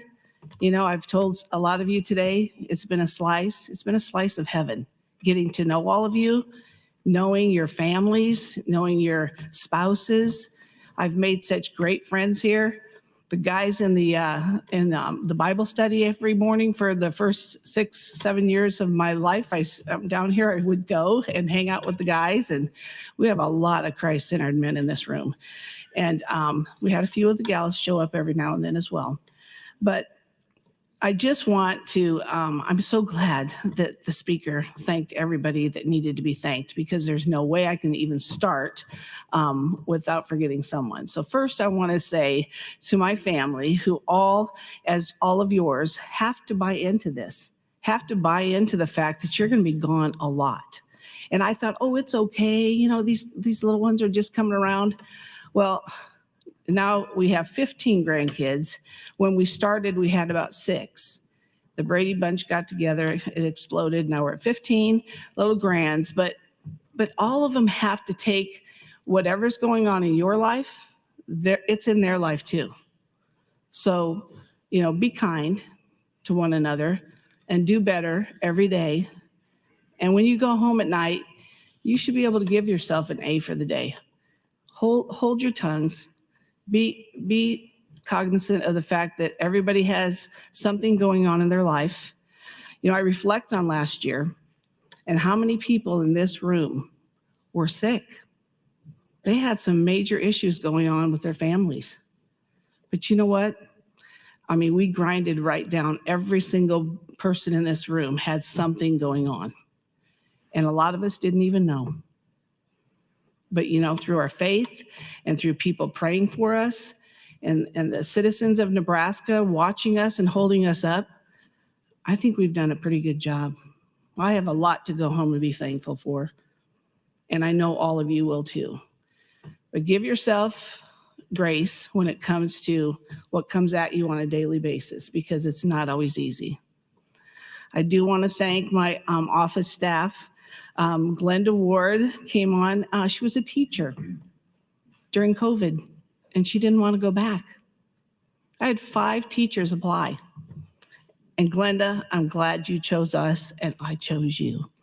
And then we had Beverly Neal, who was with me forever and decided to retire. And I said, well, you can't do that until you find your replacement. And she did. And Jackie O'Neill, I don't know if Jackie's sitting over there. She's downstairs, probably downstairs. She's kind of quiet that way. But I appreciate both of the ladies in my office. They have kept me on track. They have lifted me up on days that weren't so easy. But that's what we're all here for, to be together as a body. And we can throw the fists all you want, but when it comes down to it, we know that we're doing this not for ourselves, but for the state of Nebraska, to make it a better place for our children, for our families, for everybody who plugs into any part of what we do on a daily basis. And I do want to make a shout out to the Redcoats and the Nebraska State Patrol and our security. We had some crazy times last year, and even a few times this year, where there were so many people in this building. But we all respected them. We did what we needed to do to get through each and every one of those committee hearings. So just be mindful of those around you. And for the clerk's office that gets to stay so much later until we can all get online to find out what we're going to be doing next. And the speaker and his staff as well did a great job. I'm not going to take much more time, but I want to thank my family. I want to thank my constituents back home. I mean, it's just an unbelievable privilege and honor to have served in this legislature and with all of you. Thank you.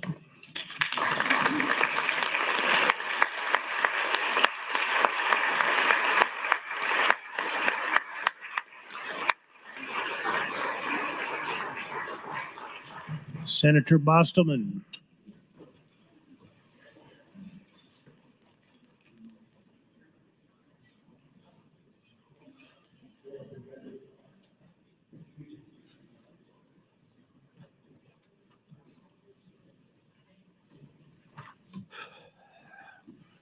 Mr. President, Mr. Speaker, colleagues, legislative staff, Nebraskans, friends, and family.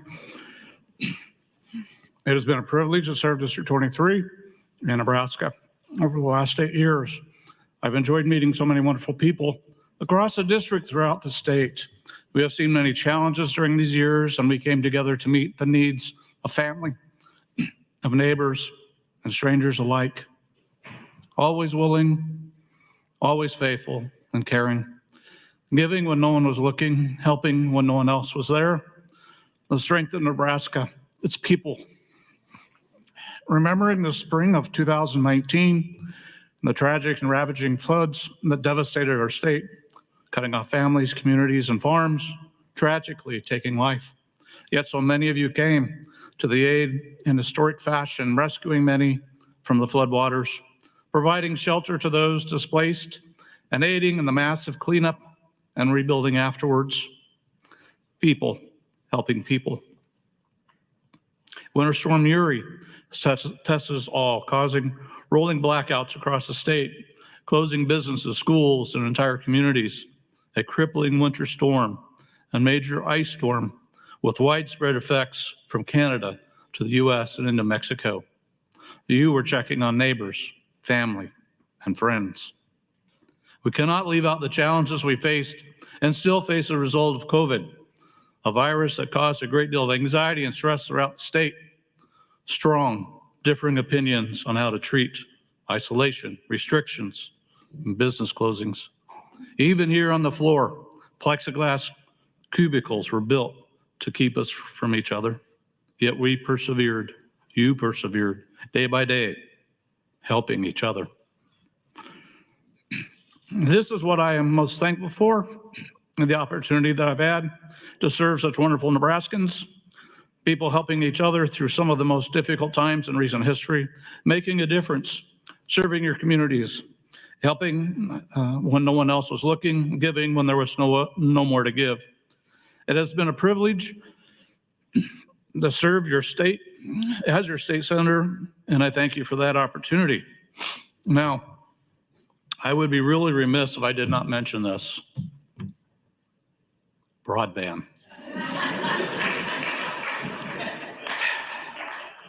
Yeah, broadband.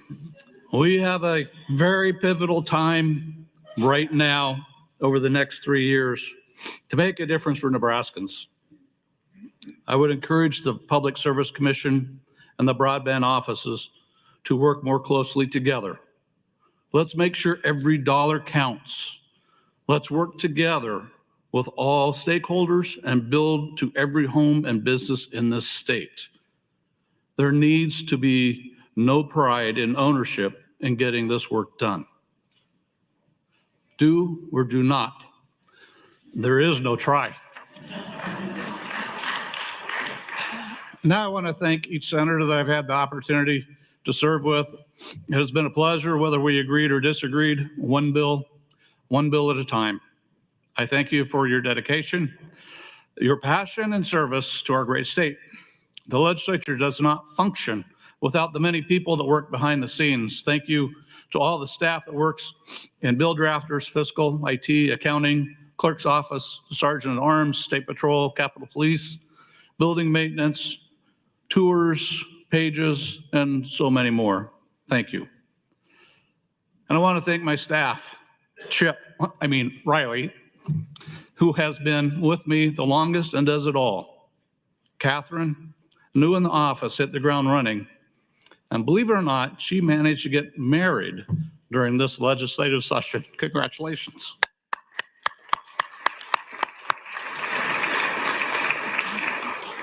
So Lori, my committee clerk, is just awesome and a true treasure.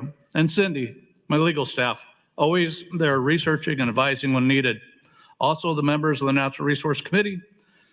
It's called the Fun Committee. Senators Mosier, Brandt, John Kavanaugh, Frederickson, Hughes, Jacobson, and Salama. Thanks for your work. Finally, I want to especially thank my wife for all of her support. Thank you, Chad. Our kids, daughter Jen and husband Kai and their family, and son Micah and wife Zena and their family, along with our extended family and friends. Without your support these past 8 years would not have been possible. God has blessed me greatly. Okay, I will end this with a verse from Philippians chapter 4, verse 7. And the peace of God, which transcends all understanding, will guard your hearts and minds in Christ Jesus. Thank you.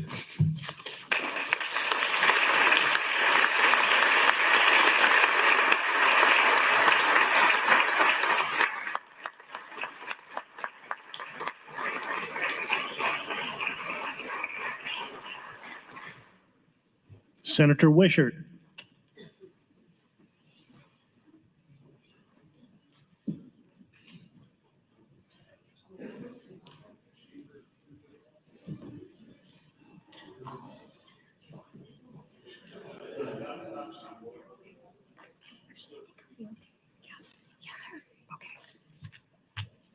Am I that short? No, but you won't be the only one. Okay.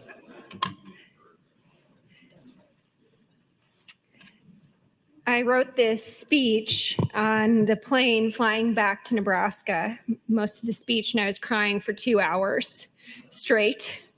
And I can't even imagine what the person sitting next to me was thinking the entire flight. Hopefully, I got it out of my system and I can get through this speech. I didn't though. This farewell is not just saying goodbye to 8 years of service, but to 12 years of working in this magnificent building with some of the most important people in my life. I was 24 when I started working here, and I'm going to be 40 next year. I literally grew up in this building with so many of you who are surrounding me today in this chamber.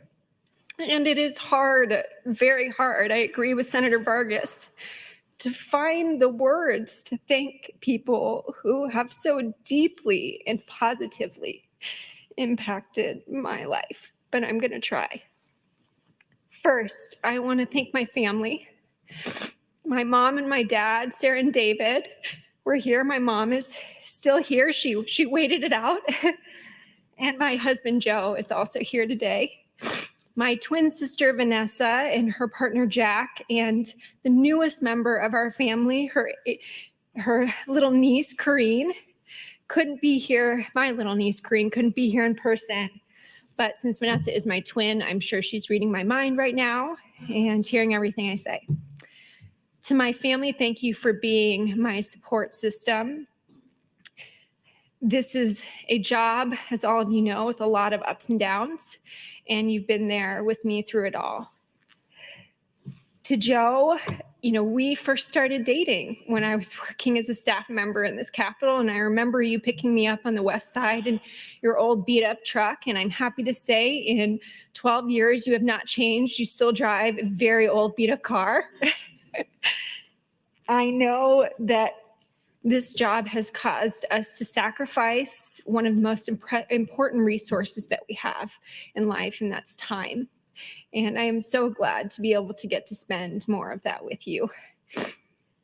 I want to thank my staff members, my AAs over the years, Mason, Matt, Ryan, Jameson, and most recently, Mary.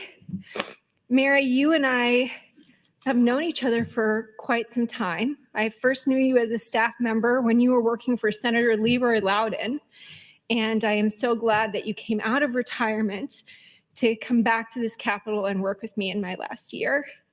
You are the true epitome of the nonpartisan values of this building, and I'm lucky to have gotten to know and work with you. To Liz, my legislative aide for all 8 years, and one of my closest friends. Wow, how time has flown. It feels like just yesterday we were working together as staff members, and you for Senator Heath Mello. And I know Heath would say the same. I could not have done this work without you. You are smart, impeccably organized. She gave me Kleenexes with my speech, of course. Professional, and you have a great inner compass for right and wrong. This building would experience a huge loss without you in it. And so I am so grateful that Liz has decided to go and work with the talented Senator John Frederickson. To the rest of the legislative staff, the clerk's office, the pages, fiscal office, bill drafters, accounting, the sergeant at arms, security teams, state patrol, ombudsman, performance audit, LRO, the janitorial, and all of the other staff and talent people who work in this building for the legislature and the governor and for the executive branch and the judicial branch.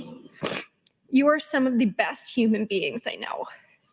And your commitment to your work and to supporting the state is inspiring, and it's essential. And I am forever grateful to get to know and work with you. I would also be remiss if I did not do a shout out to our favorite four-legged friend, the Capitol cat, Cameron. You bring a huge smile to our faces, especially during high pressure situations. To the residents of District 27 in the state of Nebraska, thank you. I adore you. I grew up in District 27, and when I went away to college, I became instantly homesick. for the kind people in this state in the incredible wide open spaces. It has been the honor of a lifetime to serve you and collaborate on some really important policy changes together that have made a difference in people's lives across the state. And finally, to my colleagues, I thank my lucky stars that our life paths intersected. When people ask me what I will miss the most, I say it is all of you.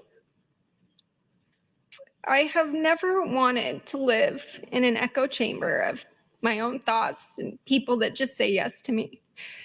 And this is not an echo chamber at all. I think we learned that today.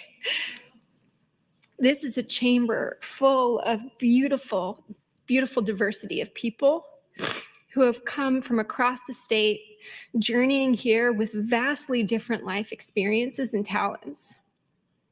And that diversity of thought and experience is what makes us capable of figuring out really challenging issues for Nebraskans. If I can leave you with any advice to those who are staying here and have years of service in front of you, first, really take it all in. You blink and you will be standing here like me.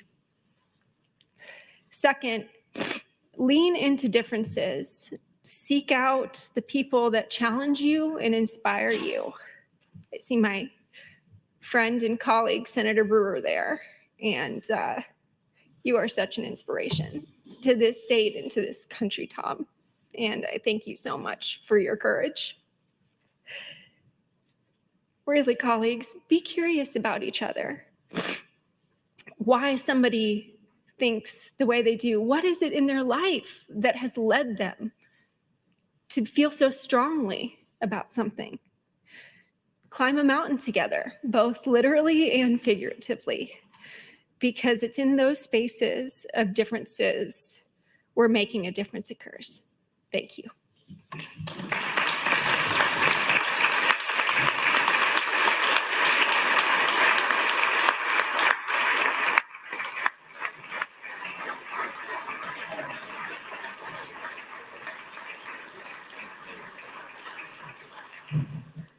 Senator Holleran.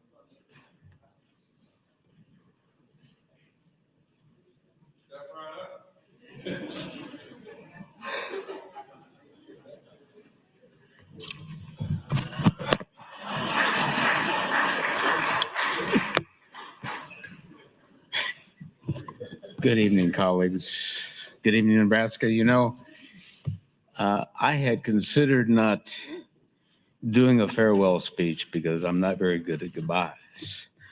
You can ask my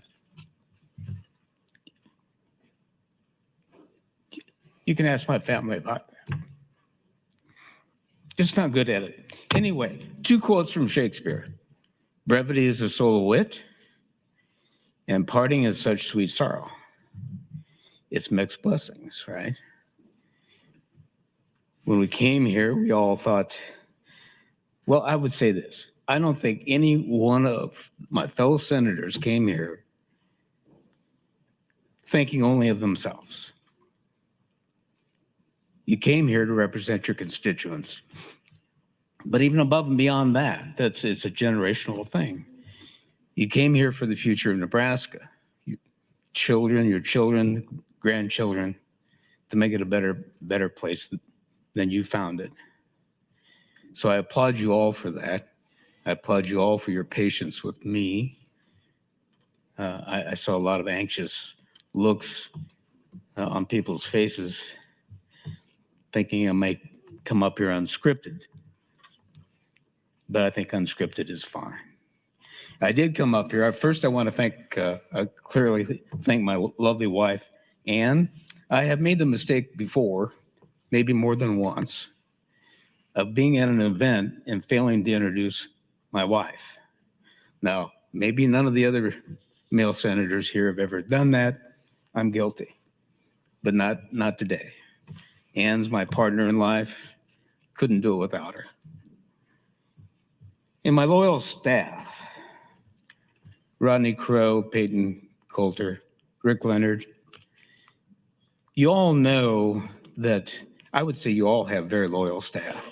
I think you would all say that, and I think it's true and it's important. But you all know you can't buy loyalty. You earn it. And you've all earned the loyalty of your staff. And you've all earned the respect of your constituents. Most of them, I would say generally almost all of them, are very grateful that you're here and thankful they're not. That's a joke.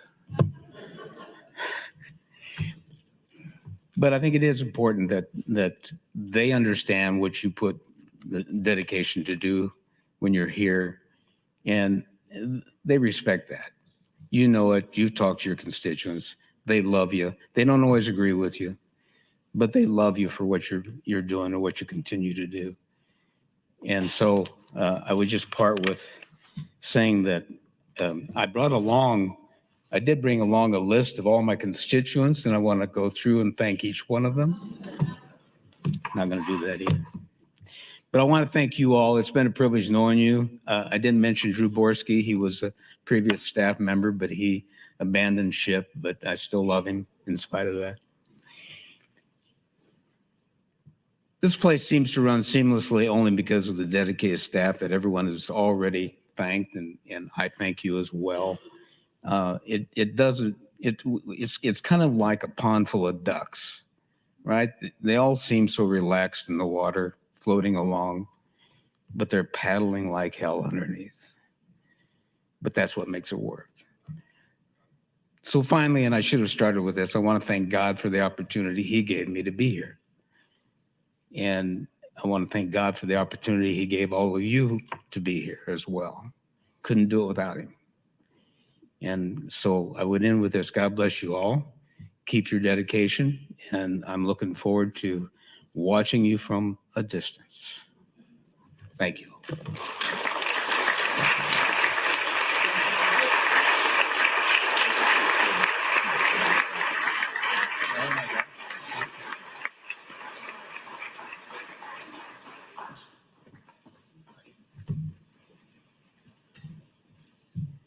Senator Lowe.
Wow, those are tough acts to follow. Being this far down the list, and this, the district, 37 is near the end, so it's tough. I can almost throw this whole speech away because it's all been said now.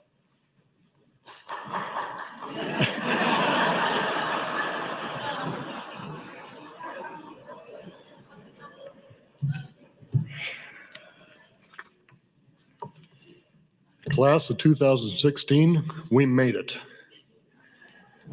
Julie and Fred, thanks for hopping on along with the ride. First of all, I want to thank God for his belief in me and for always being there for me and for having my back whenever I needed him. Next, for my wife, Kim, and my boys, Spencer, Alex, and Garrison. You guys have been my solid rock, standing behind me, next to me, and sometimes leading the way. Not to mention the girls that came into our sons' lives, our daughter-in-laws, Shelby, Katie, and Emily. And of course, their babies, which are always good for a parade. Kim, you have taught me that being humble in all cases has made me a better man, even though I wanted to be a senator. Senator Pete Ricketts and Suzanne, thanks for making that call. I'm glad I answered the phone. It's been an honor. Campaigning, I'm so glad I don't have to do that anymore. But what an eye-opening experience. I knocked on almost every door in my district, excluding the farmsteads, and I even made a few of them. My wife, Kim, would line up places to place signs. And on the first day that we could put out signs, she put out almost 250 small signs, along with the help of my sons. Then we started with the 4x8s, and before long we had 80 of those put out. Thanks to my wife and my sons. All in all, we had over 40 small signs for our campaign. The election night excitement, and I must say, having a place that we could host a party and not have to worry about food orders or drinks to wash down the food, that was a benefit. I need to thank my staff at the Platte Valley for putting up with me during those times. Most of them are still there, and love Crystal, who bought the place on election night. That night after the election, Kim and the boys removed all the signs that they had put out by 7:30 the next morning. They didn't sleep. They never stopped working for me. The constituents of District 37, even though you not all agreed with me, I still have all of your emails. I never deleted a single one. While campaigning, I rented my two sons an apartment next to the parking lot east of the Capitol, thinking that maybe one day I would need it. And when I won that election, I moved in with them. Now they were in college. That kind of puts a stifle on activity. They would tell me to go to bed at night.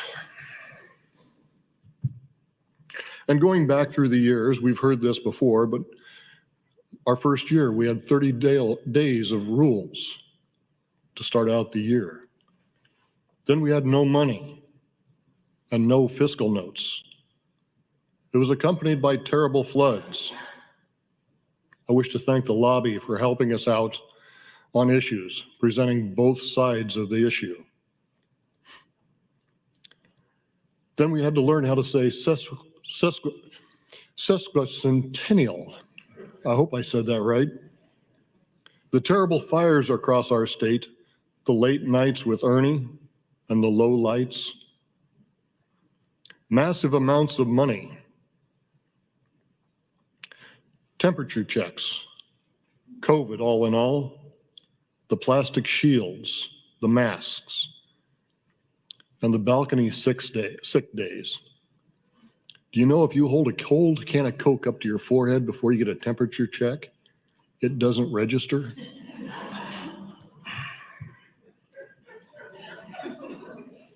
I heard somebody did that. Billy's in the evening. Billy's at lunch. Billy's for breakfast. Nodder, thank you. The late nights last year at the Capitol building, as it was shaking.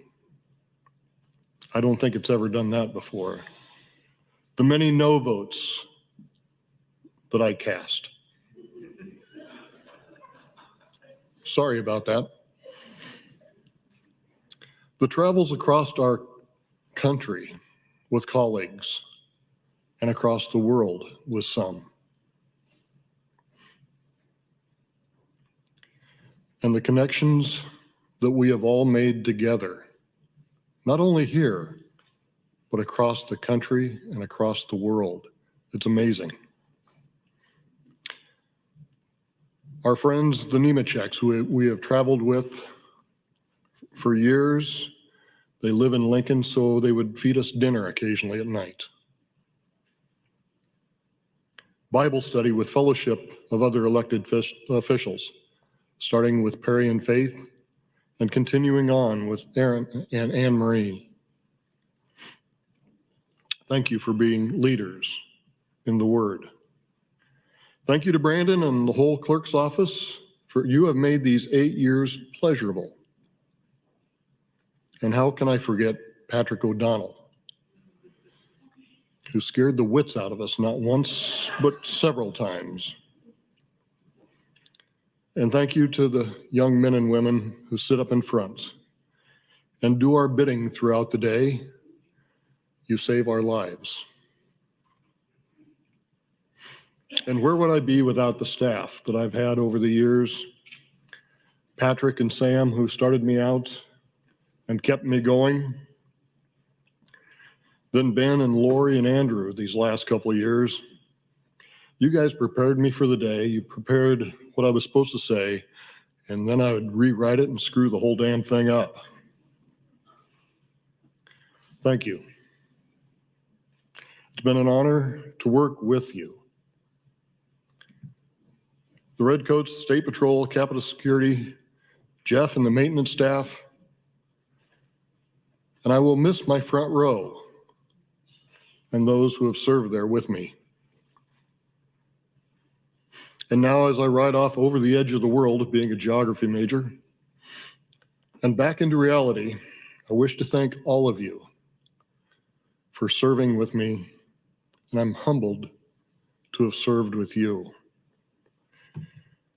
But last but not least, I wish to thank God again, Kim and my sons and my daughter-in-laws, and all my constituents for putting up with me over these years.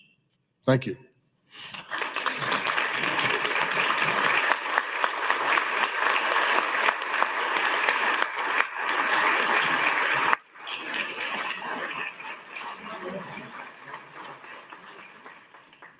Senator Linehan.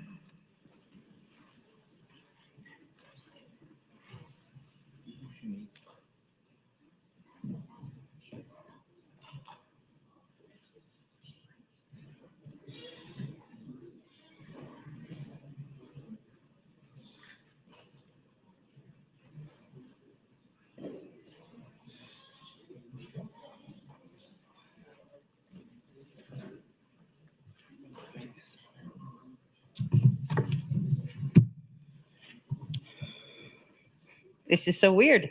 I've never stood here. Yes. I need to thank the people, constituents in District 39. It was Elkhorn, Waterloo, and Valley. I lost Valley to Senator Walls. It's very hard. I don't know, you won't ever, this group, do redistricting, but I think there were 60,000 in my district. So I had to Senator Wayne and I were in charge. So I was like telling my constituents, I'm sorry, you're not in my district anymore. It's not, they look at you like you're very weird. First, I want to thank my family. You all know how much I love them and how proud I am of them. I am very proud of them. But I will admit, I am not going to miss explaining my votes to my grown children, especially when they don't agree. Sometimes I'm right, sometimes I'm wrong. They don't even agree with each other. I have to thank my staff, Charles Hamilton, Ryan Yang, Thomas Weekly. It's almost unbelievable they all came at the beginning of this legislature, and they all did a fantastic job filling up for people that have been here a long time. I have to especially thank, and I've never done this enough, Linda Schmidt. She is the Luann Whisperer. I've got staff sitting back there. They can tell you she knew in the morning when I was not going to be very pleasant. I don't know if they knew I knew this, but I think they did. Linda would warn them, it's going to be a bad day. Don't be late. Former staff, Lyle Wheeler, Mary Jane, Edgar Edson, Kay Berquist, Grant Latimer, who's now PRO. He believed in me so much it scared me. And Jack Spray. The great thing about Jack was I had come from DC. We yell a lot. We expect things right now. I was like, I swore occasionally. I could yell at Jack for an hour and he'd go, uh-huh. It's the greatest thing about Jack. He told me his grandmother talked to him that way since he was 5 years old. I couldn't have done anything we did here without that staff.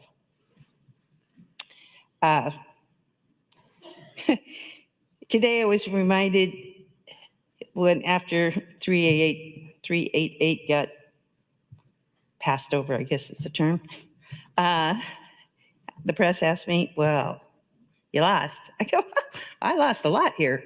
People don't remember that.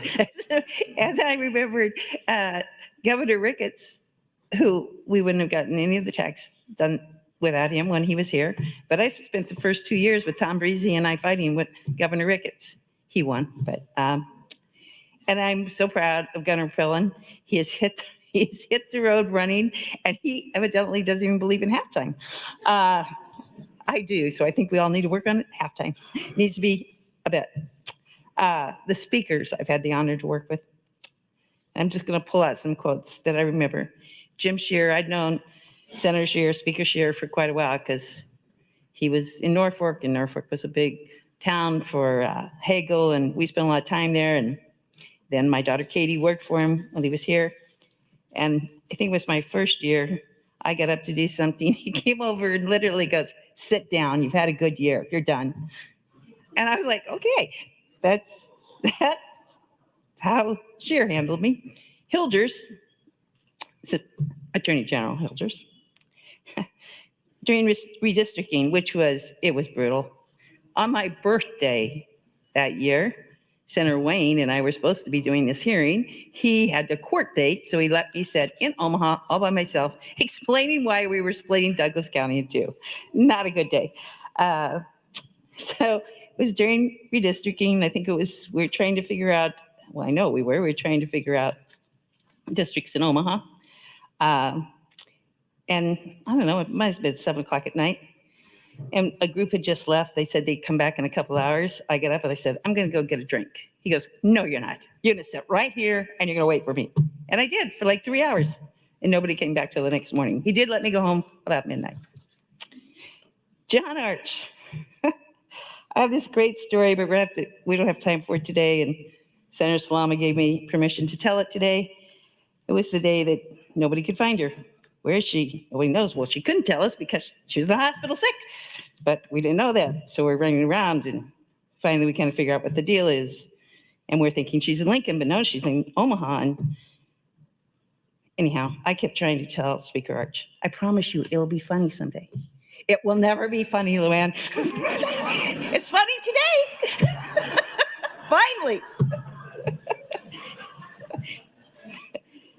And I owe apology to all the people up here, all the legislative staff. I didn't thank enough or often enough. The clerk, Brandon, you've been amazing. Dick Brown, thank you. Keisha, who I know I drove crazy.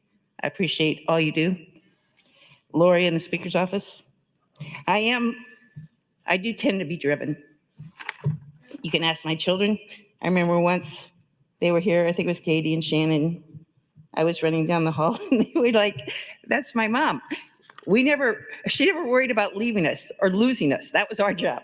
And I'm kind of that way. I'm just like, if you're with me, get in line, let's go. The governor's staff, it's been great fun to watch the new governor. Well, Lee Will is not exactly new. Lee was here when we were against taking away exemptions, and Lee was here when we were for taking away exemptions. So Lee and I are like, oh, he was great. Kenny's been great to watch. Kenny, David Lopez, I appreciate them very much.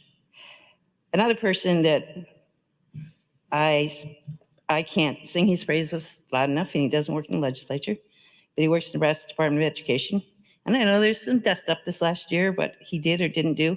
But I'm telling you what, Bryce Wilson, I didn't care if it was 9 o'clock at night, 6:30 in the morning, he's a farm boy. Weekends, on vacation skiing, if I had a question about school finance, he'd call me back and he'd stay on the phone with me until I understood it. And sometimes that was quite some time. I also have to thank Chris Peterson. I forgot. So if I go over 5 minutes, I'm sorry, Speaker Arch. Chris Peterson. I've known Chris for many, many years. I knew him when he was like right out of college.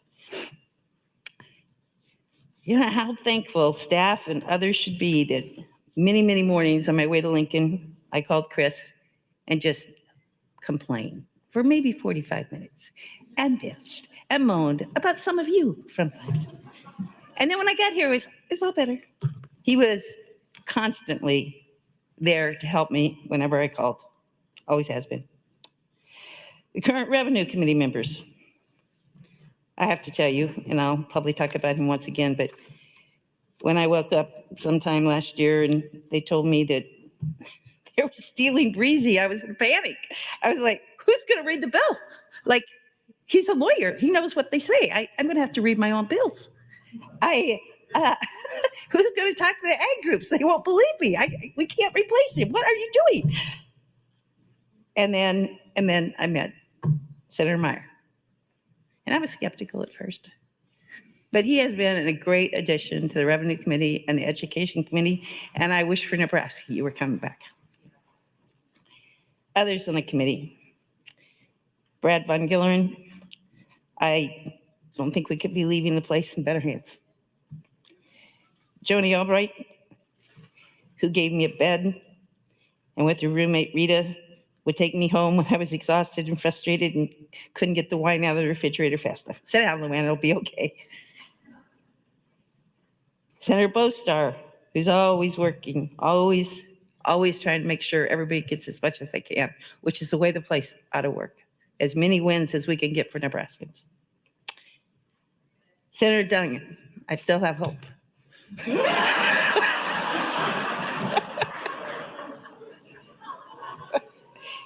Senator Cow, you've been a tough warrior and you're a great addition. And Senator Merman, what you did with education bills this year, I mean, I was sitting there one day with we have guns in school and there wasn't even a filibuster. It's like, great job. You learned to compromise, you learned to put things together. It was amazing. Some of the people who are no longer here, but I feel bad if I don't mention them. Mike Flood, Congressman Flood. He got on the Revenue Committee. He had the whole reentry problem where, nobody knows you. We don't care what you think. And one day he won all our hearts over. We're in Revenue Committee and he said, well, if we hate it so much, why don't we IPP it? We're like, oh, we're not supposed to do that. And Flood's like, oh yeah, let me show you.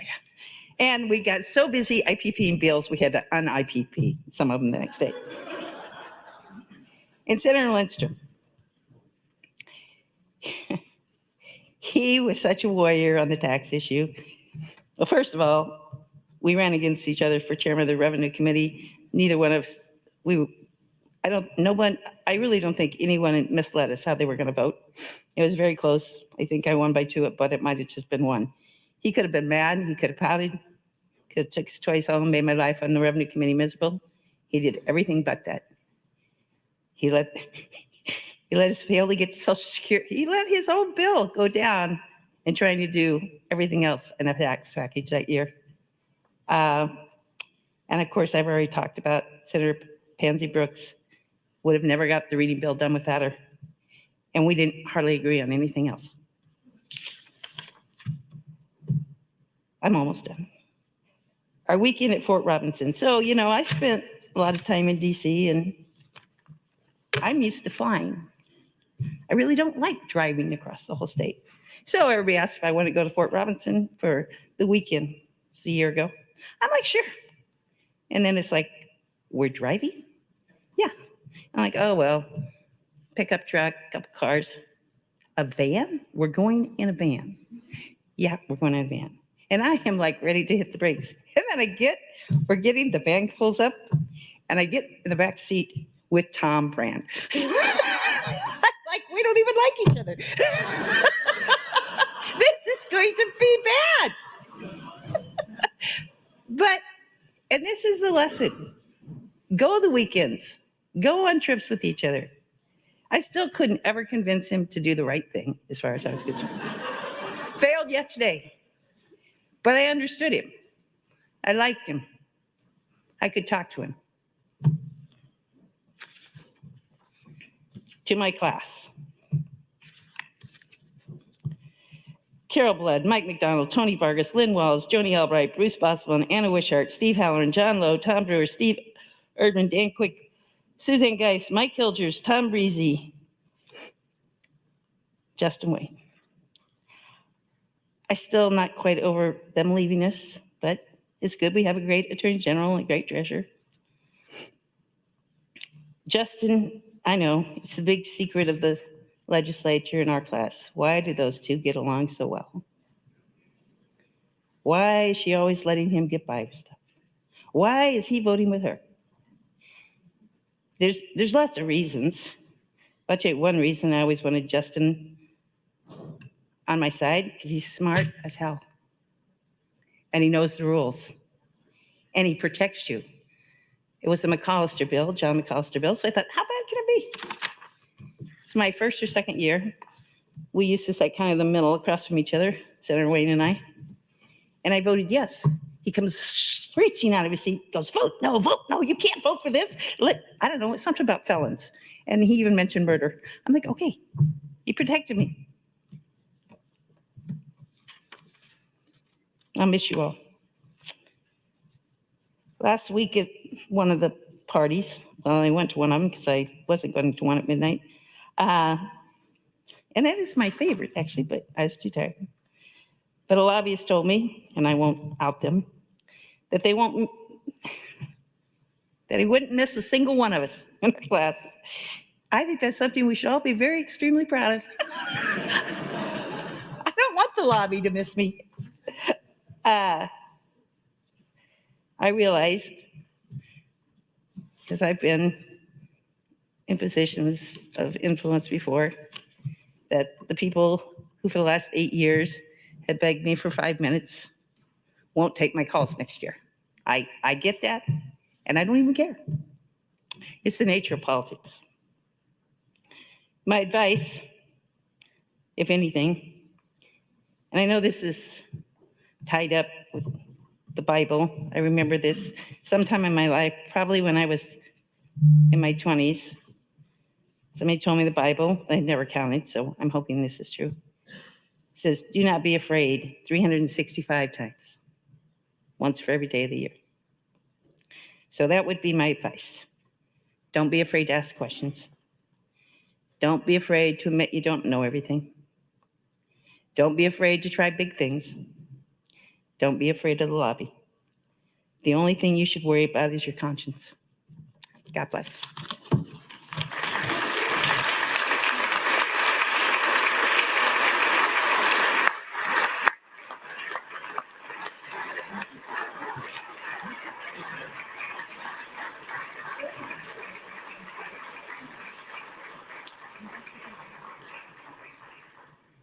Senator Erdman.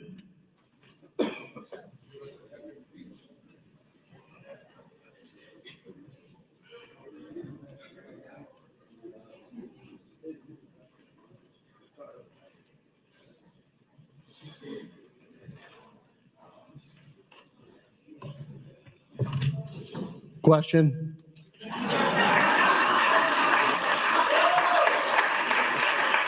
Do I see 5 hands? Okay. Bruce, I'm not going to talk about broadband. Okay. But I seldom, as you may know, I seldom ever have anything written down. I kind of make it up as I go. And that's going to be the similar thing tonight. But I'm going to do it a little differently. I'm going to go as long as I'd like to because I seen Luann went 12 minutes. So what we're going to do is I'm going to make a presentation and then I'm going to do Q&A. So I want you to just hit your light, and as it comes in, I'll answer those in that order. And if that doesn't please you, then hit your blue light, and the pages will come by and pick up your question. Just kidding. I just want you to raise your hand. All right, so here we go.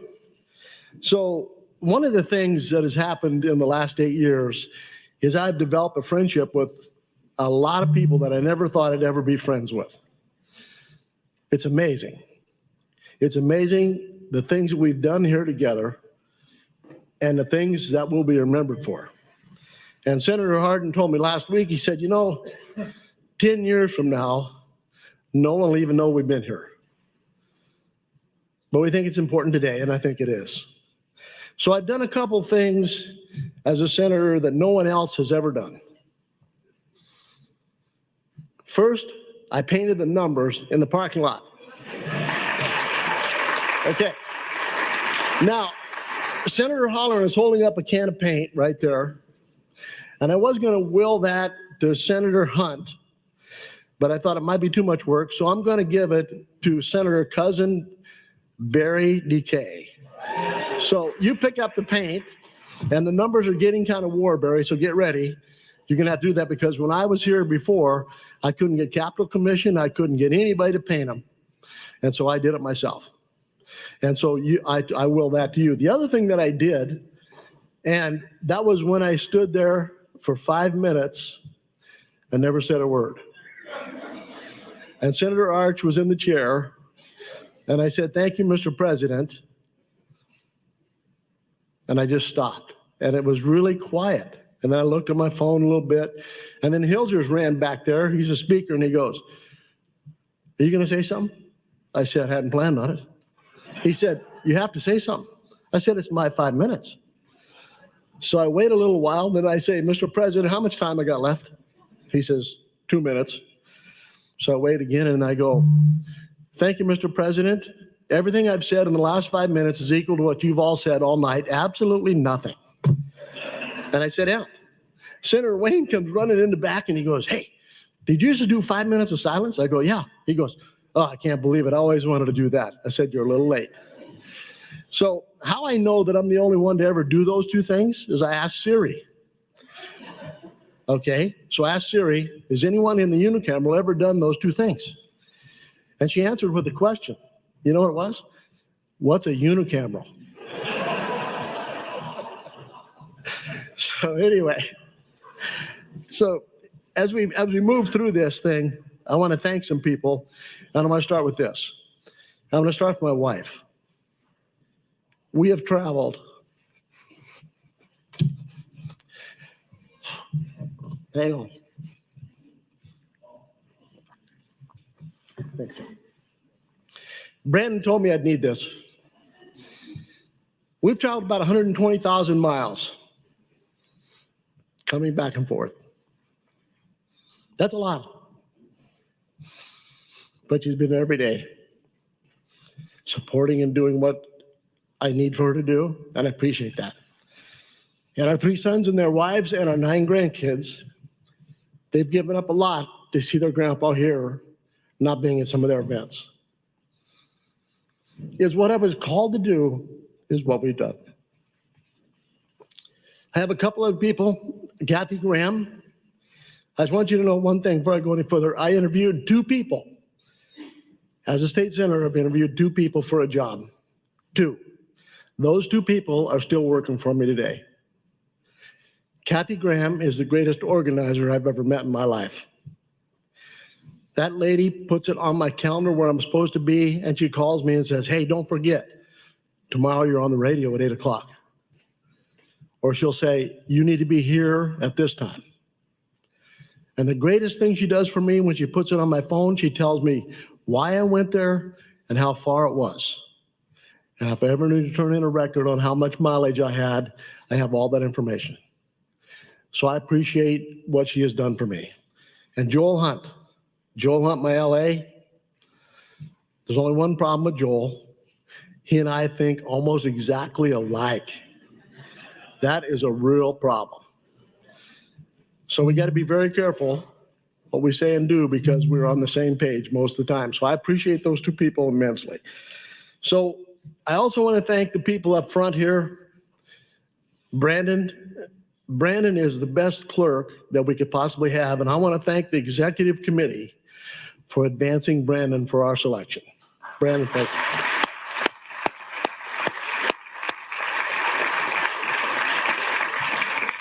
I'm going to also say congratulations on your upcoming marriage. I appreciate that.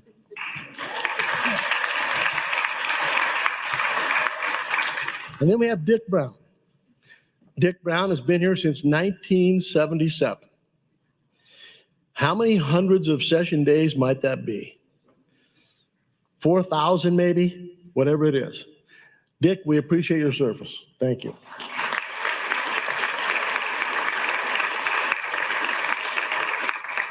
And the two ladies up front, Carol and Jenny, they are so serious all the time. One evening they were standing over here, not long ago, Dick will remember this, and they were standing like this. So I went up there and I stood like that. And Dick stood in the mic and he goes. And so I started telling them about when I went to the grocery store to buy scratch. And so they're laughing. They're standing over laughing and Dick's going. But these people are way serious. They act like we're making laws or something. It's crazy. But that's one thing we find here. We're very serious. And we need to have a little humor once in a while. So I'm leaving the humor up to Barry DK. He can do it. But I'm serious about that. You need to have humor. You need to be able to understand the significance of what we're doing. But most of the time, when we're doing a filibuster, that's exactly what it is. All right? So Lieutenant Governor Joe Kelly, baptized by fire last year. Thank you. Thank you for your service. I appreciate that. Then I want to talk about the redcoats. And I want to read to you a white slip that I got this year. Time was 3:15 p.m., checked urgent. Senator Popeye. I want to talk to you about LB 8765. What's with the cost of spinach? It has gone through the roof. Olive oil. Housewives of America. Who do you think sent that to me? I think it was Burdette. Charlie handed it to me, but I think it was Burdette. So earlier we had information that those redcoats are leaving. And so I told Charlie this afternoon. I said, Charlie, where did you get your coat? He opened it up, says Edwards on the inside. I said, I'm going to get me one of those. And then I'm going to get me a badge out of the Cracker Jack box. And I'm going to come back next year as a redcoat. And so I asked Jerry, is there an age requirement, a minimum age? And he said, yeah, 70. So I said, okay, I think I made that. So I appreciate those guys. So Burdette's leaving. Jim, Lori, and Jerry are all leaving us. The only one that's going to be held over is Charlie. He's got a great big job to do to train others to be like he has been and the others. I appreciate your service. Thank you guys so much.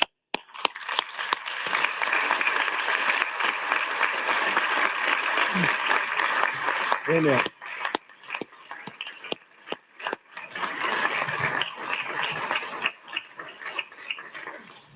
And then we have the State Patrol. I told someone this morning they send the very best and brightest here to work with us, and that is a fact. I've been impressed with those people who come and stand in the back, and they never tell me how to vote. I go back there all the time, and I say, how do you think I should vote? Oh, I can't say. I said, you can say, you just won't do it, right? They go, yeah, okay. So I appreciate you, appreciate what you guys do, keeping us safe. The pages. The pages will tell you that when I hit my blue light, it's on and off, on and off.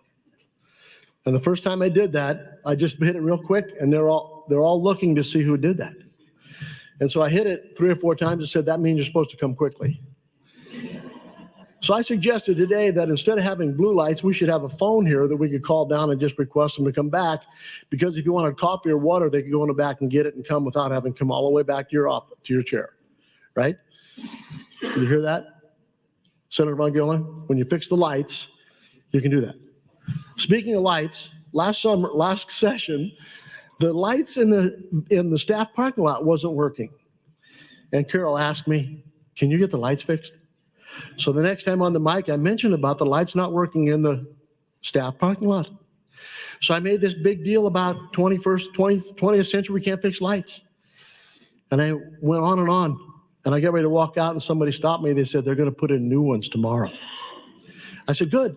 So the next day they put new ones in. The day after I come in, I said, Carol, how are your lights working? She goes, I go, you're welcome.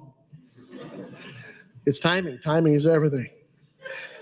But anyway, that is exactly what we've done here, and we need to be proud of what we've done. The class of us that came in 16, there was 18 of us. Some have went on to do some other things, but we appreciate the fact that we've had the chance to get together to learn about what each other's beliefs are and their understanding. As time went by, I voted more with Senator Wayne than he ever thought I would. And no one would have believed 8 years ago that Senator Wayne and I would go fishing. But when he told me he was a fish whisperer, I said, you're on board, baby.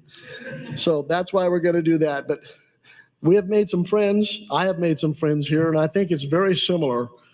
I've never been in the military. I've never been in a foxhole. But I think what we do here and the camaraderie we have is similar to that. We made friends for life here. So as we move through the things that we've accomplished, we think about those things that we made people's lives better by. And one of the most popular bills I ever had was in March of 2019 when the flooding happened.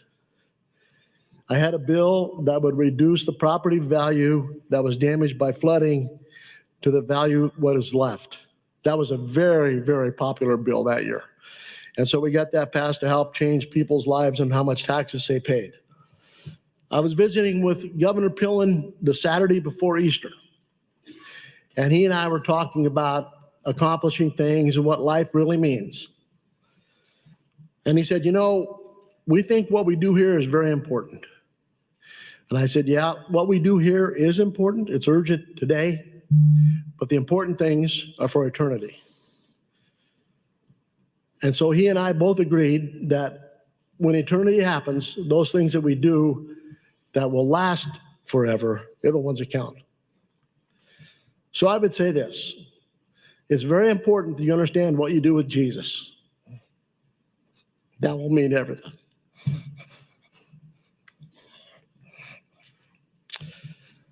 So some say you're a senator. That's true today. January 5th next year, I won't be. Being a senator is not who I am. It's something I did. I learned that the hard way when I stopped farming.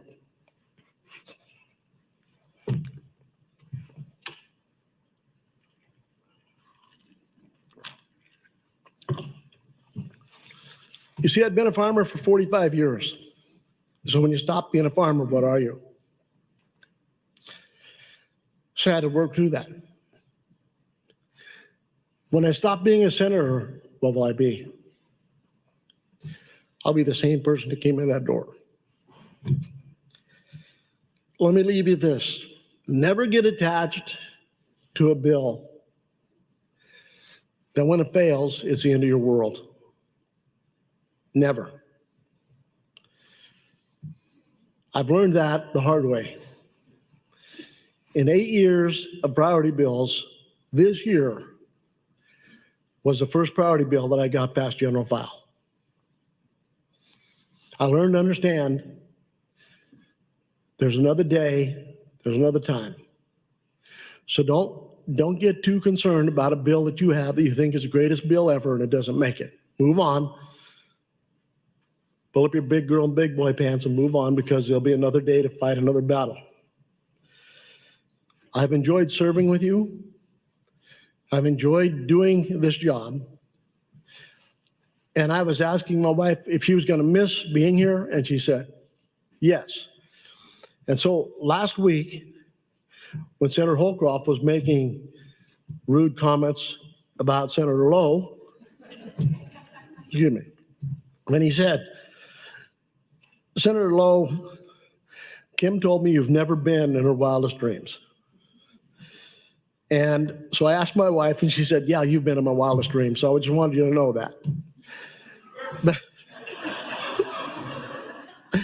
So I'm going to leave you with this because it wouldn't be fitting unless I said this at least once. Common sense is a flower that doesn't grow in everybody's garden. Thank you.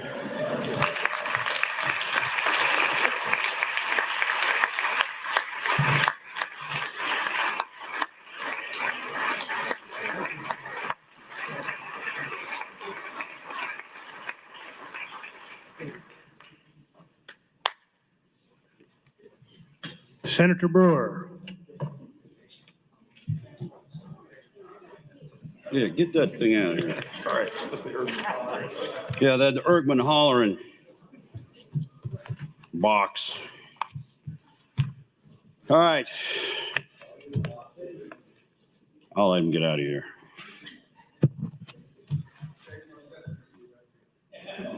Come on, let's move with a purpose here. All right.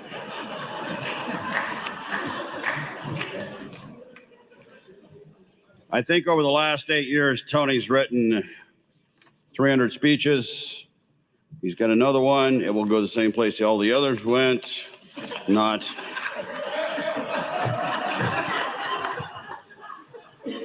I probably got to tell you that for the freshmen coming in, I was the least likely to be a senator for a number of reasons. For one, I really had no passion to want to be a senator. It was neighbors, folks in the district that finally pressured me into doing it. The problem is that if you don't have money, a little bit hard to run.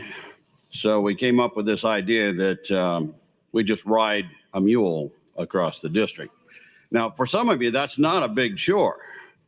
But at that time, I had 13 counties of western Nebraska. To ride around them was about 580 miles. So when I had folks that stayed with me for the whole 580 miles, I decided maybe I should bring them to Lincoln to do the job with me. And that's how I ended up with some of my staff. So I want to thank Tony first, because we had been together in uniform for 30 some years before I got the job. Then he came on down and became my LA. And unlike Ergman and Joel Hunt, there is nothing about Tony that's the same as I am. The person that holds the office together is Julie. And if you don't know Julie Connon, she is one of the best. She watches my six like you won't believe. She makes sure I don't get in trouble, even if I want to get in trouble. She makes sure that everything that's done in the government committee is done professionally. And I would be lost without her. And she, too, was on the right helping me. Krista, who is my AA, much like others have said, she makes sure that when I go somewhere, I know what I'm doing. And it's good that she does that and puts it in black and white, because usually I forgot by the time I get to what I'm doing or where I'm going. Dick Clark, you know, as attorneys go, he's a good one. There ain't many of them. No offense to them in the room. But no, I'll go ahead and offend you. The staff is really what makes it. And that's what makes your time here successful. You can say everyone all about having great ideas and all that, but they gel it together. They figure out how to do it. Without them, we really are kind of ships that are rudderless. To the government committee, I thank you. You guys have had to fill in on a number of occasions. 4 of the years that I've been here, I've been on chemo, and we've had 21 surgeries. So John Lowe, Steve Holleran, and all the rest of the government committee folks that had to fill in and be the chair when I was gone. It's not fair to you, but thank you. And who had the Kleenexes? No, if you bring them up, I'll beat you to death with a box. Put them back there. It's already been done. All right, well. Oh, dang it. All right. There are some things that you do here that will forever be in your memory. I had a harebrained idea a few years ago that I wanted to try climbing Mount Kilimanjaro. And who but Senator Wayne hears about this. And of course, Wayne, he's like, yeah, let's do it. I said, yeah, but we got to plan this thing. This is a big strategic operation. We got to figure out, all the training we got to do with the equipment we got to bring. And he goes, yeah, whatever, we'll just do it. He was fearless on the part where you get ready to go. Anna hears about it. And if you don't know Anna Wishart, she's got the heart of a lion when it comes to doing what we had to do that 2 weeks that we went up the mountain. And she trained with me for months before we went to make sure I was ready, which I appreciated. And of course, Wayne, I don't know what he did. He drank beer, but he was shamed into success, because I can throw guilt like a weapon. And I did with him.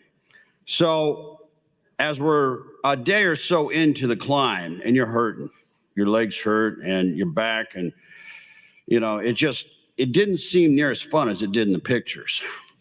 And Wayne was starting to complain, and I shared with him. I said, before I left to go, I did 8 hours of chemo. I've been shot 7 times, and I've been blown up with a grenade. I think you need to suck it up. And again, shamed him into making it to the top of Kilimanjaro. But I think when he was standing on top of that mountain and looking out across Africa, there are things that you do in life where you want to freeze that moment and just soak it in. And if it wasn't for the fact we were at 20,000 feet, you would have wanted to do that longer, but you started to black out. So for the team that went up, Ben Hansen, Dave Merman, Anna Wishart, and Justin Wayne, you went way beyond anything I could dream as far as not only being up for the climbing the mountain, but just for the friendship and the opportunity to spend a very, very special time in Africa. So you will always hold that place in my heart, and will always hold a special place because at the Child Advocacy GASA event, I think the first year after we got the job, they had one live auction item, this little brown puppy. And I'm sitting there, and Kent Rogart, he's sitting there, and he goes, hey, no one's bidding on the pup. Could you kind of help out? Well, it's Anna carrying a pup. I mean, how hard is this? I'm like, okay. I bid one bid, and then someone bid against me, and it just pissed me off. So I bid it up twice with my own bid, because I just wanted to make sure this guy knew I wanted that dog now. And Anna was kind of promoted too. Well, it turned out this dog, her name is Sammy, became my best friend. Didn't think I needed a dog, but sometimes life has these weird turns where you don't plan it, and that dog was one of them. So Anna, thank you for what you did there. One of the things that I'll forever remember, and again, for the freshman class, you weren't a part of this, but when we passed the bill to change the statute in Washington, D.C. to standing bearer, we had no idea, for one, that they would give us this prime spot, because where William Jennings Bryan was kind of in a hallway in the basement. And then all of a sudden they move us to the main rotunda right outside the chamber. And there was a few that were there that day. They cover it with what looked like a parachute. And when they pulled it back, and this image was glistening in the sun, it was so magnificent. And you just thought, oh my gosh, if you're going to have something to represent your state in Washington, D.C., that's what you need to have. So if you haven't been to Washington, D.C., go there and see it. You'll stand proud that says Nebraska. All right, I'm not going to torture you guys like Ergman did. I will leave this job and tell you that I have no plans to go on in politics. Not because I don't enjoy working with folks like you, but my DNA, my purpose in life somehow doesn't fit quite what we do here. And most of you guys saw that. I didn't get on the mic unless I really had to have something to say. And And that's just the way I am, because there's plenty of you guys that talk too much that need the mic time, so we'll let you have it. I will leave in a couple of weeks and go back to Ukraine. A lot of you have said, that's crazy. Why would you do that? You do not have to go back to a combat zone. You don't have to go where people are dying. But I got to tell you that if you go there and you see their spirit, because they had not been free. They lived under communism all these years, but then they had this period of time that they were free, and they like it. And they realized that life in another way other than free was just something they couldn't handle, especially a dictatorship or communism. So they are very determined that they may all die trying to be free, but that is their destiny. And sometimes when you're over there, first off, I've been in Iraq, I've been in Afghanistan, nobody stops you and hugs you and tells you thank you. Over there, that's fairly common. If they see the stars and stripes, they want to thank you for what you've done in helping them. And if you just get a taste of that spirit they have to want to be free, you almost wish we could have more of it here, because we take it for granted. We have never known a life without it. So I will go back to Ukraine. I will do what I can to help in whatever way they need help. And I'm not worried about it, because I'm of the mindset that we have so many days on this earth. And that's not for us to determine. But we got to do as much as we can while we're here. So you got to squeeze everything you can out of those moments and don't look back with regret. So now I'll close my time as a senator, and I will just fade away. An old soldier who tried to do his duty as God gave him the light to see that. Farewell. Thank you.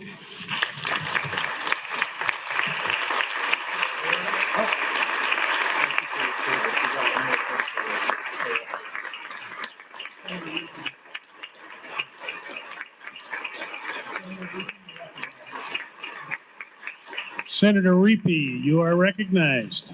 Mr. President, thank you. I rise for a point of personal privilege. As a special recognition to his service to this body, but also his service to our nation, we, his fellow legislators, along with the governor, lieutenant governor, and legislative clerks, ask all senators to congregate at the presentation of the flag, this time the Ukrainian flag, for a photo at the base of the podium with Senator Tom Brewer.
Mr. Clerk, for items. Mr. President, bills read this morning were presented to the governor April 18, 2024 at 4:23. That's all I have at this time. Senator Erdman, you're recognized for a motion. Thank you, Mr. President. It's with pleasure I move that all bills not otherwise disposed of, excluding bills on final reading and vetoed or line item vetoed bills on this date, be indefinitely postponed. Voice vote. All those in favor say aye. Those opposed, nay. The motion. Senator Blood for motion. Thank you, Mr. President. I move that the chairpersons of all standing committee file with the clerk of the legislature all standing committee records so that a proper record may be made of the final disposition of all bills. You've heard the motion. All those in favor say aye. Those opposed say nay. The motion is adopted. Senator Wishart for a motion. Mr. President, I move that the legislature approve the preparation and printing of the permanent legislative journal, session laws, and indexes by Brandon Metzler, and that he be directed to send to each member of the legislature a copy of the permanent legislative journal and session laws. Thank you. Members, you've heard the motion. All those in favor say aye. Those opposed, nay. The motion is adopted. Mr. Clerk. Senator Linehan for a motion.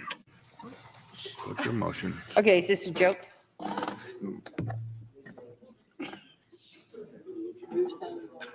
Oh, so moved. I move sine die. Approve. No, I didn't. I'm sorry. Mr. President, Senator Linehan, my understanding is the motion is to approve the journal for the 60th day. So moved. You've heard the motion. All those in favor say aye. Those opposed, nay. The motion is adopted. Senator Wayne, you're recognized for a motion.